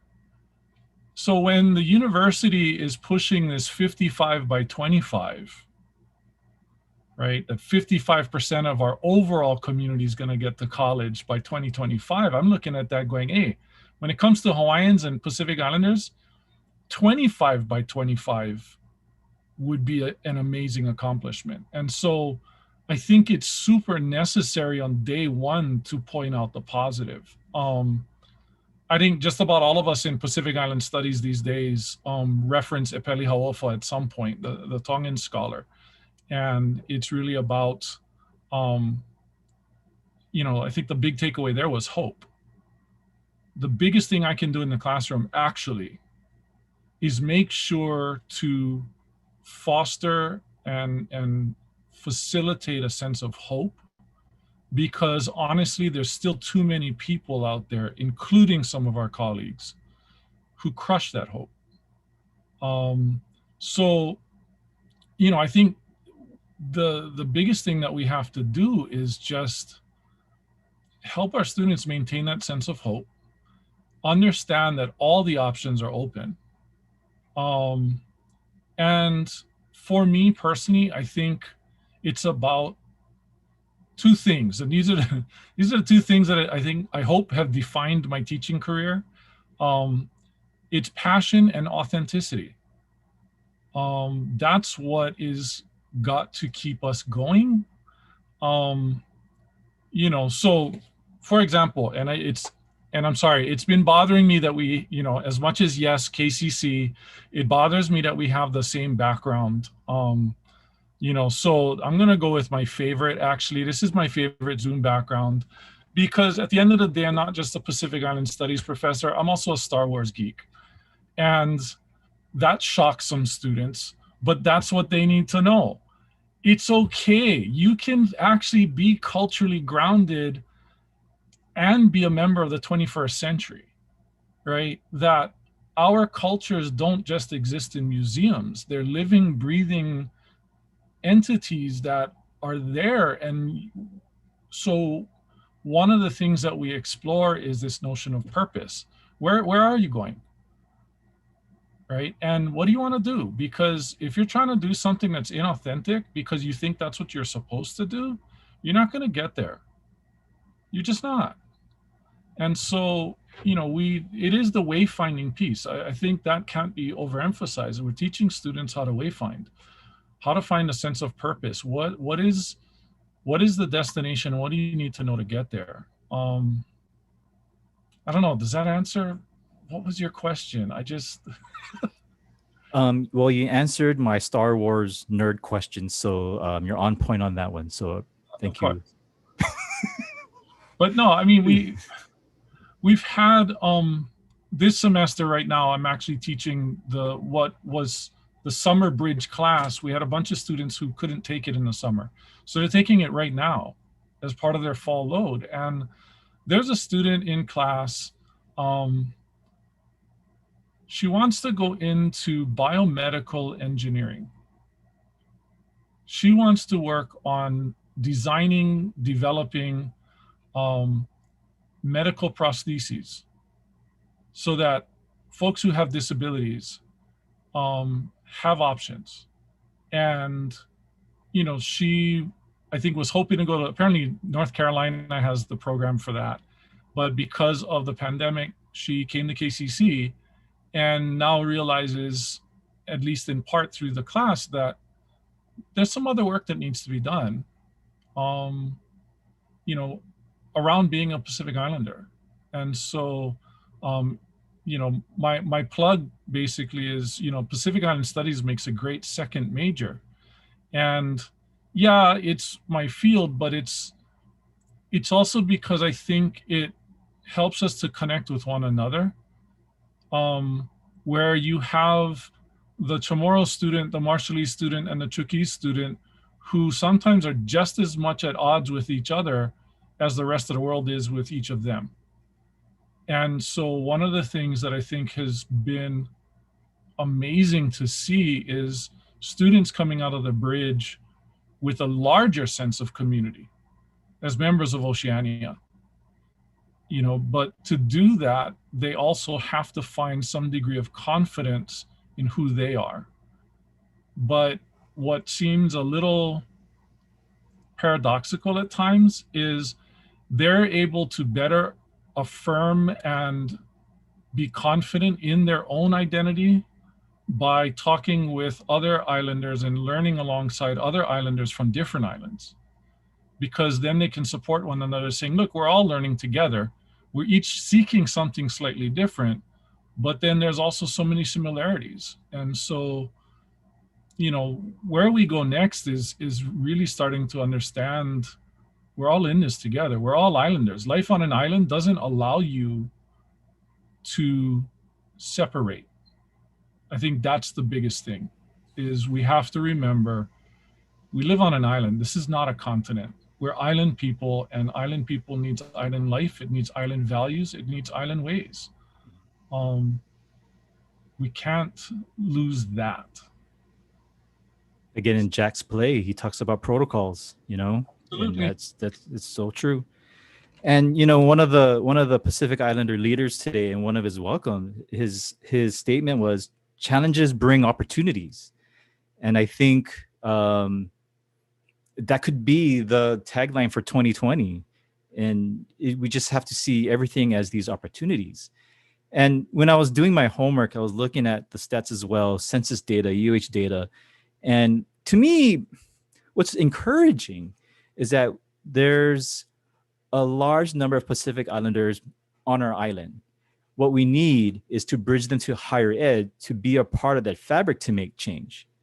And so I know we have only a couple of minutes left. Maybe on the panel, I'll start with you, Jackery. If you had the power, if you had the magic wand, what would you do as far as changing the needle and what we do today? What kind of changes would you make if you had unlimited resources? I would probably change, or can I like make a school? If I could make a school, I can make a private school for Micronesian students. One that not only teaches about education, but also teaches them about their own culture. Because I think culture, you know, valuable for us youth to learn, because we are nothing without our culture. And with that, I think with culture, like there's a valuable lesson, like a key topic in our culture: respect, respecting our parents, our elders. If they learn that, if the students learn that, they would want to value school more. Because without respect, with respect, they would want to respect their parents by going to college and paying them back. Thank you, Jack. Ellie, how about you? I think if I had unlimited resources, something I would change, that's the question, right? I suppose personally, I guess if I had unlimited resources, I would want to just provide more experiential opportunities, right? That try to provide, and I mean, not in a COVID world right now, you know, I mean, you can't get out really, but just in general, being able to provide students opportunities where they can see different places, different fields of work, different pathways, and physically be in those spaces to see what that would be like and what it would mean for them to be a part of those spaces. Thank you, Ellie. Jade, how about you? That's a very challenging question. That's something I have been thinking about in my last, just 4 years of being an educator. I always think that the best solutions come within education. And for me, I love when I hear my students say, I want to be a teacher. Not many students say that these days, knowing how hard it is to be a teacher. But, here in Hawaii, we have a huge teacher shortage crisis. And it's important that we get more of our Pacific Islanders in those positions, right? For me, I don't share the same physical appearance as many of my students. And I feel that when students see other people in positions of leadership that look like themselves, they're more empowered to pursue the same leadership opportunities. So I want to see more Micronesian youth pursue post-secondary education in various fields, of course, but specifically in education. So providing funding opportunities for students to go to school, tuition free to become educators, whether that's at the elementary level, secondary level, or even university. Great. Carol, what would you do?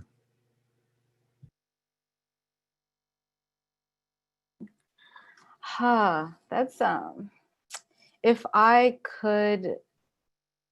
had the space to change anything I wanted, I think what I would do is I think I want to create spaces where elders can come in and actually outline curricula for students, weaving in cultural practitioners and cultural healers and all of those types of people into curricula so that students can actually learn from them. Because like personally for me, my voice comes from my elders. Saying we have to listen to the youth is also saying we have to give the youth spaces to listen to their own elders. Wonderful. Tina, what would you do?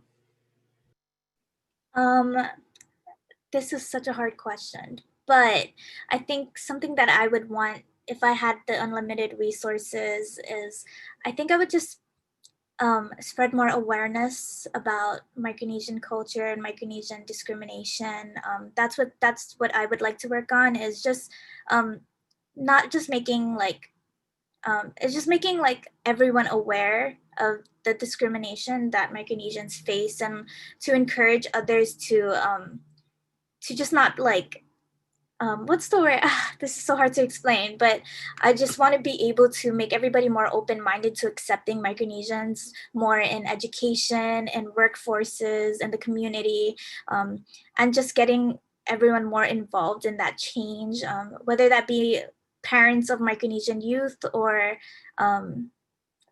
locals around to support, just stuff like that, just bringing awareness to how how big of a problem it is that we don't see many Micronesians in our society today. Yeah, if that made sense. That makes perfect sense, Tina. Thank you so much. Dr. Loesch, endless resources, but it cannot include the Millennium Falcon. So what would you do? No, we don't need that. No, actually, I think I'm going to circle back around to what Jackery said. He's spot on. We've seen time and again how the Hawaiian immersion schools and the Hawaiian culture-based charter schools have made a huge difference in the Hawaiian community. And so I absolutely believe we need to have other culture-based charter schools here. I think what Carol said about the elders coming in has to be part of that as well. I mean, I don't see those as two separate things. I think it's bringing that together, and I think it's doable. So many of the Hawaiian charter schools have done it without much in the way of budget. So endless resources, and you're talking about something like Kamehameha Schools. You're talking about a Punahou. That's great, but it doesn't even need to go that far. But I think that's absolutely a game changer. Up in Utah, there's the Mana Academy, which was started for that same reason. It was about getting the community together. It was about helping youth succeed in an environment that was not always the most hospitable socially. And I know that they've done some amazing work. And so to me, that's what has to happen. But it needs to be community-based, and it needs to have the elders. One of the things that is still lacking many times in the Hawaiian education programs is that parents don't always understand. Yeah, we reach out a lot to youth, and the kids get it. They understand the value. We teach them about the pipeline. We're still not doing enough to educate parents, right? And that without the parents' support, it's still an uphill battle, because we're saying come to school and the parents are saying why bother? So, I think community culture-based education is really the way to go. I think it can be done, So it might not be far-fetched at all. Like all the ideas that are on the table, I think it might be within reach. Well, I think if you're looking at schools like Farrington and Kaimuki, right? Remember that the first charter schools were conversion charter schools. So I know we've had conversations about, and there have been conversations where people are worried about Kaimuki. Okay, then maybe Kaimuki is primed to become a culture-based charter school at the high school level as a conversion school, right? I don't think we've had any conversion charter schools at the high school level. Well, maybe it's time. Just a thought. You got your work cut out for you, Jack. So this has been such a wonderful experience. Applause all around to our panelists. Thank you, Jack, Ellie, Jade, Keala, Tina, Carol. Thank you so much. Thank you to Bishop Museum. Thank you to East West Center for this opportunity to highlight these wonderful individuals. I'm hoping that JoJo is smiling down on us. And we appreciate you all. Perhaps maybe this warrants a part 2 at some point in the year, but we'll be more than happy to do this all over again. But Kathy, I hope you're awake. Austin, maybe nudge Kathy. I hope she's not sleeping. I hope we kept her attention. Our names are in the program. If you Google us, I believe you will see our contact information. I know I can speak for myself. If you have any questions, feel free to contact us. But again, thank you so much for spending your afternoon with us. Thank you. Thank you. Thank you. You guys all take care.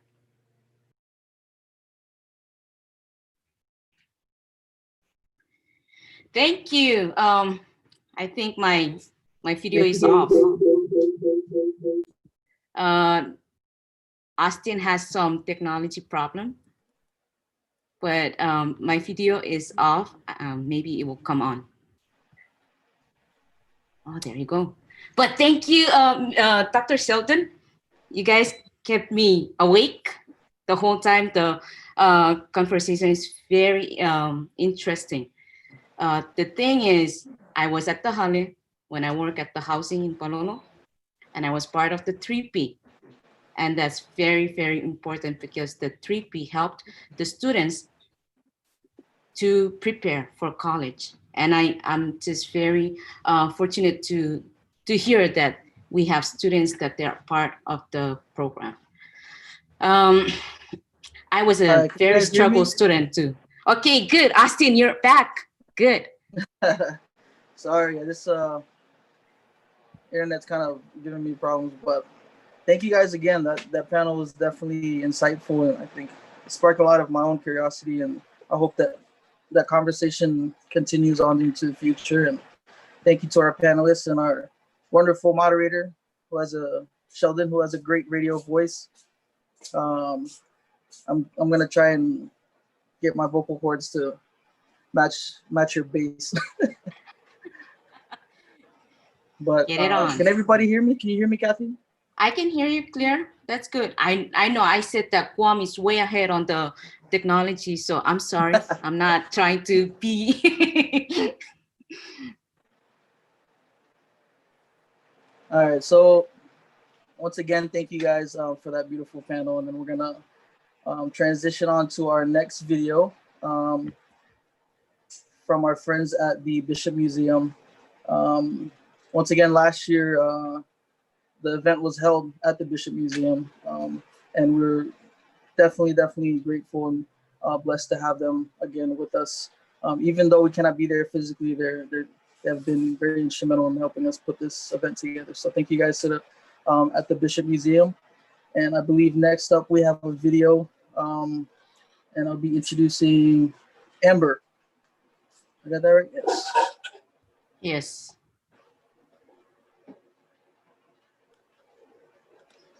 Aloha, everyone. Thank you for being with us here today. As Austin mentioned, we're pleased to feature a behind the scenes of Bishop Museum that's going to include our culture advisor, Marcus Hanale Marzan, who'll be sharing some unique collection pieces from our museum's ethnology department, followed by Dr. Rich Pyle and Brian Green, who will give us a deep dive into their coral reef discoveries throughout the Pacific Ocean, focusing on the waters of Micronesia.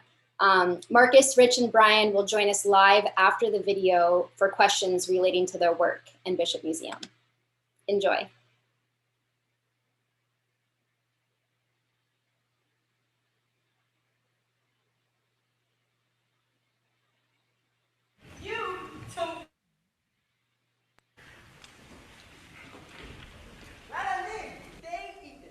Translation. Hi, my name is Ethan.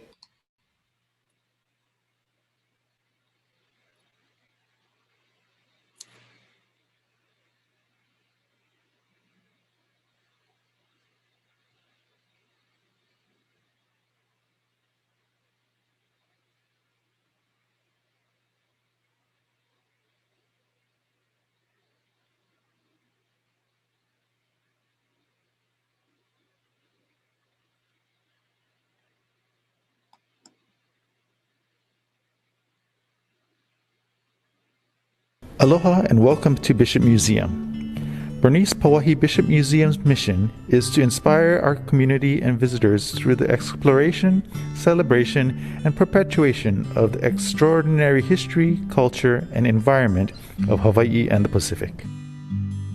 The museum was founded in 1889 by Charles Reed Bishop in memory of his wife Bernice Pauahi Bishop, a royal descendant of King Kamehameha I.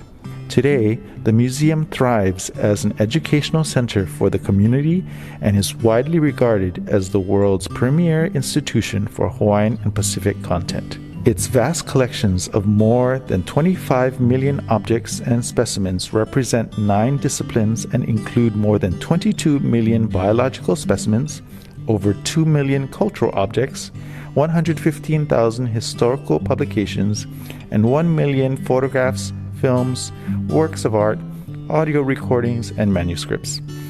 These collections tell the stories of the cultures and biodiversity of Hawaii and the Pacific, as well as the proud legacy of scholarly research spanning 130 years. Bishop Museum proudly serves more than 200,000 visitors each year, including 20,000 children on school visits. We invite you to explore our exhibits and collections, as well as our 15-acre park-like campus and new outdoor museum experiences. Mahalo nui loa, and once again, welcome to Bishop Museum. Aloha. On behalf of all of us at Bishop Museum, welcome to our presentation. Bishop Museum is honored to once again be part of the Celebrate Micronesia Festival, which we hosted last year on our 15-acre campus. This year, with safety concerns around the global pandemic affecting the in-person event, the decision was made to hold the festival virtually. Today, we invite you to enjoy presentations from our ethnology and ichthyology departments, then join us for a live question and answer session. As a cultural resource for the people of Hawaii and the Pacific, we at Bishop Museum hope to build a stronger connection to our local Micronesian community and empower you to come and learn about these island nations. We also invite those residing and working within Micronesia to explore our in-person and online resources and delve into the histories, cultures, and natural sciences of these communities. Mahalo nui loa for joining us, and we look forward to speaking with you after the presentation.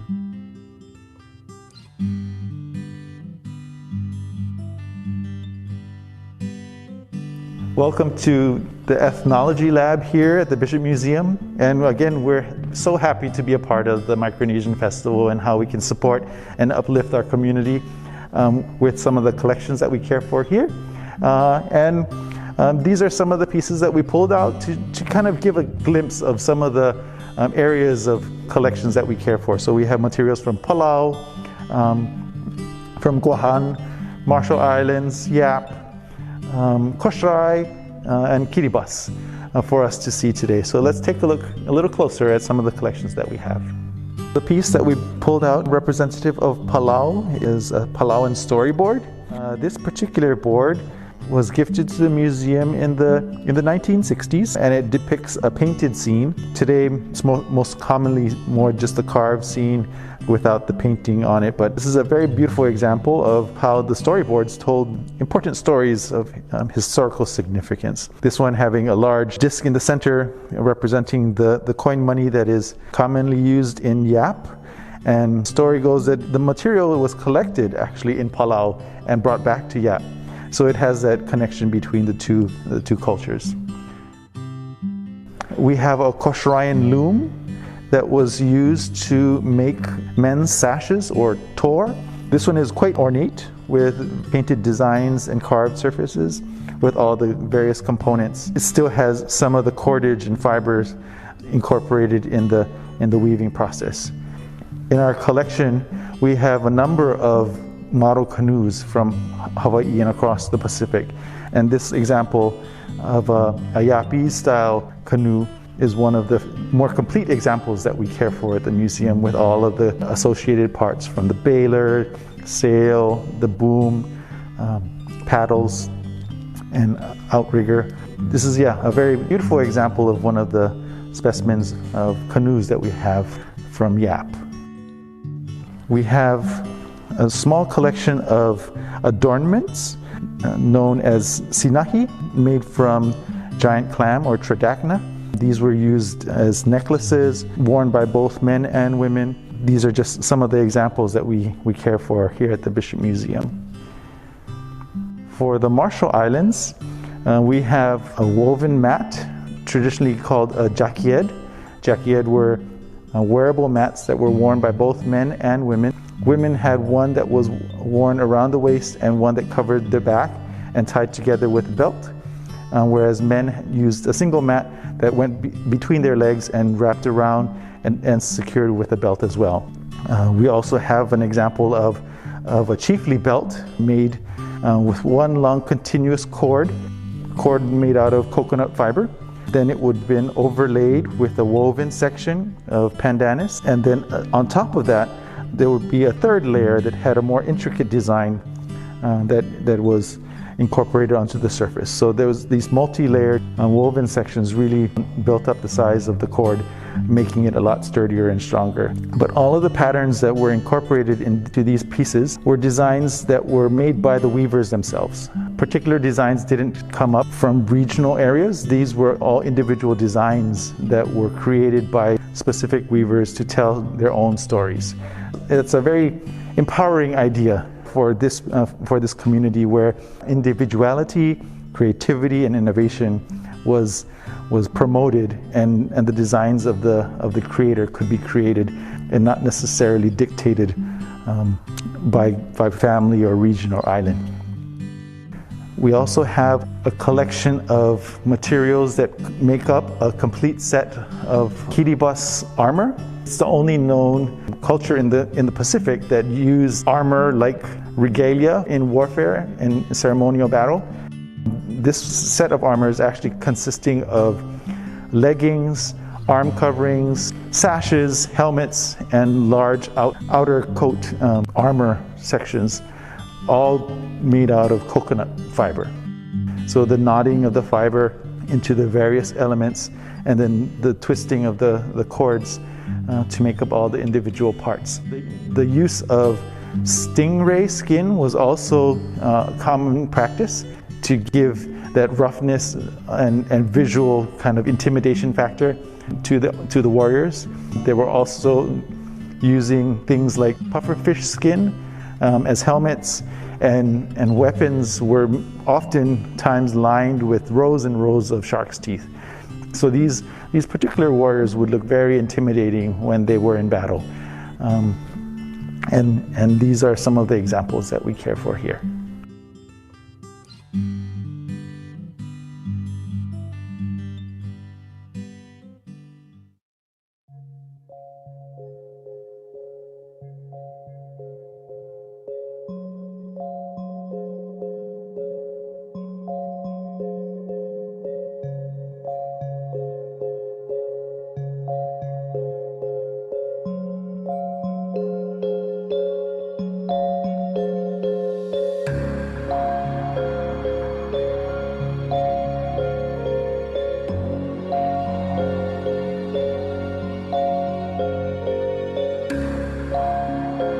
Bishop Museum has one of the world's largest and most important collections of fish specimens from Micronesia.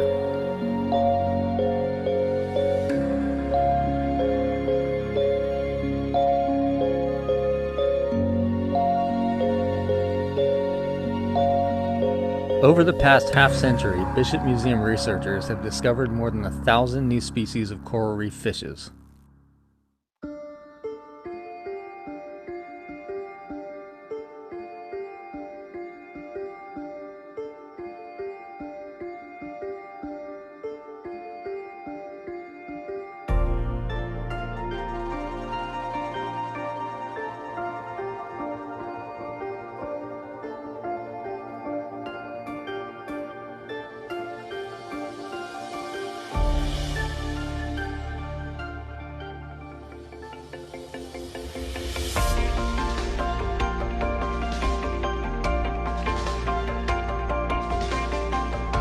Palau's spectacular rock islands are home to some of the most diverse coral reef ecosystems on Earth.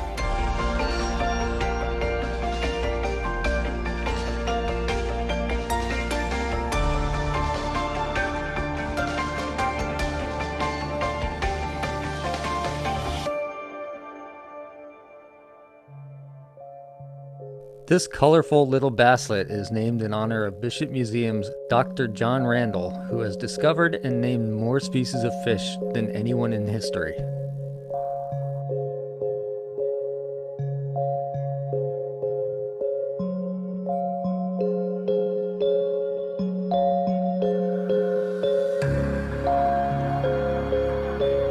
On many dives, we use hand nets to collect specimens for study.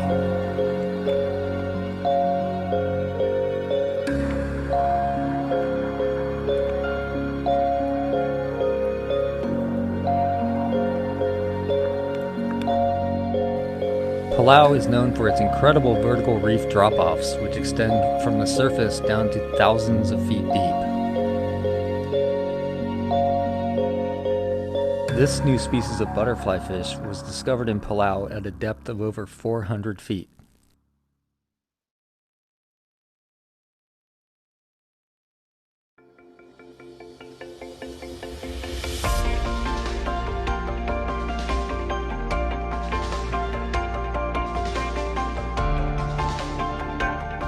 The largest island in Micronesia is Guam, which is the southernmost of the Mariana Islands.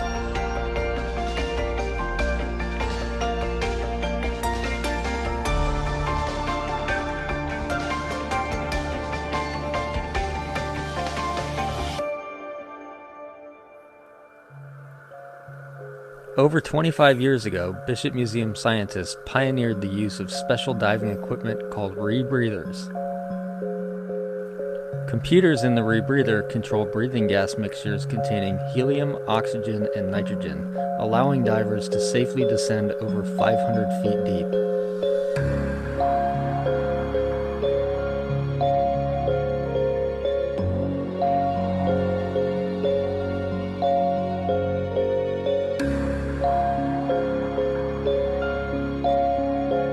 This butterfly fish was first discovered in the 1980s off Orodi Point on Guam.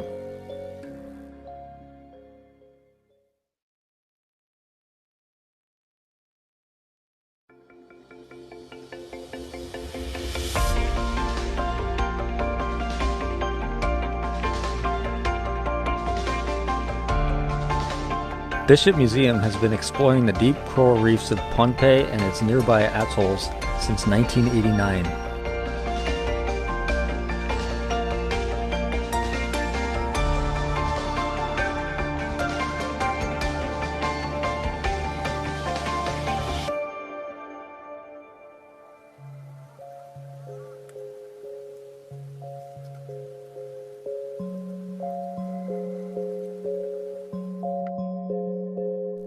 At a depth of 400 feet off Ant Atoll, we have to work quickly before too much helium builds up in our bodies.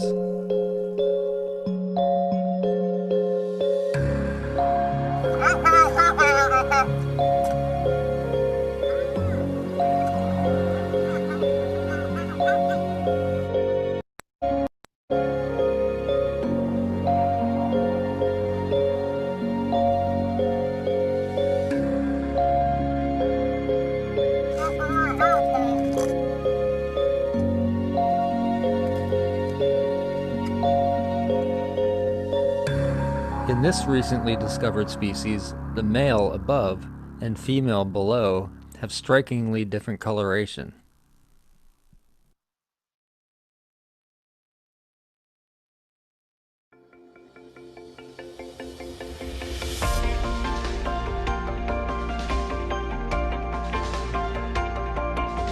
Bishop Museum researchers have spent more time exploring the reefs of the Marshall Islands than anywhere else in Micronesia.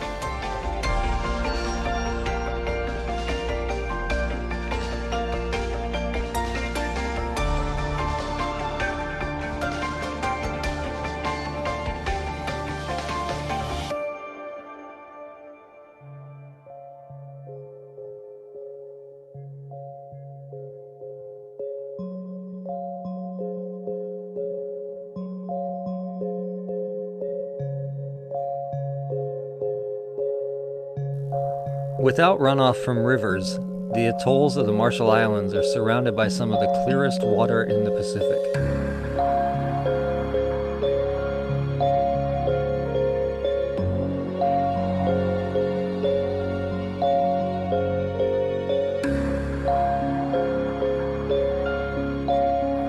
The golden fairy wrasse was first discovered by Dr. John Randall at Kwajalein Atoll in the Marshall Islands.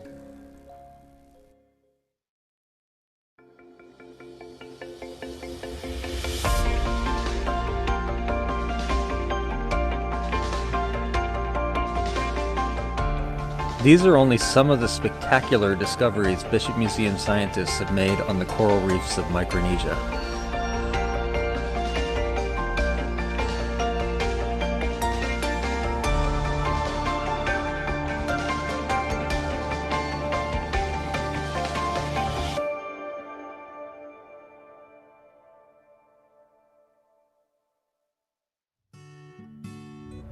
Mahalo for spending some of your day with us today. If you're interested in learning more about Bishop Museum, you can go to our website at bishopmuseum.org. And if you have specific questions regarding some of the Micronesian collections you saw, you can reach us at ethnology@bishopmuseum.org. Once again, thank you very much and have a great day.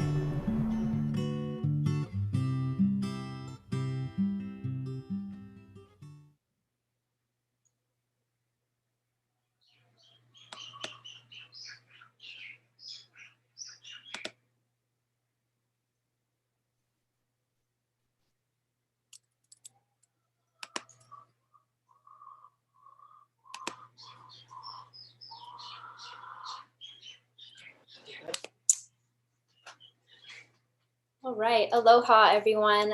Thank you for watching that piece. We're very welcome to bring you our cultural advisor, Marcus Marzan, as well as two of our lead featured researchers at Bishop Museum, Dr. Rich Pyle and Brian Green. Welcome.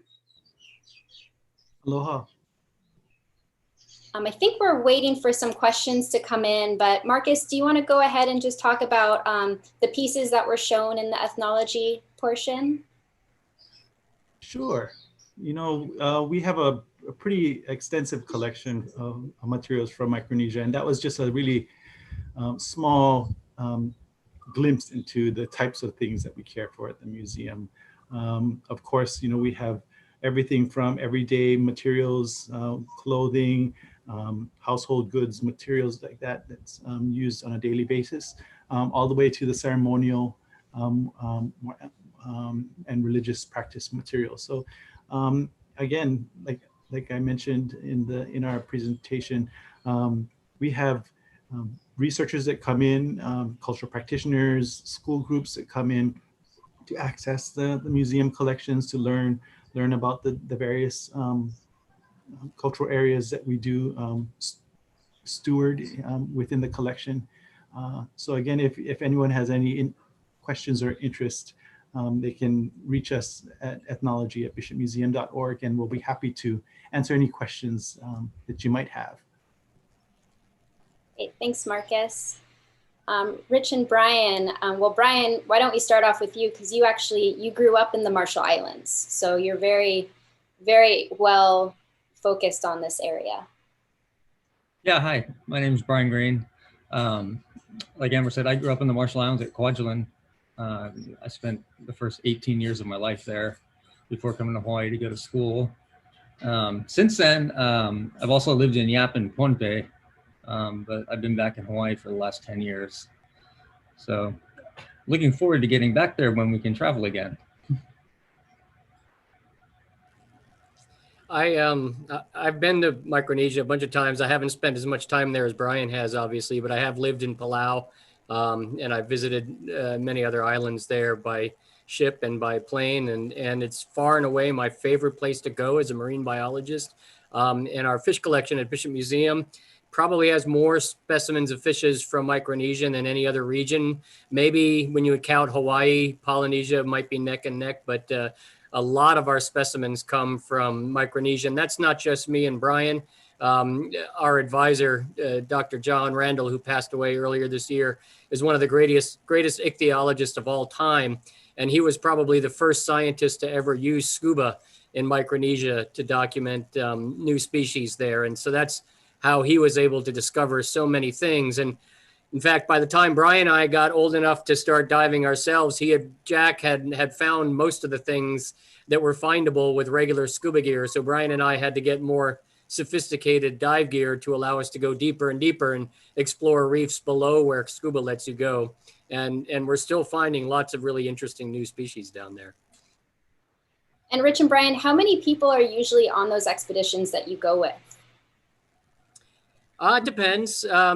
It's usually Brian and I, and then quite often there'll be 2 or 3 other people, depending on the expedition. We try not to make them too large, just because it gets too difficult to manage, but you need a minimum number of people in order to be able to manage all the logistics. I don't know, Brian, what would you say to that? No, I agree. Normally about half a dozen people on those expeditions, just because it's easier with a small group. Another question was, people want to know, how often do you go on these types of expeditions? Well, before this year, a lot more often than we have this past year, obviously, because of COVID reasons. I've only been to Micronesia probably on average once or twice a year over the last few decades. Brian, you go much more often than that. Yeah, I normally go 2, 3, sometimes 4 times a year. The last few years, I've been spending a few weeks a year in Palau, and I'm looking forward to getting back to the Marshall Islands as soon as we can. Marcus, we have a question regarding some of the pieces that were shown in ethnology. Someone's asking if there is a headpiece using the puffer fish for the Kiribat armor. Yes, so we do have one example of a helmet made with the pufferfish skin. We didn't pull it that particular day, but yes, we do have one example that illustrates that use of the pufferfish skin. And the piece of armor that was shown, that was the stingray skin. That particular piece, I guess maybe all three of you could chime in on this one. The use of stingray skin, is there a certain reason why they would pick that specific species? I guess I could comment on that. So both stingrays and sharks have very tough skin, and they have these special kind of scales called dermal denticles. And in fact, shark skin and stingray skin is used for a variety of purposes. It can be used to make drums. It can be used as sandpaper. And as Marcus showed, other ornaments. That's sort of, in general, the biologist perspective of that. Yeah, no, that's true. A lot of the materials that we do have are utilitarian tools. So like Rich was saying, the stingray and shark skin often was used as an abrasive, like sandpaper to sand and finish various things like images to tools.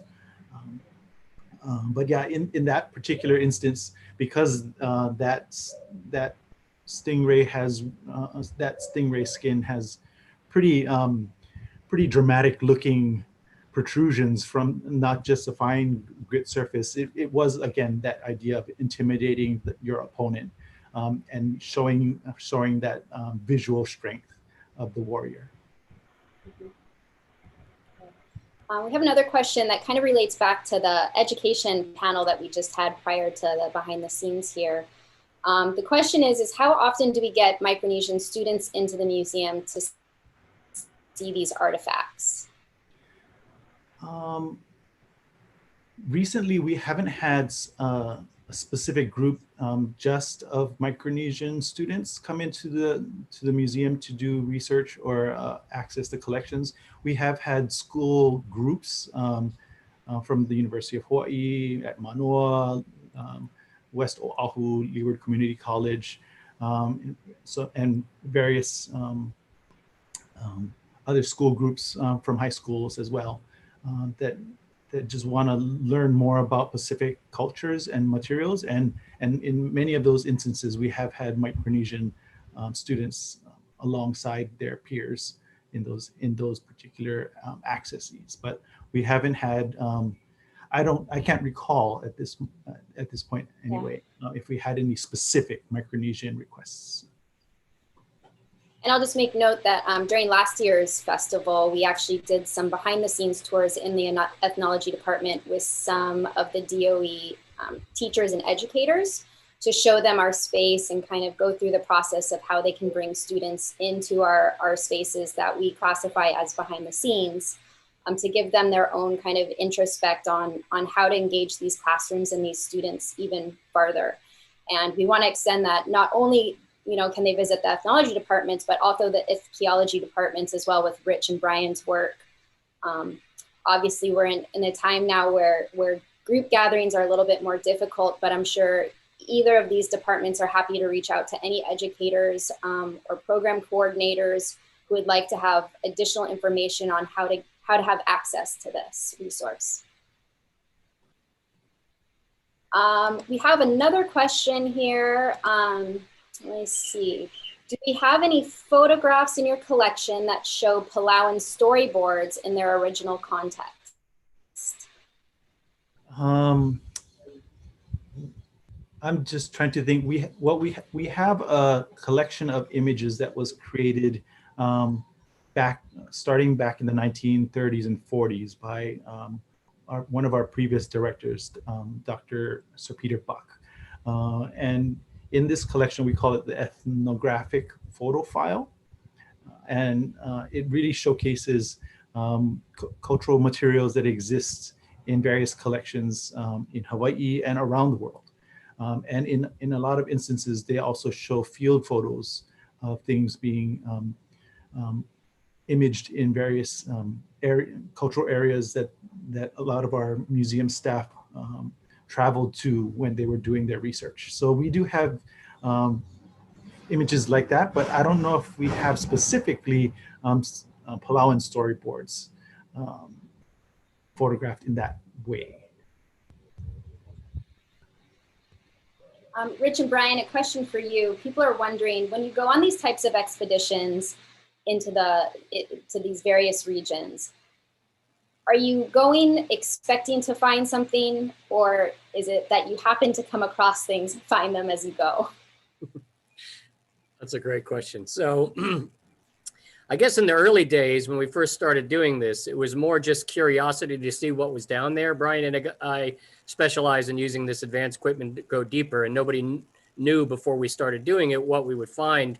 We, may have just ended up finding sand. So in the beginning days, it was more just sort of serendipitous discovery, but now we have a pretty good handle. Pretty much anytime we go out, we know for sure we're going to find new things. Brian, what would you say to that? Yeah, new things, but also more and more we're filling in the bigger picture of where things are. So instead of these new species that we were collecting in the early days, we're filling in the blanks of where the distribution of everything around the Pacific. So giving us a better idea, better understanding of what's actually down there. Yeah, and that applies not just to which species live at which islands, which still needs fleshing out, but also how deep do species go? So, scuba divers can go down to maybe 100 feet or so, and that's all they can see. We don't know what percentage of the species that you see on the shallow reefs also live on the deep reefs, and that's another thing we're starting to flesh out, as Brian said. And if people were wanting to come to the museum to get a deeper sense of either the ichthyology or some of the pieces that we hold, are there specific areas or exhibits that they can find these? I think Marcus, maybe you can touch on Pacific Hall. Yeah, so in Pacific Hall, we have a number of pieces from Micronesia that are highlighted in the various cases on the 2 floors in Pacific Hall. We have, actually some of our more significant pieces that have stories attached to them out on display. But again, we have many more examples of the different types of things like those that you'll see in the halls. And you're more than welcome to come in and learn more about them if we just connect and make a point to understand how we can work together and make that possible. And I guess on the natural history side, the biological specimens, we don't have as many on display usually, although our Science Adventure Center has a few. And we also have rotating exhibits, fairly regularly that showcase some of our natural history specimens. We're working on one now upcoming in a couple of years for Palmyra, and that will showcase a lot of our specimens. And other exhibits, we bring out specimens. Most of our specimens are kept in the collection you saw in the video where Brian was accessing, and we can give behind the scenes tours under certain circumstances if people would like to see that though. Great. We have one more question before we wrap it up here. Do we have any historic photographs of the Marshallese jackie'd mats that were worn that could be seen? So in our ethnographic photo file, we do have examples of how they would have been worn.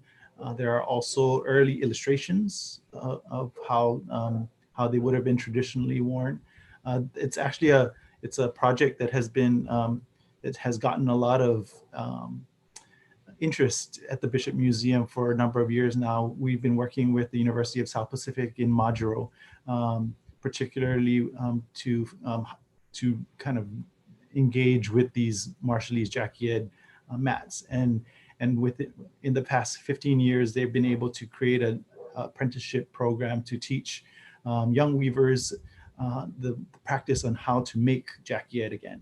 Because before this program started, there were only a handful of weavers that still continued the practice because they were little children during World War II when those practices were restarted again because of the shortage of commodities being brought into the country. So with our help in having the weavers come to the museum, having those educators from University of South Pacific come to the museum and connect with with our collections, we've been able to, collaboratively create this new pool of jacket weavers in the Marshall Islands, and now having weavers of this particular art form on all of the islands within the country. Great. We're coming close to our time, so is there any closing statements that either Rich or Brian you want to make, as well as Marcus? Well, I guess I'll just say one thing for all young people in Micronesia, which is that the thing that's come clear to Brian and I over our years going there is, you've heard that expression, the more we know, the more we realize how little we know. That's very, very, very true. And what I mean by that is there's so much to explore and so much to discover and so much to document. There are many lifetimes of exciting research to be done in the future. So if students have an interest in research of any kind, biological research, I guarantee you there are so many topics you could pursue that would be really fascinating and interesting. And same for the cultural resources. And we have a number of initiatives that we're working on to really promote and highlight Indigenous perspectives and knowledge bearers, and how we can learn from all of those various tools, if it be through collection pieces or individuals, or just engagement with communities. So all of those various tools have been something that we've been trying to connect with, and hopefully soon we can create a program that can really highlight some of those understandings and perspectives, really connecting and engaging with our cultural knowledge base here in Hawaii and the Pacific. Brian?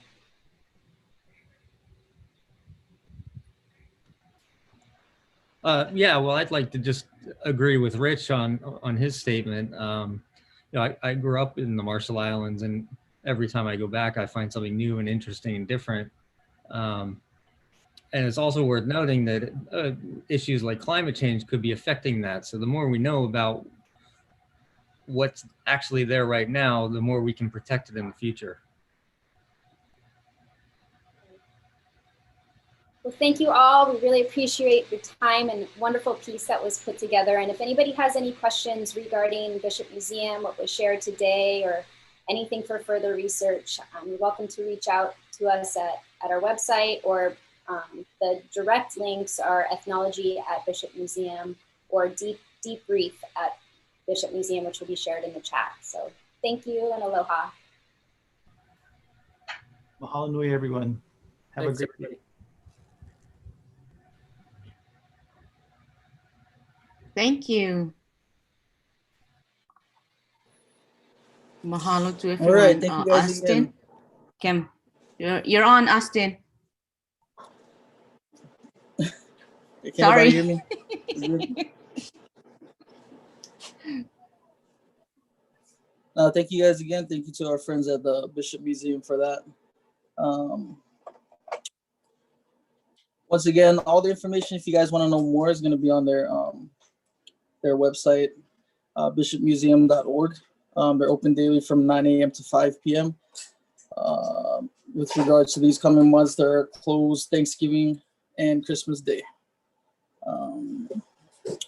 Yeah, so it's been a pleasure.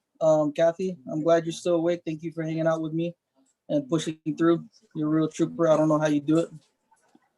Oh, thank you. Thank you. But before we turn back to those two, I just want to encourage our students, the high school. Jackery, you're still here. I can see you're still on. And please remember, get to your school. You are a good student. You can do it. I was once a struggle student when I was your age. And when I was a student at UOG, tell you there's a story that I always share. I took a class from at University of Guam with Dr. Lola Bautista, Juan Bautista, and I failed her class. I want to share this because this is important. I failed her class, and she was feeling sorry for me because I come to class all the times, every day. And she asked me, can I give you incomplete so you can make up your grade? And I said, no, give me F. You know why? Because I don't understand the differences between the letter F and the letter I. Because letter I is after letter F. I think letter F is better than I. So remember that. That's a story I want to share. So go ahead, Austin, give it to Carol and Philios. All right, once again, thank you, Kathy. Now, after when we pass on our host duties, you can finally go to sleep. But thank you guys again, everybody that's watching. Once again, thank you to the planning committee who put this together. And without further ado, we're going to turn it back to our lovely co-MCs who've started our program today, Ms. Carol and Carl and Mr. Filios Uruman. Thank you, guys. Thank you, Austin. Thank you, Kathy. Thank you to all of the wonderful panelists and participants who have stayed with us. We're down to our last segment of the event. So Kathy, don't fall asleep yet. We're almost there. Continue paddling with us on this canoe. Philios, how did you enjoy? Philios, how did you enjoy the last panel? Were you awake? Man. Oh, I thought that was you snoring. It's me. We're back, Carol. We're back. Ooh, you look so fancy now. Powerful. I was inspired by all the stories, all the songs, and the skits from the high schoolers. I'm actually looking forward to the next skit. Do we have another one? Or that was their last one? That was a great leeway. We are so pleased to feature 2 performances by members of Mike for Peace and T-Shirt Theater, exploring issues of identity and discrimination. Mahalo to Eliana Cantar, George Con, and all of the student performers who made this happen. You saw the first performance earlier in the day. This second skit is called Look the Part.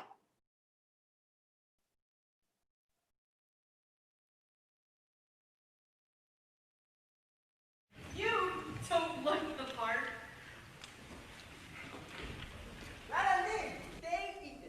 Translation. Hi, my name is Ethan. Born in Iowa, raised in Hawaii, and I'm Chuukese. Yeah, I know. No one else. Yo! Oh, hey, man. Thanks for showing me around school. I hate being the new kid. Don't worry, we cousins. Family take care of family. Yeah.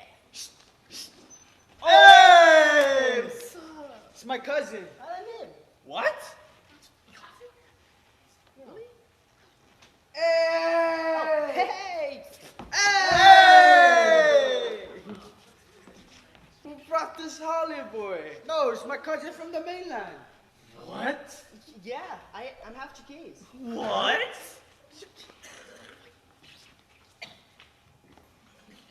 Bro, you good? Oh, hey, man. I'm fine. I know something's up. What's up? It's just, you saw that, right? It's like no one wants to talk to me. They push me away like I don't even live here. Dad, because I told you, you speak too formal. Formal? Too proper. Huh? Bro, you sound too white. Oh, so you're saying I sound like those white snobby kids. Is that it? Calm down. Thanks. Calm down. What I'm trying to tell you is, Kalihi kids are not used to formal English. They think you talk like the teacher or something. You should learn how to speak like the real people. Or learn how to speak Chuukese. Or bust out the pigeon. But I like the way I talk. Besides, you know, when I try to speak Chuukese, Yeah. Your Chuukese is terrible. You know what? Let me try that pigeon thing. Hey, brother, how's your day? Whoa. First of all, it's how's it? Second of all, we'll work on it. All right. Hey, you have Uncle Kev's stuff. Stuff? Yeah. Oh, you mean his corn? Why didn't you just say so, man? I got the best pounded breadfruit on the islands right here.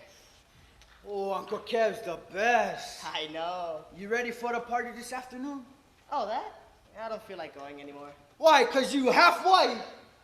Come on, it's gonna be fun. I don't know. People still look at me weird. White or not, you still Chuukese, and you still my cousin. Besides, I'll be right there next to you. What if you're not there? What if they kick me out of the party for being half white? Like I said, I'll be right there next to you. Fine, fine. Can't be that bad, Hey, right? baby girl. At least I've got you. What? Oh, come on. Hey, what are you doing here? Oh, hey, what are you doing here? This is a Chuukese only party. I know, I am Chuukese. I don't think so. You better get out of here before you get in trouble. But let me.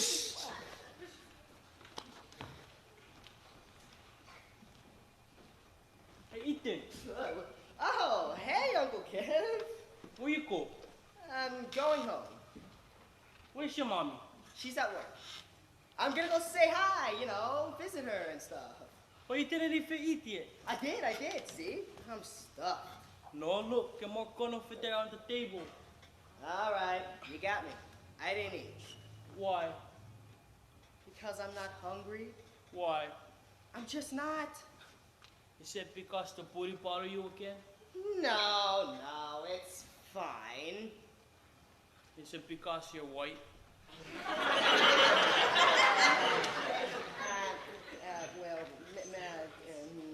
Are you sure the booty not bother you? Cause you look like you got a crybaby.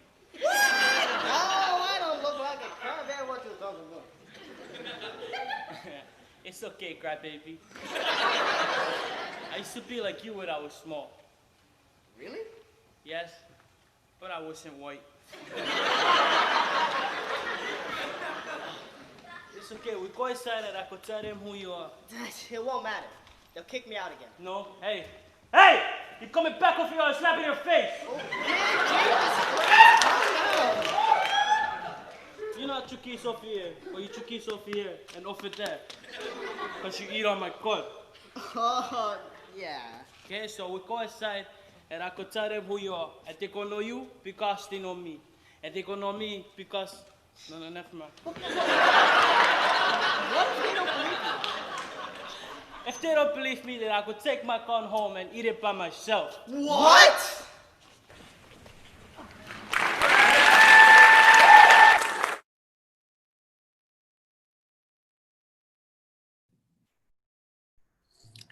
Thank you so much, Farrington High School students. Your skits are so inspiring, and you know, the messages that you drive home for the rest of your peers and even for our entire community is just amazing. So thank you guys so much.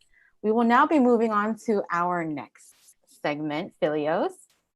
Oh, Brian, you know the kind. I will learn pigeon from the skid, yeah? What, Tita? You will learn one pigeon? No, sorry, I cannot. All right. Next up, we have a special feature this year, an island spotlight. Moving forward for future festivals, we will feature a specific region with Micronesia to highlight the work that is being done on the island to bring our homelands closer to us who may not have visited. This year, we will be featuring the beautiful island of Kosrae. Ooh, I have a story. Known as the Sleeping Lady, the land of the Sleeping Lady. And they also known for their good donuts. So, Carol, would you like to read us a story from your blog about Kosrae? Oh, shameless plug. Thank you, Filios. Earlier this year, I did a collective with a lot of my Micronesian sisters, sharing stories. And the one from Kosrae was actually shared with me by my Kosraean sister, Zoya Sigra. And so the excerpt from that collective is, of Kosraean women, the story of Kosrae, who descended down to earth, how she cohabitated with man and conceived of 4 children, who from the power of her womb created life and whose life lives on in the villages of her children. Let me tell you of Kosraean women who continue to create life, whose faith can move mountains and ferocity part oceans, the women who are the islands from which life continues to erupt.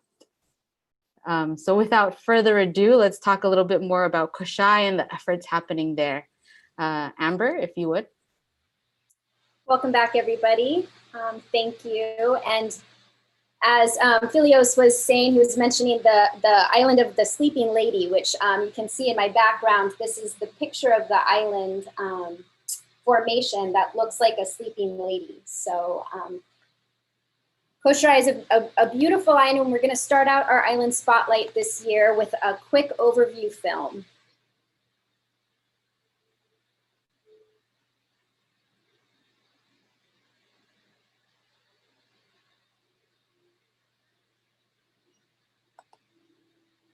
If we have that queued up.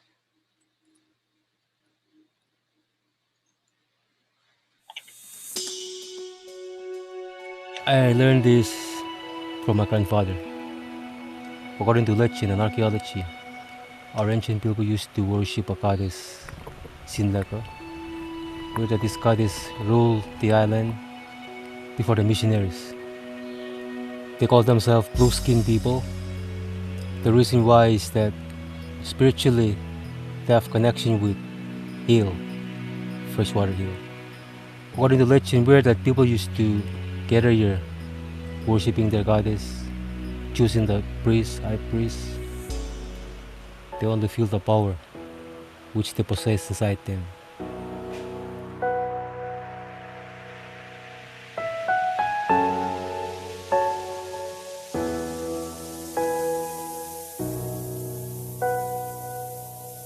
Kosrae is absolutely unique in the world. The coral reefs here are some of the last left that are not only healthy, but they're growing. The yellow forest here on the island is one of the last remaining undisturbed watersheds left on Earth. There are Polynesian ruins all over the island, so really rich in ancient history, World War II history. There's even a sunken pirate ship here on Kosrae. Tourism here on Kosrae is a bit of a conundrum. The island can benefit hugely from the dollars that the tourists can bring, but when you're making decisions like that in such a pristine place, you have to really be careful on how you develop. We've got to keep it intact, and we've got to make that sustainable over time. There's been a tremendous amount of cultural change that's occurred on this island. And what's really interesting is that Kosrae is currently in the process of completing a UNESCO application to have the Laylu Ruins nominated as a World Heritage Site. This is ultimately going to have the combined effect of increasing global awareness and tourism development on Kosrae, while hopefully promoting sustainable measures to begin conserving and managing Laylu as a world treasure for generations to come. And we have a really unique opportunity to promote these ethics by capturing and documenting this narrative as it unfolds.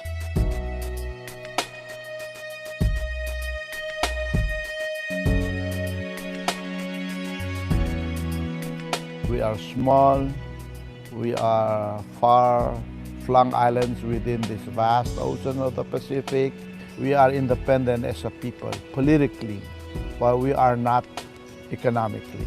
It is possible for us to play a role in the tourism industry.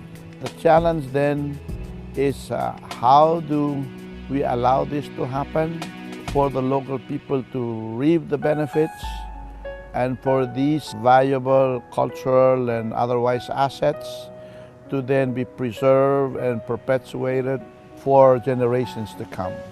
We can use this tool to help us enhance what is ours. I think it's important for everyone to share their information and also to help try to keep this place still alive. I cannot do this by myself.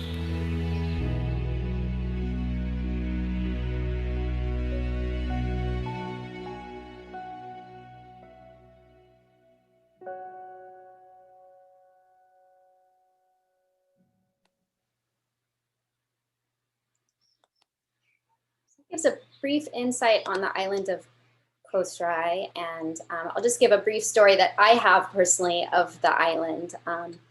last year was my first year working with this festival at Bishop Museum as the director of events. And by all things may have, I had the opportunity to actually visit Kosrae about a year ago. I have a good friend, Kara Miller, who leads a retreat on that island yearly. And I figured it was kind of the universe saying if I worked in the festival and I had an opportunity to visit this beautiful island, I should go. So I was able to travel there and see the beautiful environment and immerse myself in the rich culture and history of this place. And it's also given the opportunity to bring some of these individuals who we have to share with you today, who are doing the work within the community today. So we're going to start off with Ashley Meredith, who is the FSM National Cultural Anthropologist at the National Archives of Culture and Historic Preservation. Ashley will go ahead and explain herself a little bit more, and she's got a presentation to share with us. All right. Good afternoon, everyone. I'm Ashley, and I've been living in Kosrae for more than 3 years and in the FSM for almost 5. And the work that we've been doing is not only for the whole country, but we have different posts. And so Kosrae has been my focus for the past few years. And since the time that I arrived, our staff have doubled.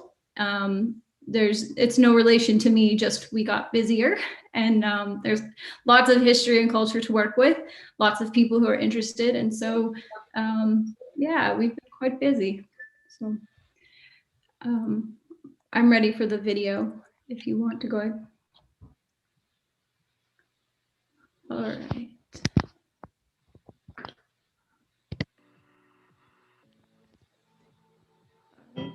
This video was put together to show what goes on in our office. It's we spend a lot of time outside of the office, actually.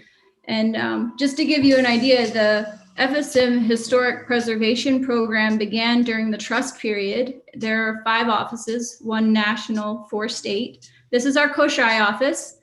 And there are many types of work that we do. Some of it is GIS. We have an information specialist who handles media. We have an archaeology survey coordinator, as well as a surveyor and a cultural anthropologist. We spend time collecting oral histories, which is part of ethnography, and these oral histories go to support the narrative about Kosrae, as well as our archaeological sites. So we spend quite a bit of time in Walong and the other parts of the island. There are 4 municipalities, and Walong's part of Tapansak, which many of you probably already know. And each role is important to historic preservation and conservation of Kosraean culture. The challenges, the preservation and conservation involve the whole community for success. And as these challenges bring opportunities, our office works to strike a balance with historic preservation, cultural conservation, development, and sustainability. One of the ways we do this is through ethnographic survey, which I mentioned earlier. This involves the collection of world histories. One such example is the Micronesian Conservation Area that was proposed by our Kosraean elders.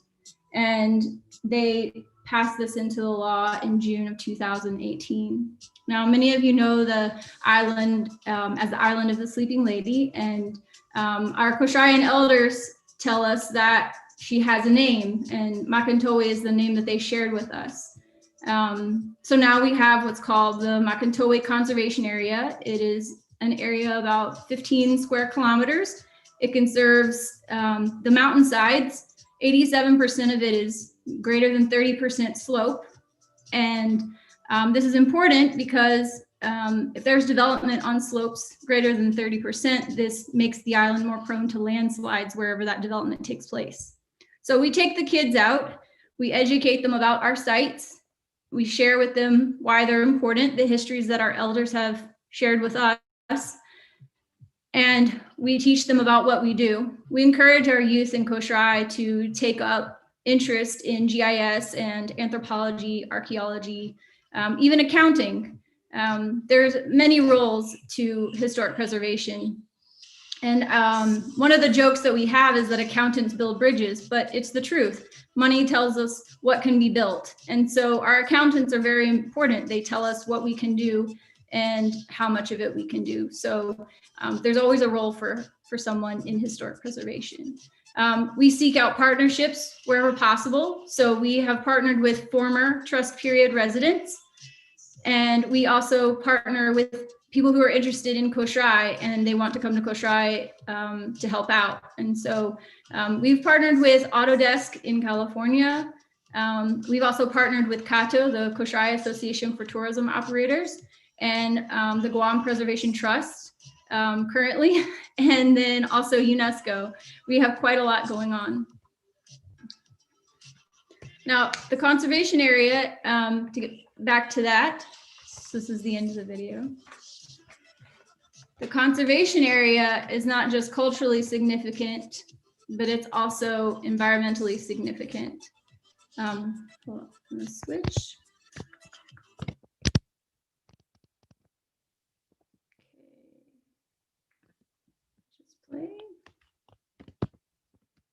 Okay. So inside of the Makantowai Conservation Area, there's a keystone species. It's the fruit bat, and there you go.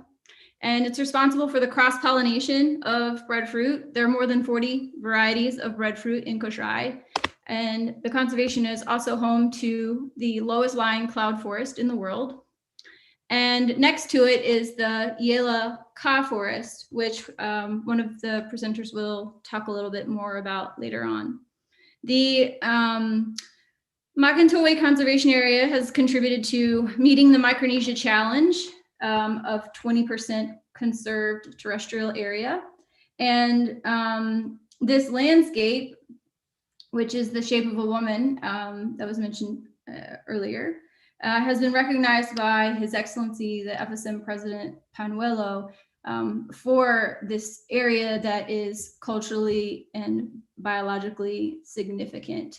The mountainsides being conserved helps to prevent against erosion, which would lead to siltation of the reef where many families fish and live. And so keeping this mountainous area at least free from major landslides helps to preserve culture in that way. So sometimes preservation is not just about keeping things the same, but allowing the space for people to practice their culture the way that they need to or want to. So this is the area, the yellow area, and you can see the landscape is quite steep. And it protects, there are about 13 watersheds inside of it, which basically that's the drinking water of Kosrae. And the 5 major rivers come out of it. And as I mentioned with the reef, this is what our reef looks like. It's a pretty good reef, and we'd like to keep it that way. So our healthy forest gives us healthy rivers, fresh water, and a healthy reef. And this is what we consider cultural sustainability. So for my Kosraean friends, klo namala for all of your contributions, your family's contributions, and for all of you who have attended today, thank you so much for listening and learning about Kosrae. Thank you, Ashley. Great work there. Next up, we have, we're very pleased to have Dr. Thulman Alik to visit us here. He is in Kosrae. Dr. Thulman is a project director for the Yellow Forest Conservation Project for over 10 years. He's a member of the local organization called Yella that owns them and manages the project, and he is also part of the family that owns the forest. The Yellow Forest protects the world's remaining forest of kaw trees in both Kosrae and Pohnpei. So welcome, Thulman, nice to see you. Hello, everyone. Do I have good audio? I'm just checking out the system now. But anyways, thank you for having me today. As Amber says, got to know her. introduce me. I am Dr. Dolman Alec. I have been the project director for Yela Conservation project for the last a little over a decade now. This is something I do on the side beside my full-time job as a medical doctor. And I have a short presentation to put up, but I'm not really savvy with this.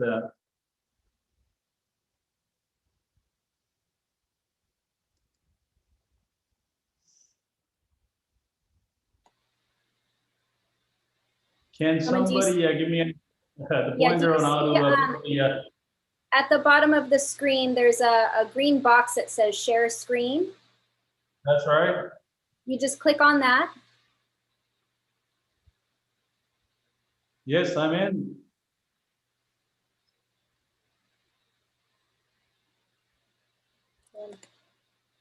Sorry. Yes, I'm in right now. What do I do next?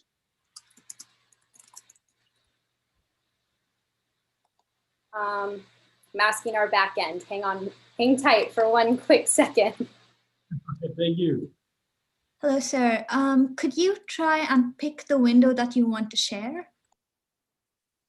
When you click share, it should open up a pop-up with several windows. If you pick the window that you want to share, the file that you want to share, and then hit the button that says share. It's in a USB.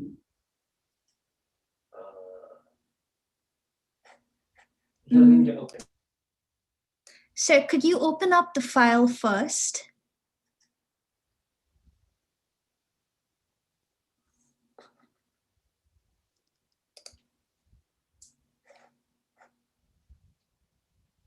If you open up the file first and then you come back to Zoom, click the share screen button at the bottom of your window. There's a little arrow pointing up on the right side of the share screen. If you click that arrow,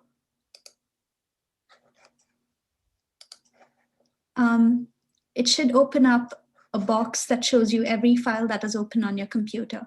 And then if you pick the file that you want to share with us, and then hit share, yeah, that's exactly it. Thank you. Oh, well, that's, yeah, that is your browser that you're sharing with us. If you can stop sharing, hit the same button below. If you stop sharing and then pick the exact file that you'd like to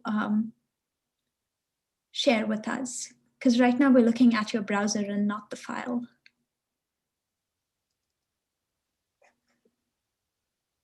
Can you see this one? Is my slide coming up? No, it isn't. Yeah, now it is. Thank you. If you can go into just presentation mode now. At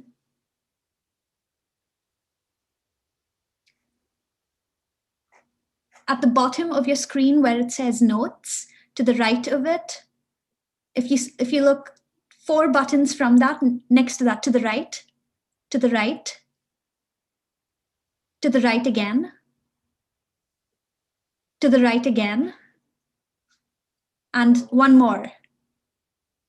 Yes, that one. Click that. If you click the button next to, yeah, that's exactly it. Thank you. Great. Is it on? Yes, it is. Yes. Right. So, well, just sorry for taking a little bit of time there, but the Yela Conservation Easement, I'm going to focus on this. This is just part of the our work in Kosrae for the last 11 years. So it was established back in 2014 to protect the only remaining stand of Terminalia. That's the local name is cow forest in the world. It's supported by the U.S. Forest Service through this legacy program with the Nature Conservancy. So we had done so much work over the years to put this together, and we were so grateful for the contribution as well as assistance from the U.S. Forest Services as well as the Nature Conservancy to put this together for us. So this is the first conservation easement in Micronesia. We have established an endowment of this much, a little below $500,000 funded by the U.S. Forest Service through through a matching provided by the David and Lucille Becker Foundation. So we were able to successfully establish this first conservation endowment to support our work on this forest conservation project in Kosrae. So thus far, we have able to legally protect about 78 acres of this private property that is the home for this native forest. The organization that is operating as well as managing this project is about like 10 different families coming together to have this lifetime commitment to preserve this unique landscape or ecosystem. So we have been getting some dividends from the endowment fund every year, and it is equally divided between the family, basically as a very, very small source of income, so that they can restrain or prevent them from developing the area. In that way, we should be able to protect this unique ecosystem in perpetuity and for as long as possible.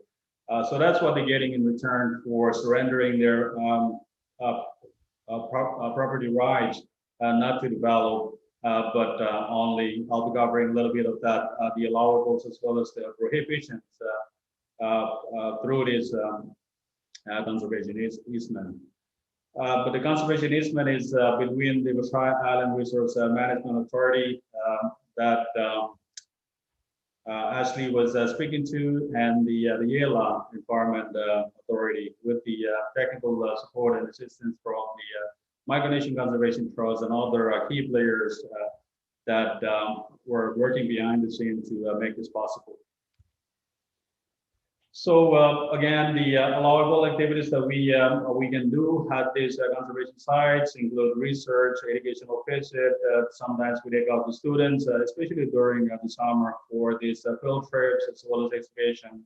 We do a little bit of ecotourism to generate a very small amount of income, a revenue to sustain some of the operation of the project.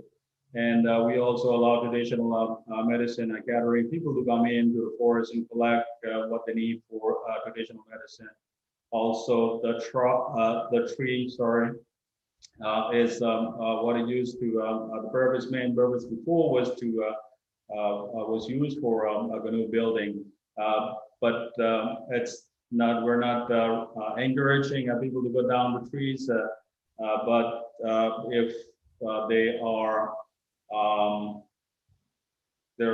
they can still be used for canoe building, especially when they fall to the ground, and that is allowable.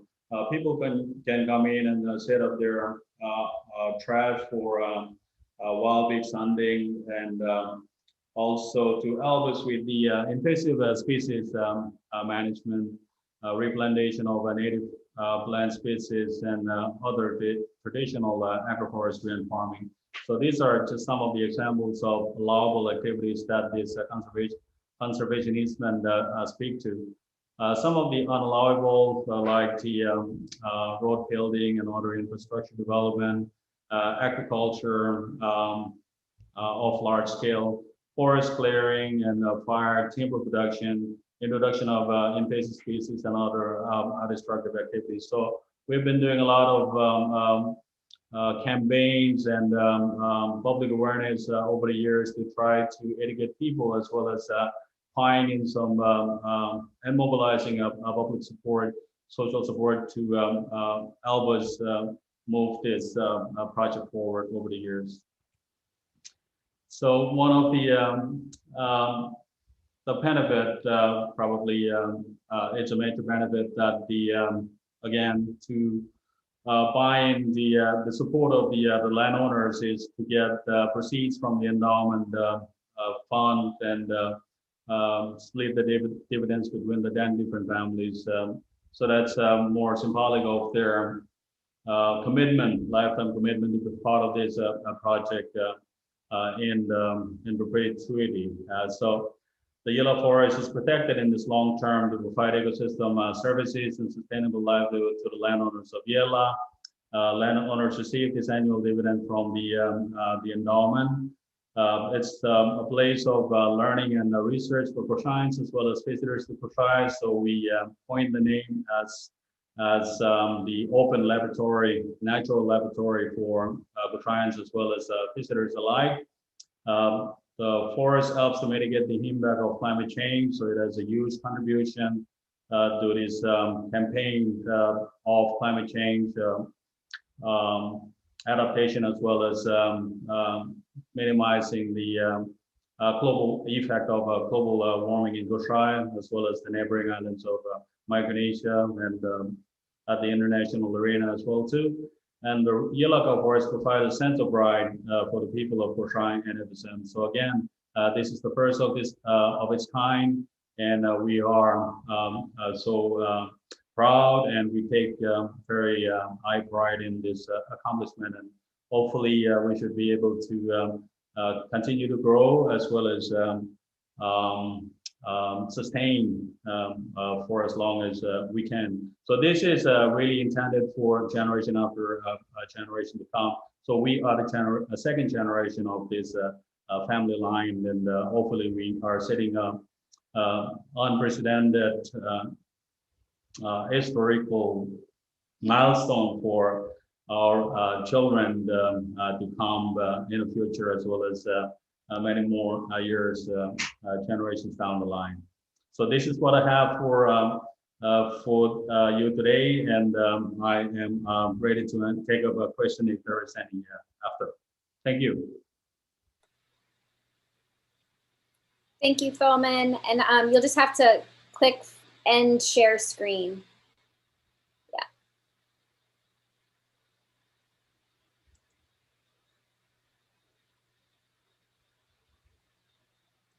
I believe at the top of your screen, there should be a end share screen button in red.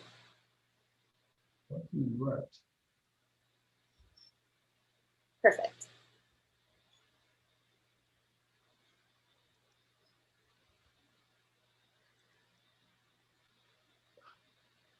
Oh.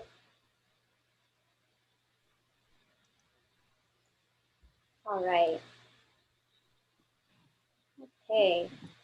Well, yes, thank you, Thoman. And just for reference, I believe the kaw trees in the yellow forest, those are what traditionally they would make the canoes out of, correct? The va'a? That is correct. Yeah, the Yes, that is correct, as well as building houses for timber purpose use for house construction and other small scale developments. Wonderful. All right, well, thank you. Next up, we have Matt Simpson from Green Banana Paper. Matt has taught high school in both the Marshall Islands and Kosrae, and landed in Kosrae and kind of, I guess would say, fell in love with the island and wanted to find, you know, a sustainable way to create economic development for the people, and came up with the Green Banana Paper. So Matt, welcome. We're happy to have you. Thanks, Amber. Thanks, Ashley. Thanks, Dr. Tolman. Great to hear you guys. And hi to everybody out there. It's been a pleasure this morning to be with you and listen to everything you guys are up to. And the skits were amazing. Shout out to all the youth and educators out there for that. Thank you. So my name's Matt Simpson. I've been blessed to be a resident of Kosrae since 2008 and lived in the Marshalls for a year before that. And I've started a company here called Green Banana Paper, and we have a video that kind of explains, and I can talk you through what we do. So would you guys mind pulling that up?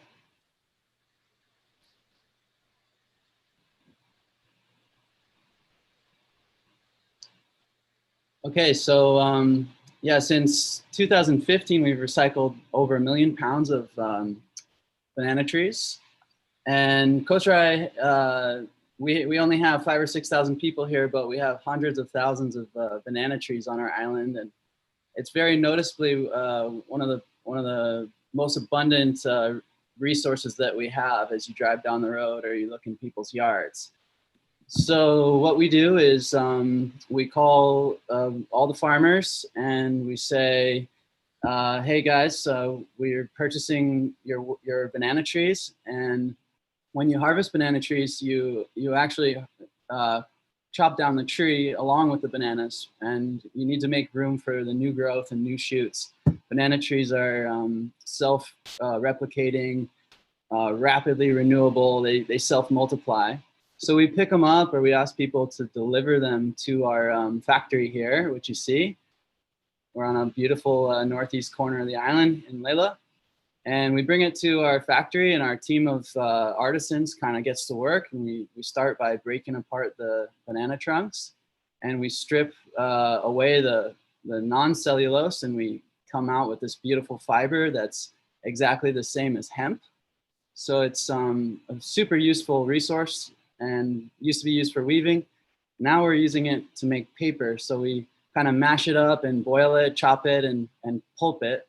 Turn it into a pulp that you can see here. We put on these screens, and then we put the screens in the drying tent. The trade winds dry it, or just the natural heat of the day. And then we make try to make high value products. You can make anything out of paper. We make wallets and business cards for all over the region and all over the world even. We have our own website, and we're trying to create an export product so that we can support ourselves financially. And of course, we get to do all this here on the beautiful island of Kosrae. And if you'd like to learn more, we have a website, greenbananapaper.com, and we're Green Banana Paper on Instagram and Facebook also.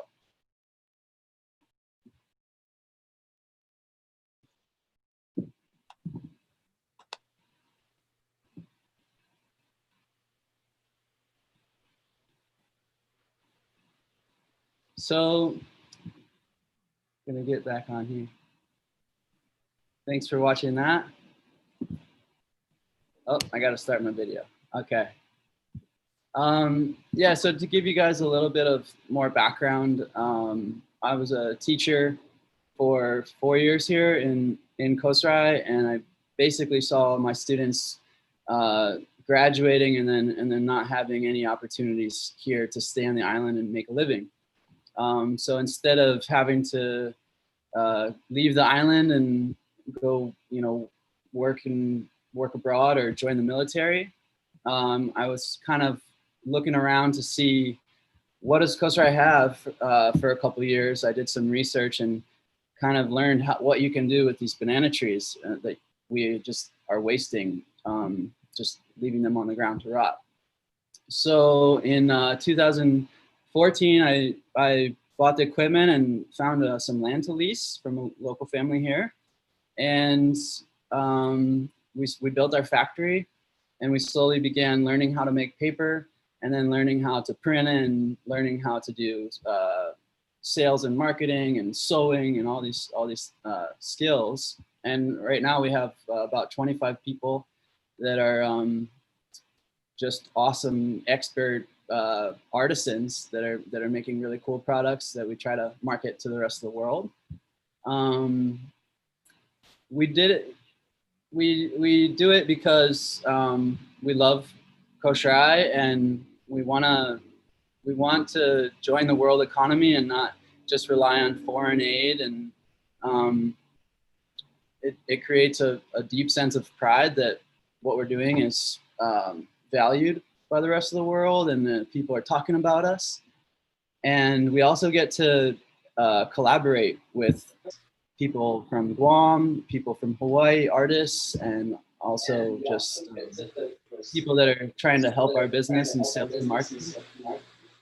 So it's been really fun to kind of be a little bit at the forefront of that regional economic development. And basically, I'm just trying to inspire other people to look around, see what they have, see what they can do with what they have, And this is just a proof of concept that I've been working on for 5 or 6 years to show that, you know, e-commerce works, and with some hard work and with some local sustainable resources, you can make a living. You can, you know, you can stay on your island and enjoy the good life that we all have out here. So I hope that you guys, especially the youth, will be inspired by this and figure out ways to follow your passion and create the life that you want, that's in line with your cultures and your values, and work as a community. And yeah, I'm really grateful for the opportunity to work in Kosrae for so long, and hopefully it keeps on going. So thanks very much. Great, thank you, Matt. We're running a little late on time, but we did want to give an opportunity for each of you to just make some quick closing statements. Mostly maybe to those individuals who might be here in Hawaii. I know we're fortunate enough to be streaming worldwide and right now, but for the Kosraeans or for all the Micronesian community here on Hawaii, any pieces of story or thought or inspiration or creativity to pass over to them from the island, specifically from Kosrae. Ashley, we can start with you. Oh gosh, okay. Well, I think that what we've all seen here is being true to oneself, and our culture's what we are, what we do, it's a part of us, and there's not anything that, like, we know what people shouldn't be doing, but Matt has really done a great job with highlighting how we can use what's in front of us instead of always outsourcing to get what we need. And there's a lot of cultural and historical wealth on Kosrae that is just, it's untapped. And from my experience 3 years ago, I had people telling me that there's no history there are no old stories, the people don't know anything. It's simply not true. It's just not true. There's so many oral histories there that still haven't been written down. And I mean, we've talked to more than 150 people about their life. And I just think back to the time of the missionaries when there were 300 people. There's no way that those 300 people just forgot their history and forgot their culture just because there were so few of them. It's not the way culture works. And so I would encourage those who are living on Hawaii or Guam or in the US to stay in tune with what's going on. It doesn't mean you need to live in Kosrae, but to keep learning and learn the language, learn the history, look at many different sources, and communicate about your culture, share it. And yeah, I think that's what I can say right now. Wonderful, thank you, Ashley. Thoman, would you like to say some closing remarks? Yes, thank you very much for the opportunity again. It's been a wonderful experience. This is the first time I've ever done something like this. And then, yes, I want to reach out to all the young people out there with a brief message to stay in school, give it your very best. The island of the Sleeping Lady needs you. Anything you can do to share our story and our struggle, our challenges, anything you can do to help, whether you come back to Kosrae or you stay afar.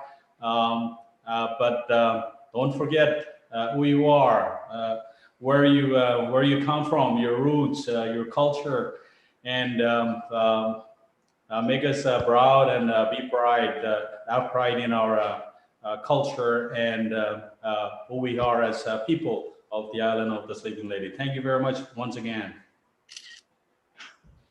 Thank you so much. So good to see you. Matt, do you have any closing words as well? I'll just say, I hope that we all continue to have these dialogues more frequently now that, we just have the internet everywhere. And that new collaborations and more collaborations will pop up, and that we can think more regionally about when we need something, let's ask our local neighbors first, and see where that goes, because it's really fun to put ourselves out there and work together. And I'm excited to be part of more experiences like this. Thank you everyone for your time today and for sharing. We really appreciate it. Go ahead and pass it back over to our hosts. Thank you, Amber. Great job. Thank you very much, Miss Amber, and the rest of our panel. So we are going to move to our next segment. And Micronesia has a great legacies of weaving.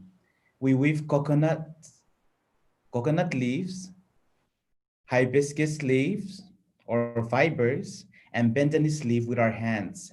And we weave words into powerful poetry with our breath. We now share the inspiring poetry of my very co-host friend, Her Majesty the Queen of Sakau, the future doctor of Micronesia, the healer, Carol. Her poem was recorded by Soset Production. Thanks, Filios. Before we get into the poem, I just like to read the video description. There's actually two poems inspired by the people of Pohnpei that I did in collaboration with Soset Productions. The first poem is entitled Kailanayo, on the other side of yesterday, and it was one of the first slam poems I've ever did back in 2018, and I'm sure some of you viewers have seen it before. This, the one showing today, is a reproduction but with the cinematic skills of Soset Productions, and this poem tries to paint a picture of Micronesia and the identities of navigation. It tells the origin story of the discovery and the building of the island of Pohnpei.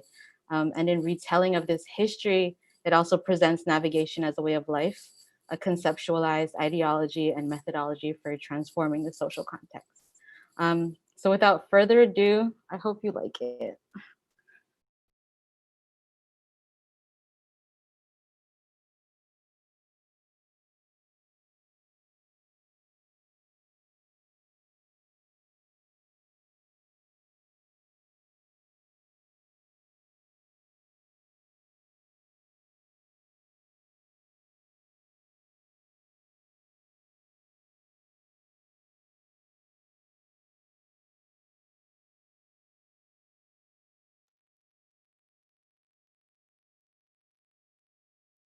Kasalelia, my name is Carol and Carl, and home for me is the beautiful island of Pohnpei in the Federated States of Micronesia.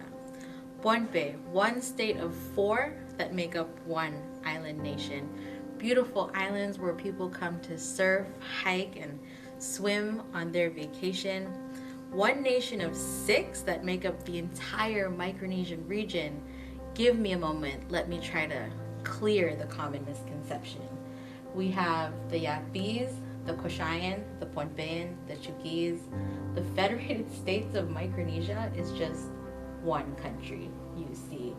We have the Marshall Islands to the east and Palau to the west. We're the Kofa migrants, Hawaii's newest wave of immigrants. Down south, we have Naurui and Kiribat at the end.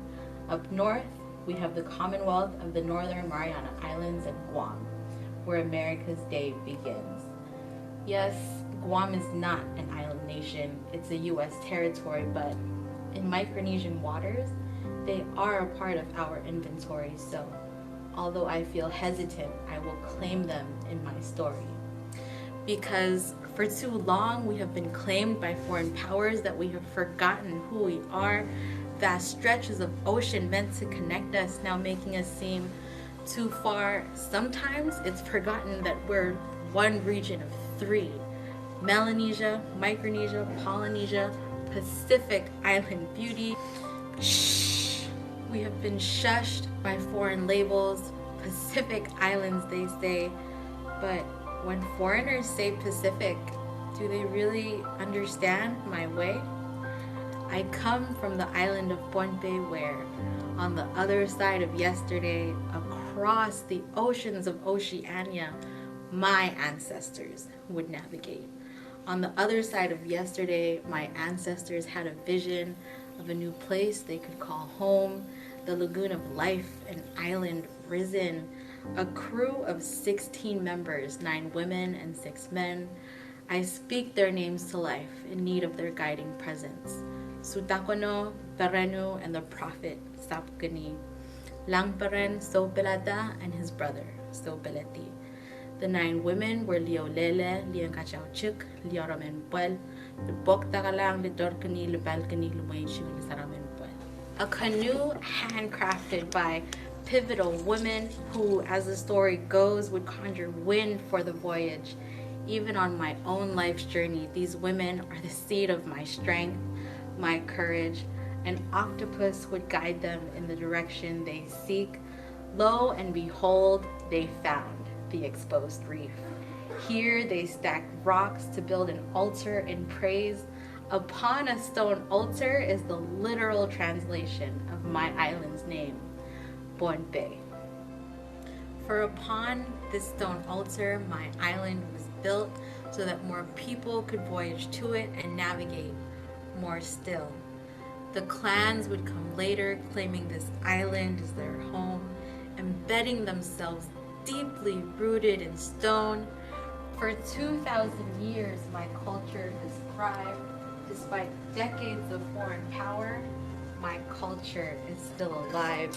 I walk through megalithic structures. I pay tribute to chiefs, Chiak, Wow, Star.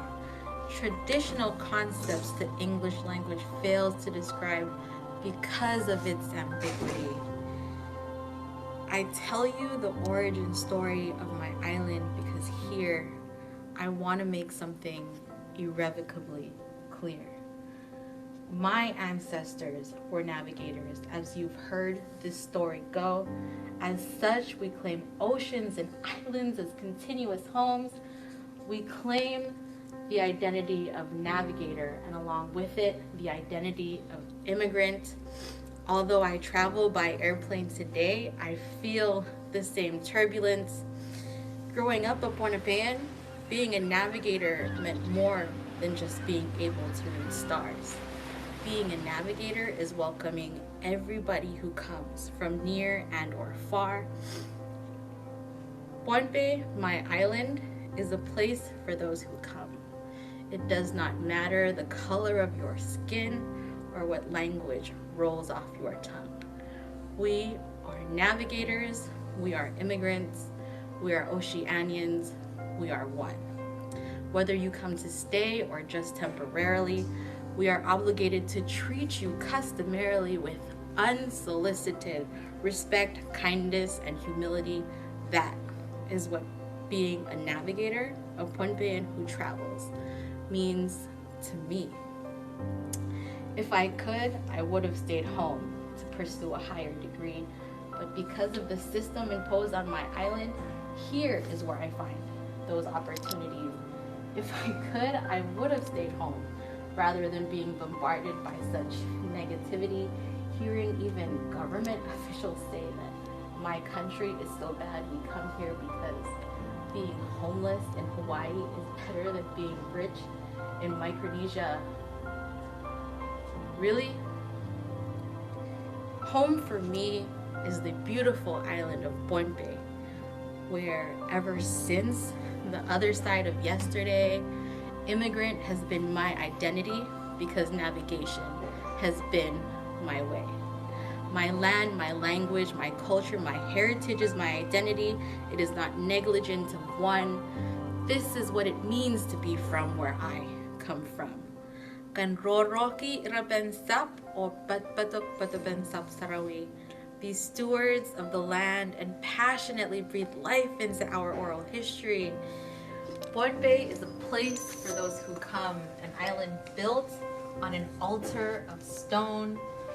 Come to Pohnpei where you will be welcomed with open arms because just like my ancestors, You come to find home.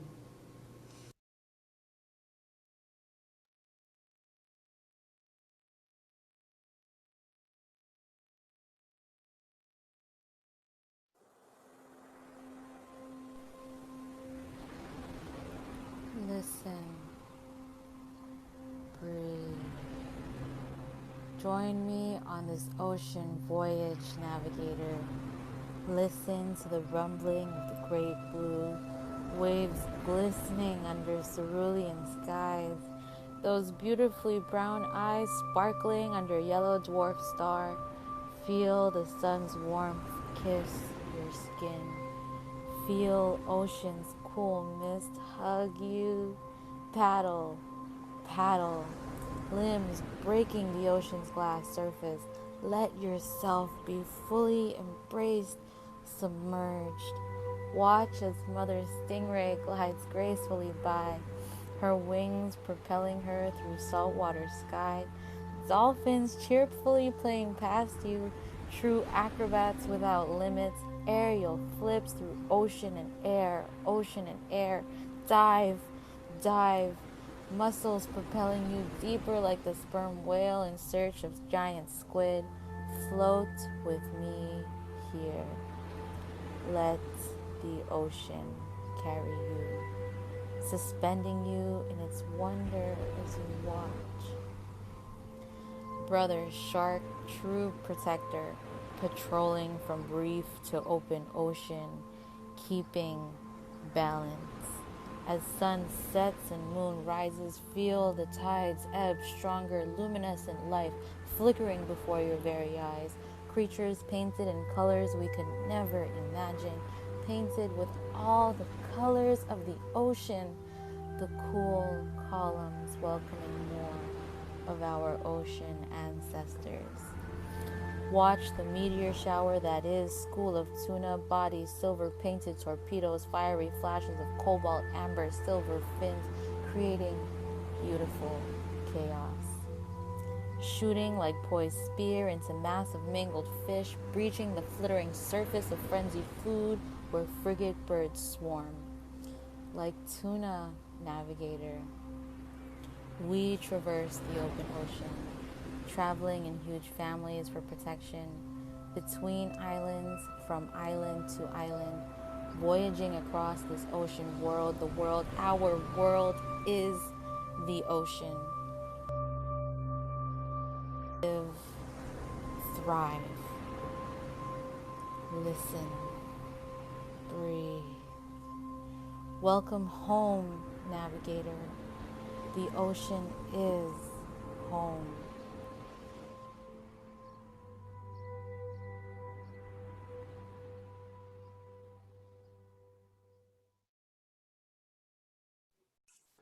So those were poems from the beautiful island of Pohnpei. That second poem, Soset Productions and I would like to dedicate that poem in loving memory of the late Peter Satan, whose life's work was the epitome of his identity as a navigator, empowering Micronesian people by reclaiming and redefining our ocean resources key to our identity as ocean people. Thank you so much for tuning into the poem. We are now going to move on to our next island. Philios, would you like to introduce them? Yukwale Olip. The next island is Marshall Island. The next video is a performance from the 2019 Cultural Animation Film Festival, which was held at the Tourist Chuuk Theater. Thanks to McKinley High School teacher, Dusty Santos. If you are still watching, Dusty, thank you very much. And the student in the Marshallese Boys Club and Micronesian Club.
like to party all night. Now put your hands together for our little song. Dance, dance, dance all night long.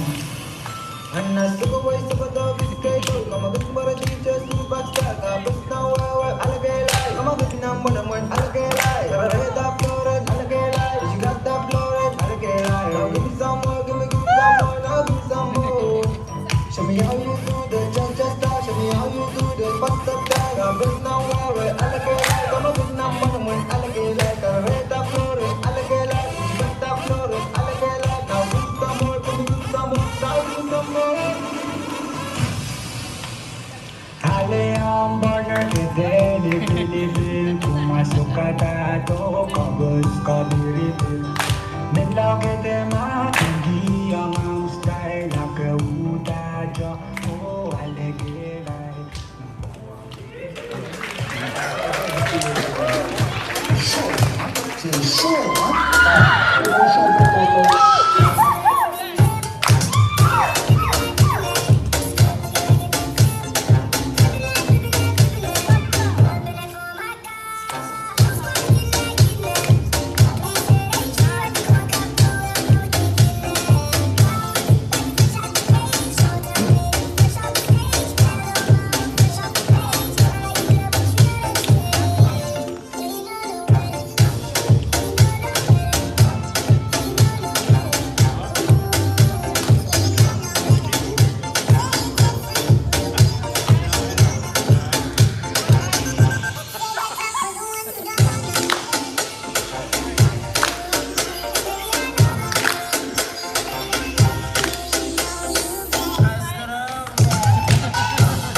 All right, McKinley High School, get it bumming. All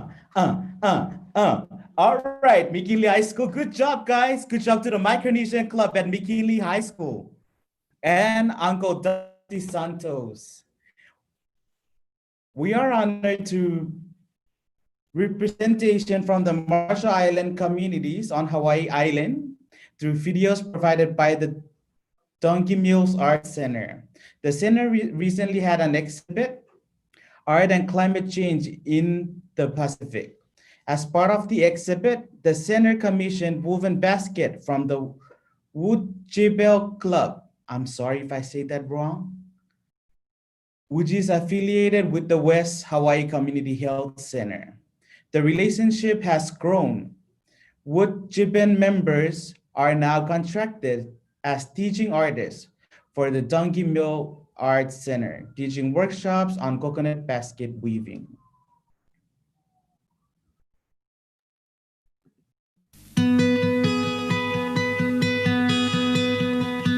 Our responsibility is to get people very comfortable with coming in and exploring their ideas and asking questions. What inspires artists? What inspires people to make things? Why is it important?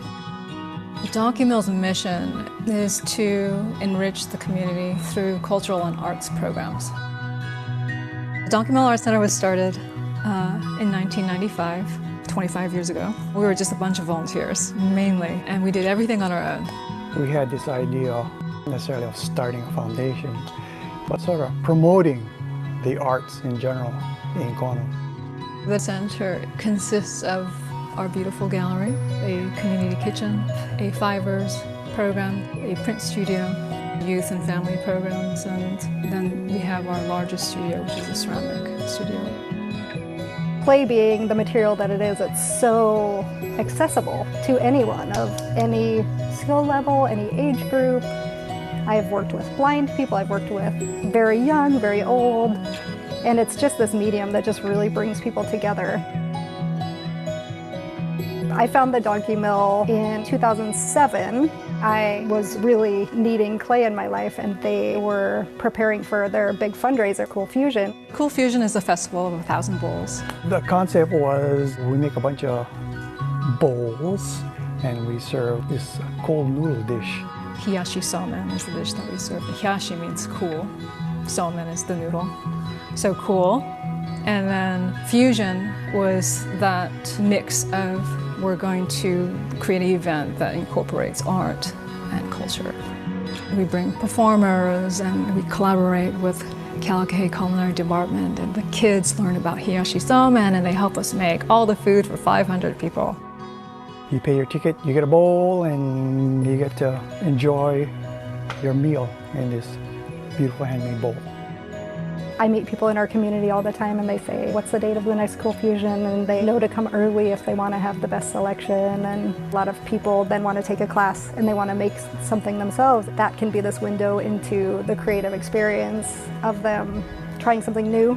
I think it has an effect that goes beyond the day of the event, where it goes into people's lives and changing their understanding of handmade objects. How can art be part of healing? What is our current community dealing with? What's the struggles? And then how does art then be part of that solution? I would say an art center is necessary in any village, town, city, and if there wasn't an art center, I would say that it'd probably be a dead place to be. I hope that the next 25 years involve just more access to as many people as can possibly be reached, because I think we need it as a culture and we need that healthy creativity. After 25 years, I feel pretty excited for the future.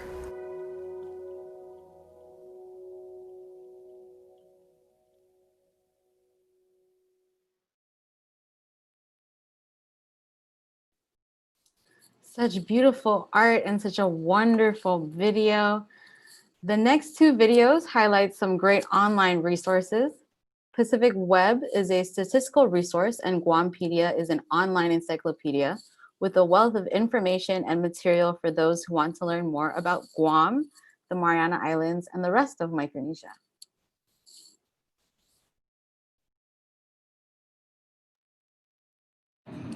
Hello, and Eileen from Hawaii.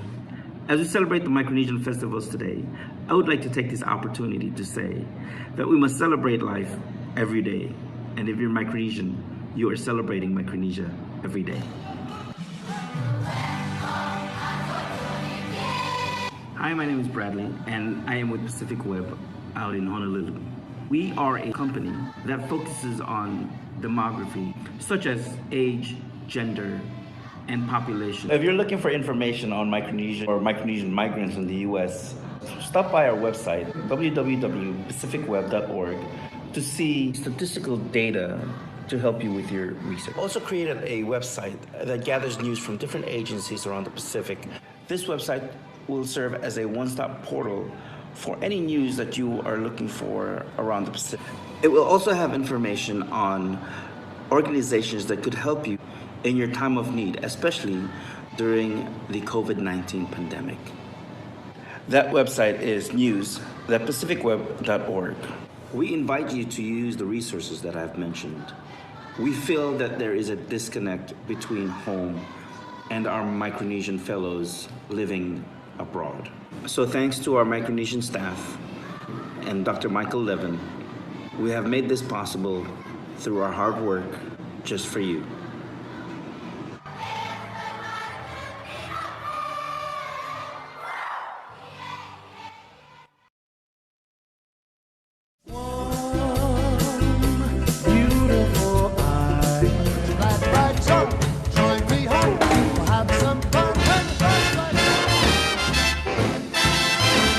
A date which will live in infamy.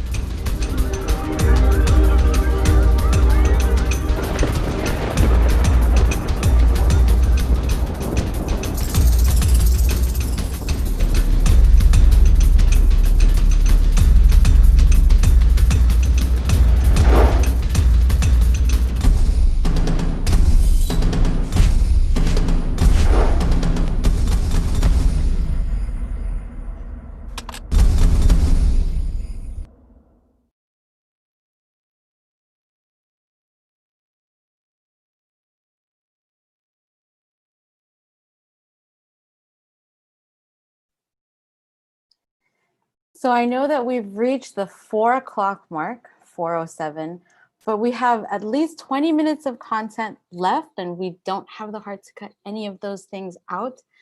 So please stay with us as we continue on with a few more videos. Now we share a video from a wonderful nonprofit organization that has been an ally and partner with our communities. Hawaii Kids Can seeks to empower communities with accessible information about our schools and help elevate their voices and concerns to build the conditions for all students in Hawaii to thrive.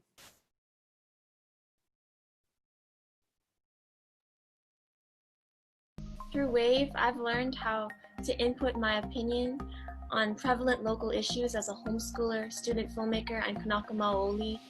WAVE has helped me develop my leadership skills by providing me the opportunity to facilitate workshops and helping youth find their authentic voice.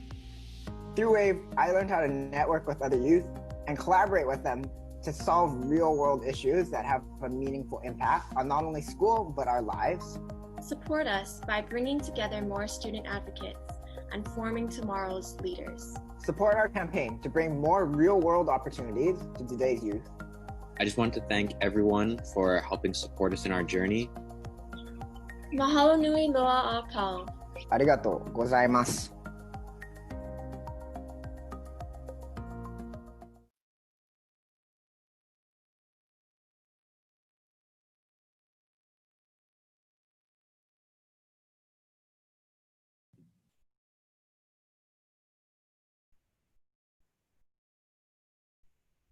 The last Knockout COVID Challenge TikTok video is the winner of the People's Choice. Emma.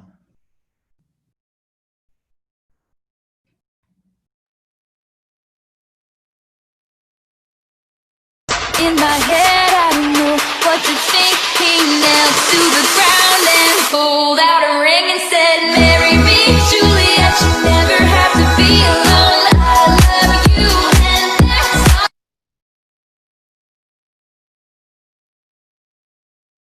In my head, I don't know what to think. He knelt to the ground and pulled out a ring and said, "Marry me, Juliet, you never have to be alone. I love you and that's all."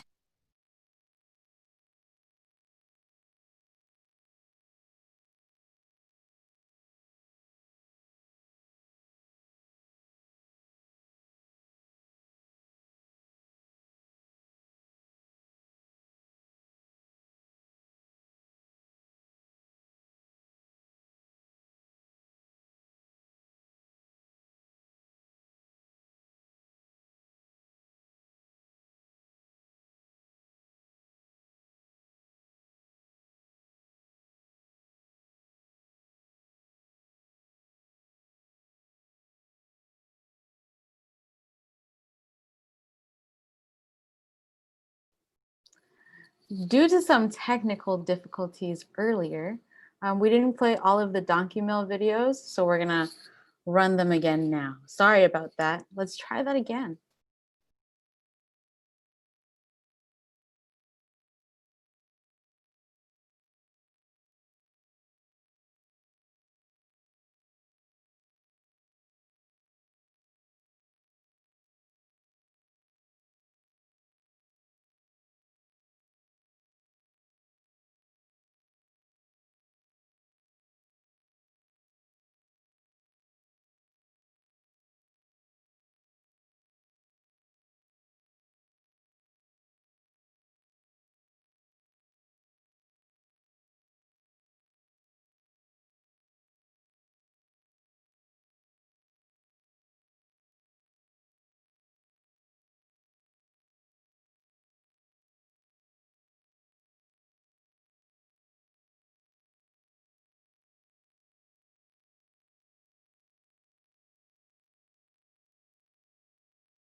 it's one of those plants that is like,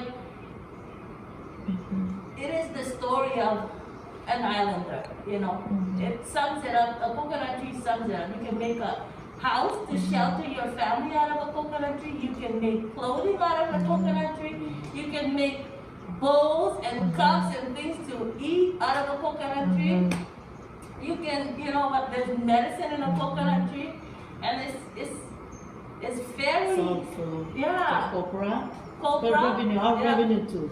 The coconut oil to make money. To make money. So abundant look, it's just one aspect of a coconut tree, and we are so happy to share the knowledge, because it's way more than just to hold your food or your fruits and vegetables, you know what I mean? People used to go fishing and they would put all the fish in there and bring it and share with the whole family or the whole island, you know? So it's just, and what I've heard about coconut trees, this is how resilient and how like powerful they are in a storm. Most trees break. When a powerful wind comes, most trees will break. A coconut tree will bend all the way down to where it touches the land and come back up. That's how resilient it is, and that's how it adapts to the changing environment. And I would like to think that that's how we are as native, you know, islanders. That, you know, we will, climate changes and all these things, that we will adapt to what is coming in our future, that will be like the coconut, strong and nourishing and providing, and also bendable under strenuous pressure, you know. So, yeah.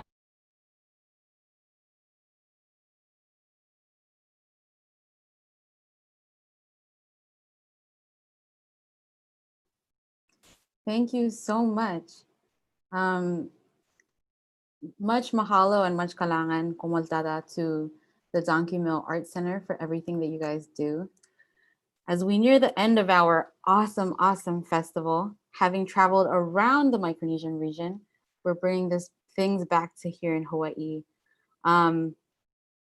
Last year, Filios and I and some of the core members of the village that has helped to raise us here as Micronesians in Hawaii, we went on a trip to Mauna Kea to present gifts and to show solidarity with our Hawaiian brothers and sisters. Filios, do you want to share a little about how that trip made you feel when we went? I think for me, when we went on the trip to stand in solidarity with our brothers, Hawaiian brothers and sisters, we're just there to basically stand with them. And we're there just as the supporters of from the Pacific Islands. And it's really meaningful when you show up together with your friends, not just by yourself. I think that's one thing that I really appreciate about these friendships that I have with you and our other friends. We're very one-minded, and things happen because we all come together. Thank you.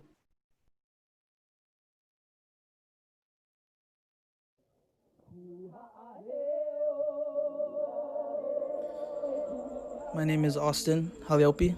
I'm the president of a student organization at UH Manoa called Micronesia Connections.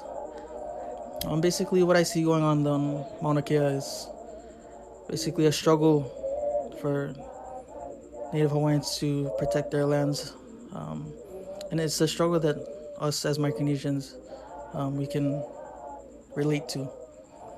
I think as Pacific Island people, it's natural for us to protect our lands. You know, our relationship between us and the lands is something I would almost, I think the closest thing I could compare it to is a relationship between a mother and a child.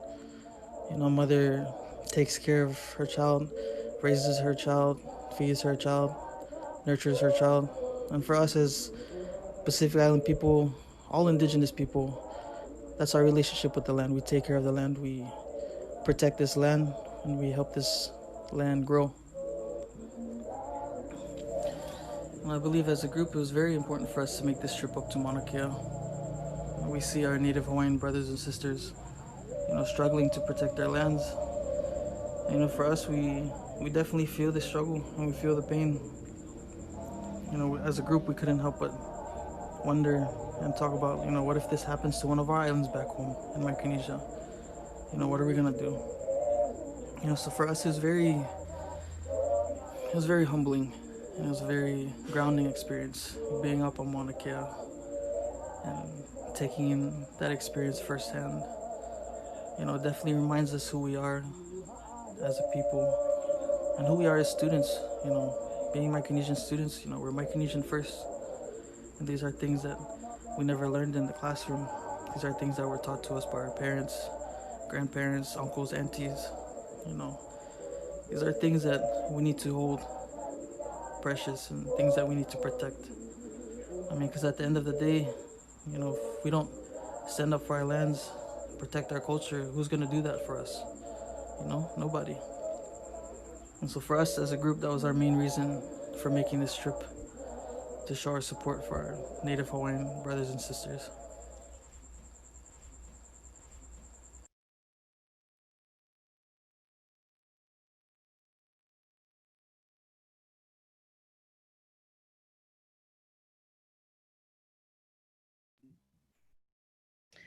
Thank you, Micronesia Connection and SOSA Production, for filming that moment at Mauna Kea. And now a brief commercial from a local art company that works with schools. Matthew and Roxanne Ortiz. Born and raised in Hawaii, Matthew and Roxanne are a husband and wife arts duo who collaborate under the name Wooden Wave.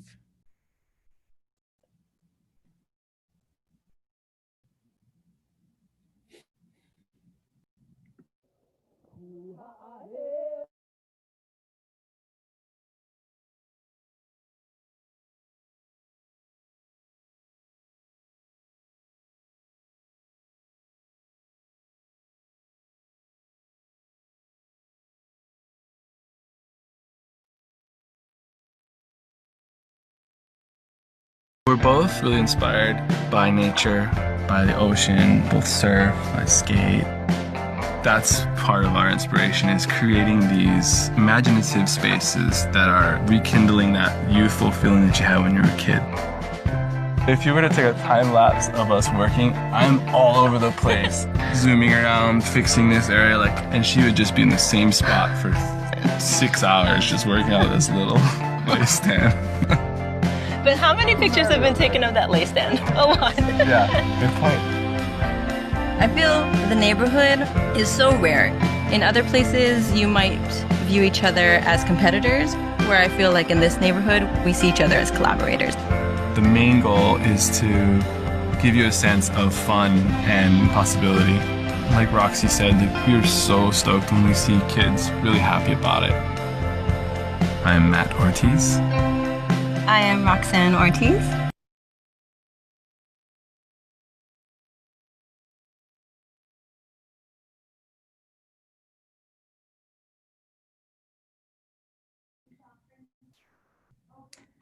All right.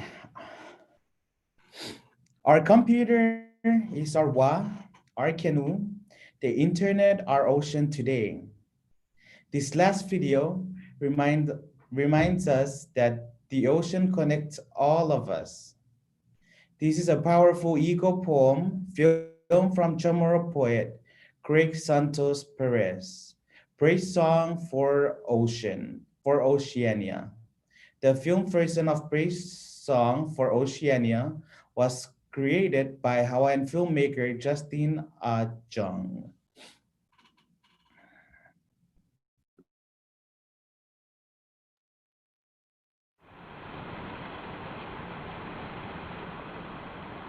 Praise Song for Oceania. Praise your capacity for birth, your fluid currents and trenchant darkness. Praise your contracting waves and dilating horizons. Praise our briny beginning, the source of every breath.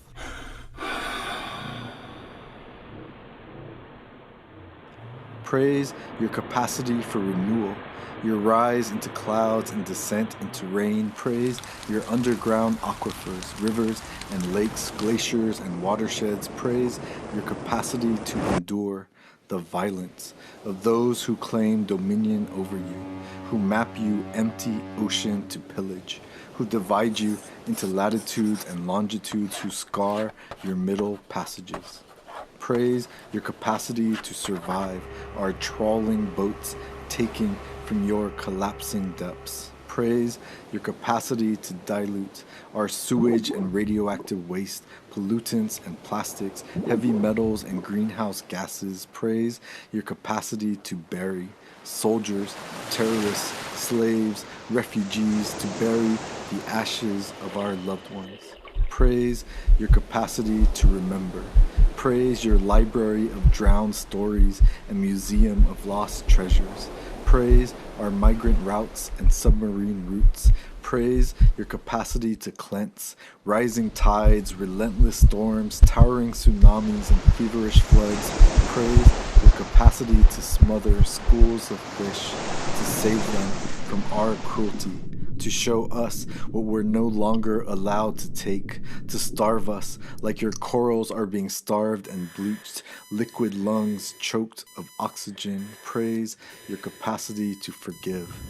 Please forgive our territorial hands and acidic breath.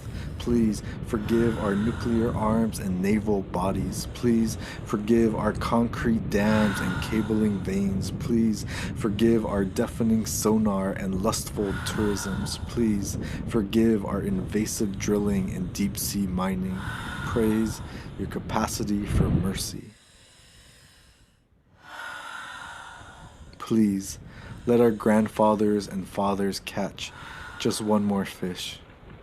Please make it stop raining soon. Please make it rain soon. Please spare our fragile farms and fruit trees. Please spare our low-lying islands and atolls. Please spare our coastal villages and cities. Please let us cross safely to a land without war. Praise your capacity for hope. Praise your rainbow warrior and peace boat, Hokulea and Sea Shepherd, Arctic sunrise and flotillas of hope. Praise your marine stewardship councils and sustainable fisheries. Praise your radical seafarers and native navigators, your activist kayaks and canoes. Praise your sacred water walkers. Praise your ocean conservancies and surf rider foundations. Praise your aquanaut and hydro labs. Praise your whale hunting and shark finning bands. Praise your sanctuaries and no-take zones. Praise your pharmacopoeia of new antibiotics. Praise your wave and tidal energy. Praise your hashtag ocean optimism and hashtag hope spots. Praise your capacity for echolocation. Tasi and Kai and Tai and Moana Nui and Vasa and Tahi and Vaitui and Wanso Wara, all are names for you. Translate into creation stories and song maps. Praise your capacity for communion. Praise our pathway and promise to each other. Praise our common heritage, our endless saga, our most powerful metaphor. Praise your vision of belonging. Praise your horizon of care. Praise our blue planet, one world ocean. Praise our transoceanic past, present, and future flowing through our blood.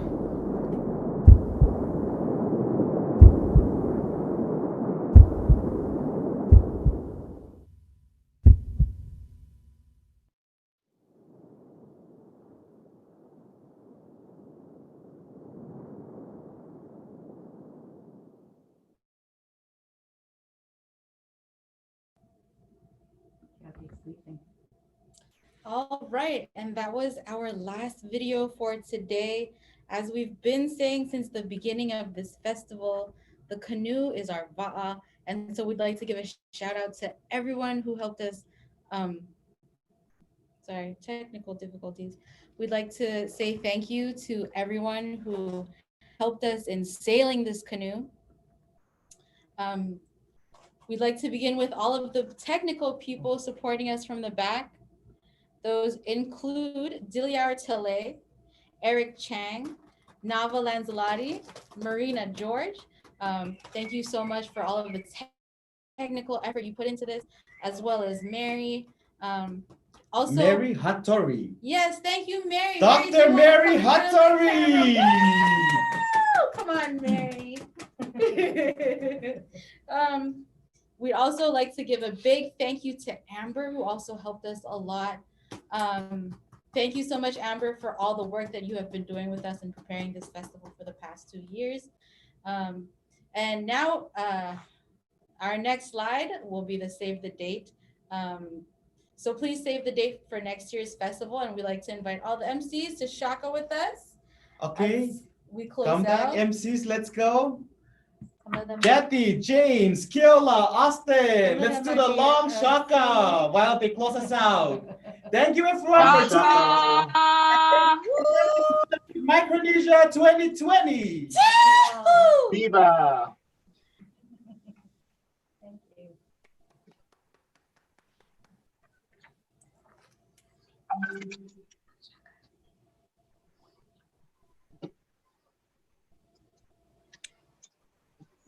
There's Kiola. I'm relaxing already. Oh, are you just laying there in the... Oh my gosh. Hey, not fair, not fair. I have not sleep. I'm relaxing already. Come on, brah. Go, brah. Hi. Oh, hi, Okai. Look at you. Hi, Omar. You can take...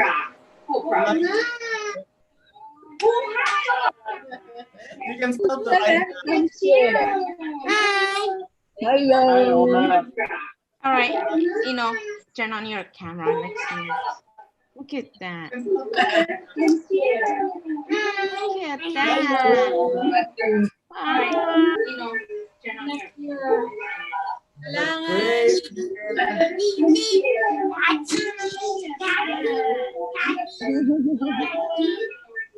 All right, Filio, start the song Across All Micronesia. And then Filios, Across All Micronesia. Filios, start the song Across All Micronesia. And then Filios, Across All Micronesia.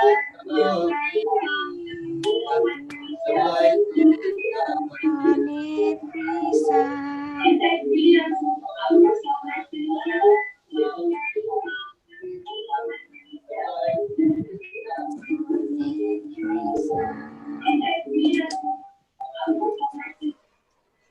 Work together with hearts and with hands till we have made these islands another promised land. Till we have made these islands another promised land. Now on joy together. Oh, what was that? Yeah. We Together. Oh. With our joy. Right? Oh gosh, I lost it because Filios walked away. He's supposed to sing. Mary, thank you so much. Thank you very much, Mary, and the team from Peace of Museum. This is an awesome. All work together. That. Pizza and chicken. I was so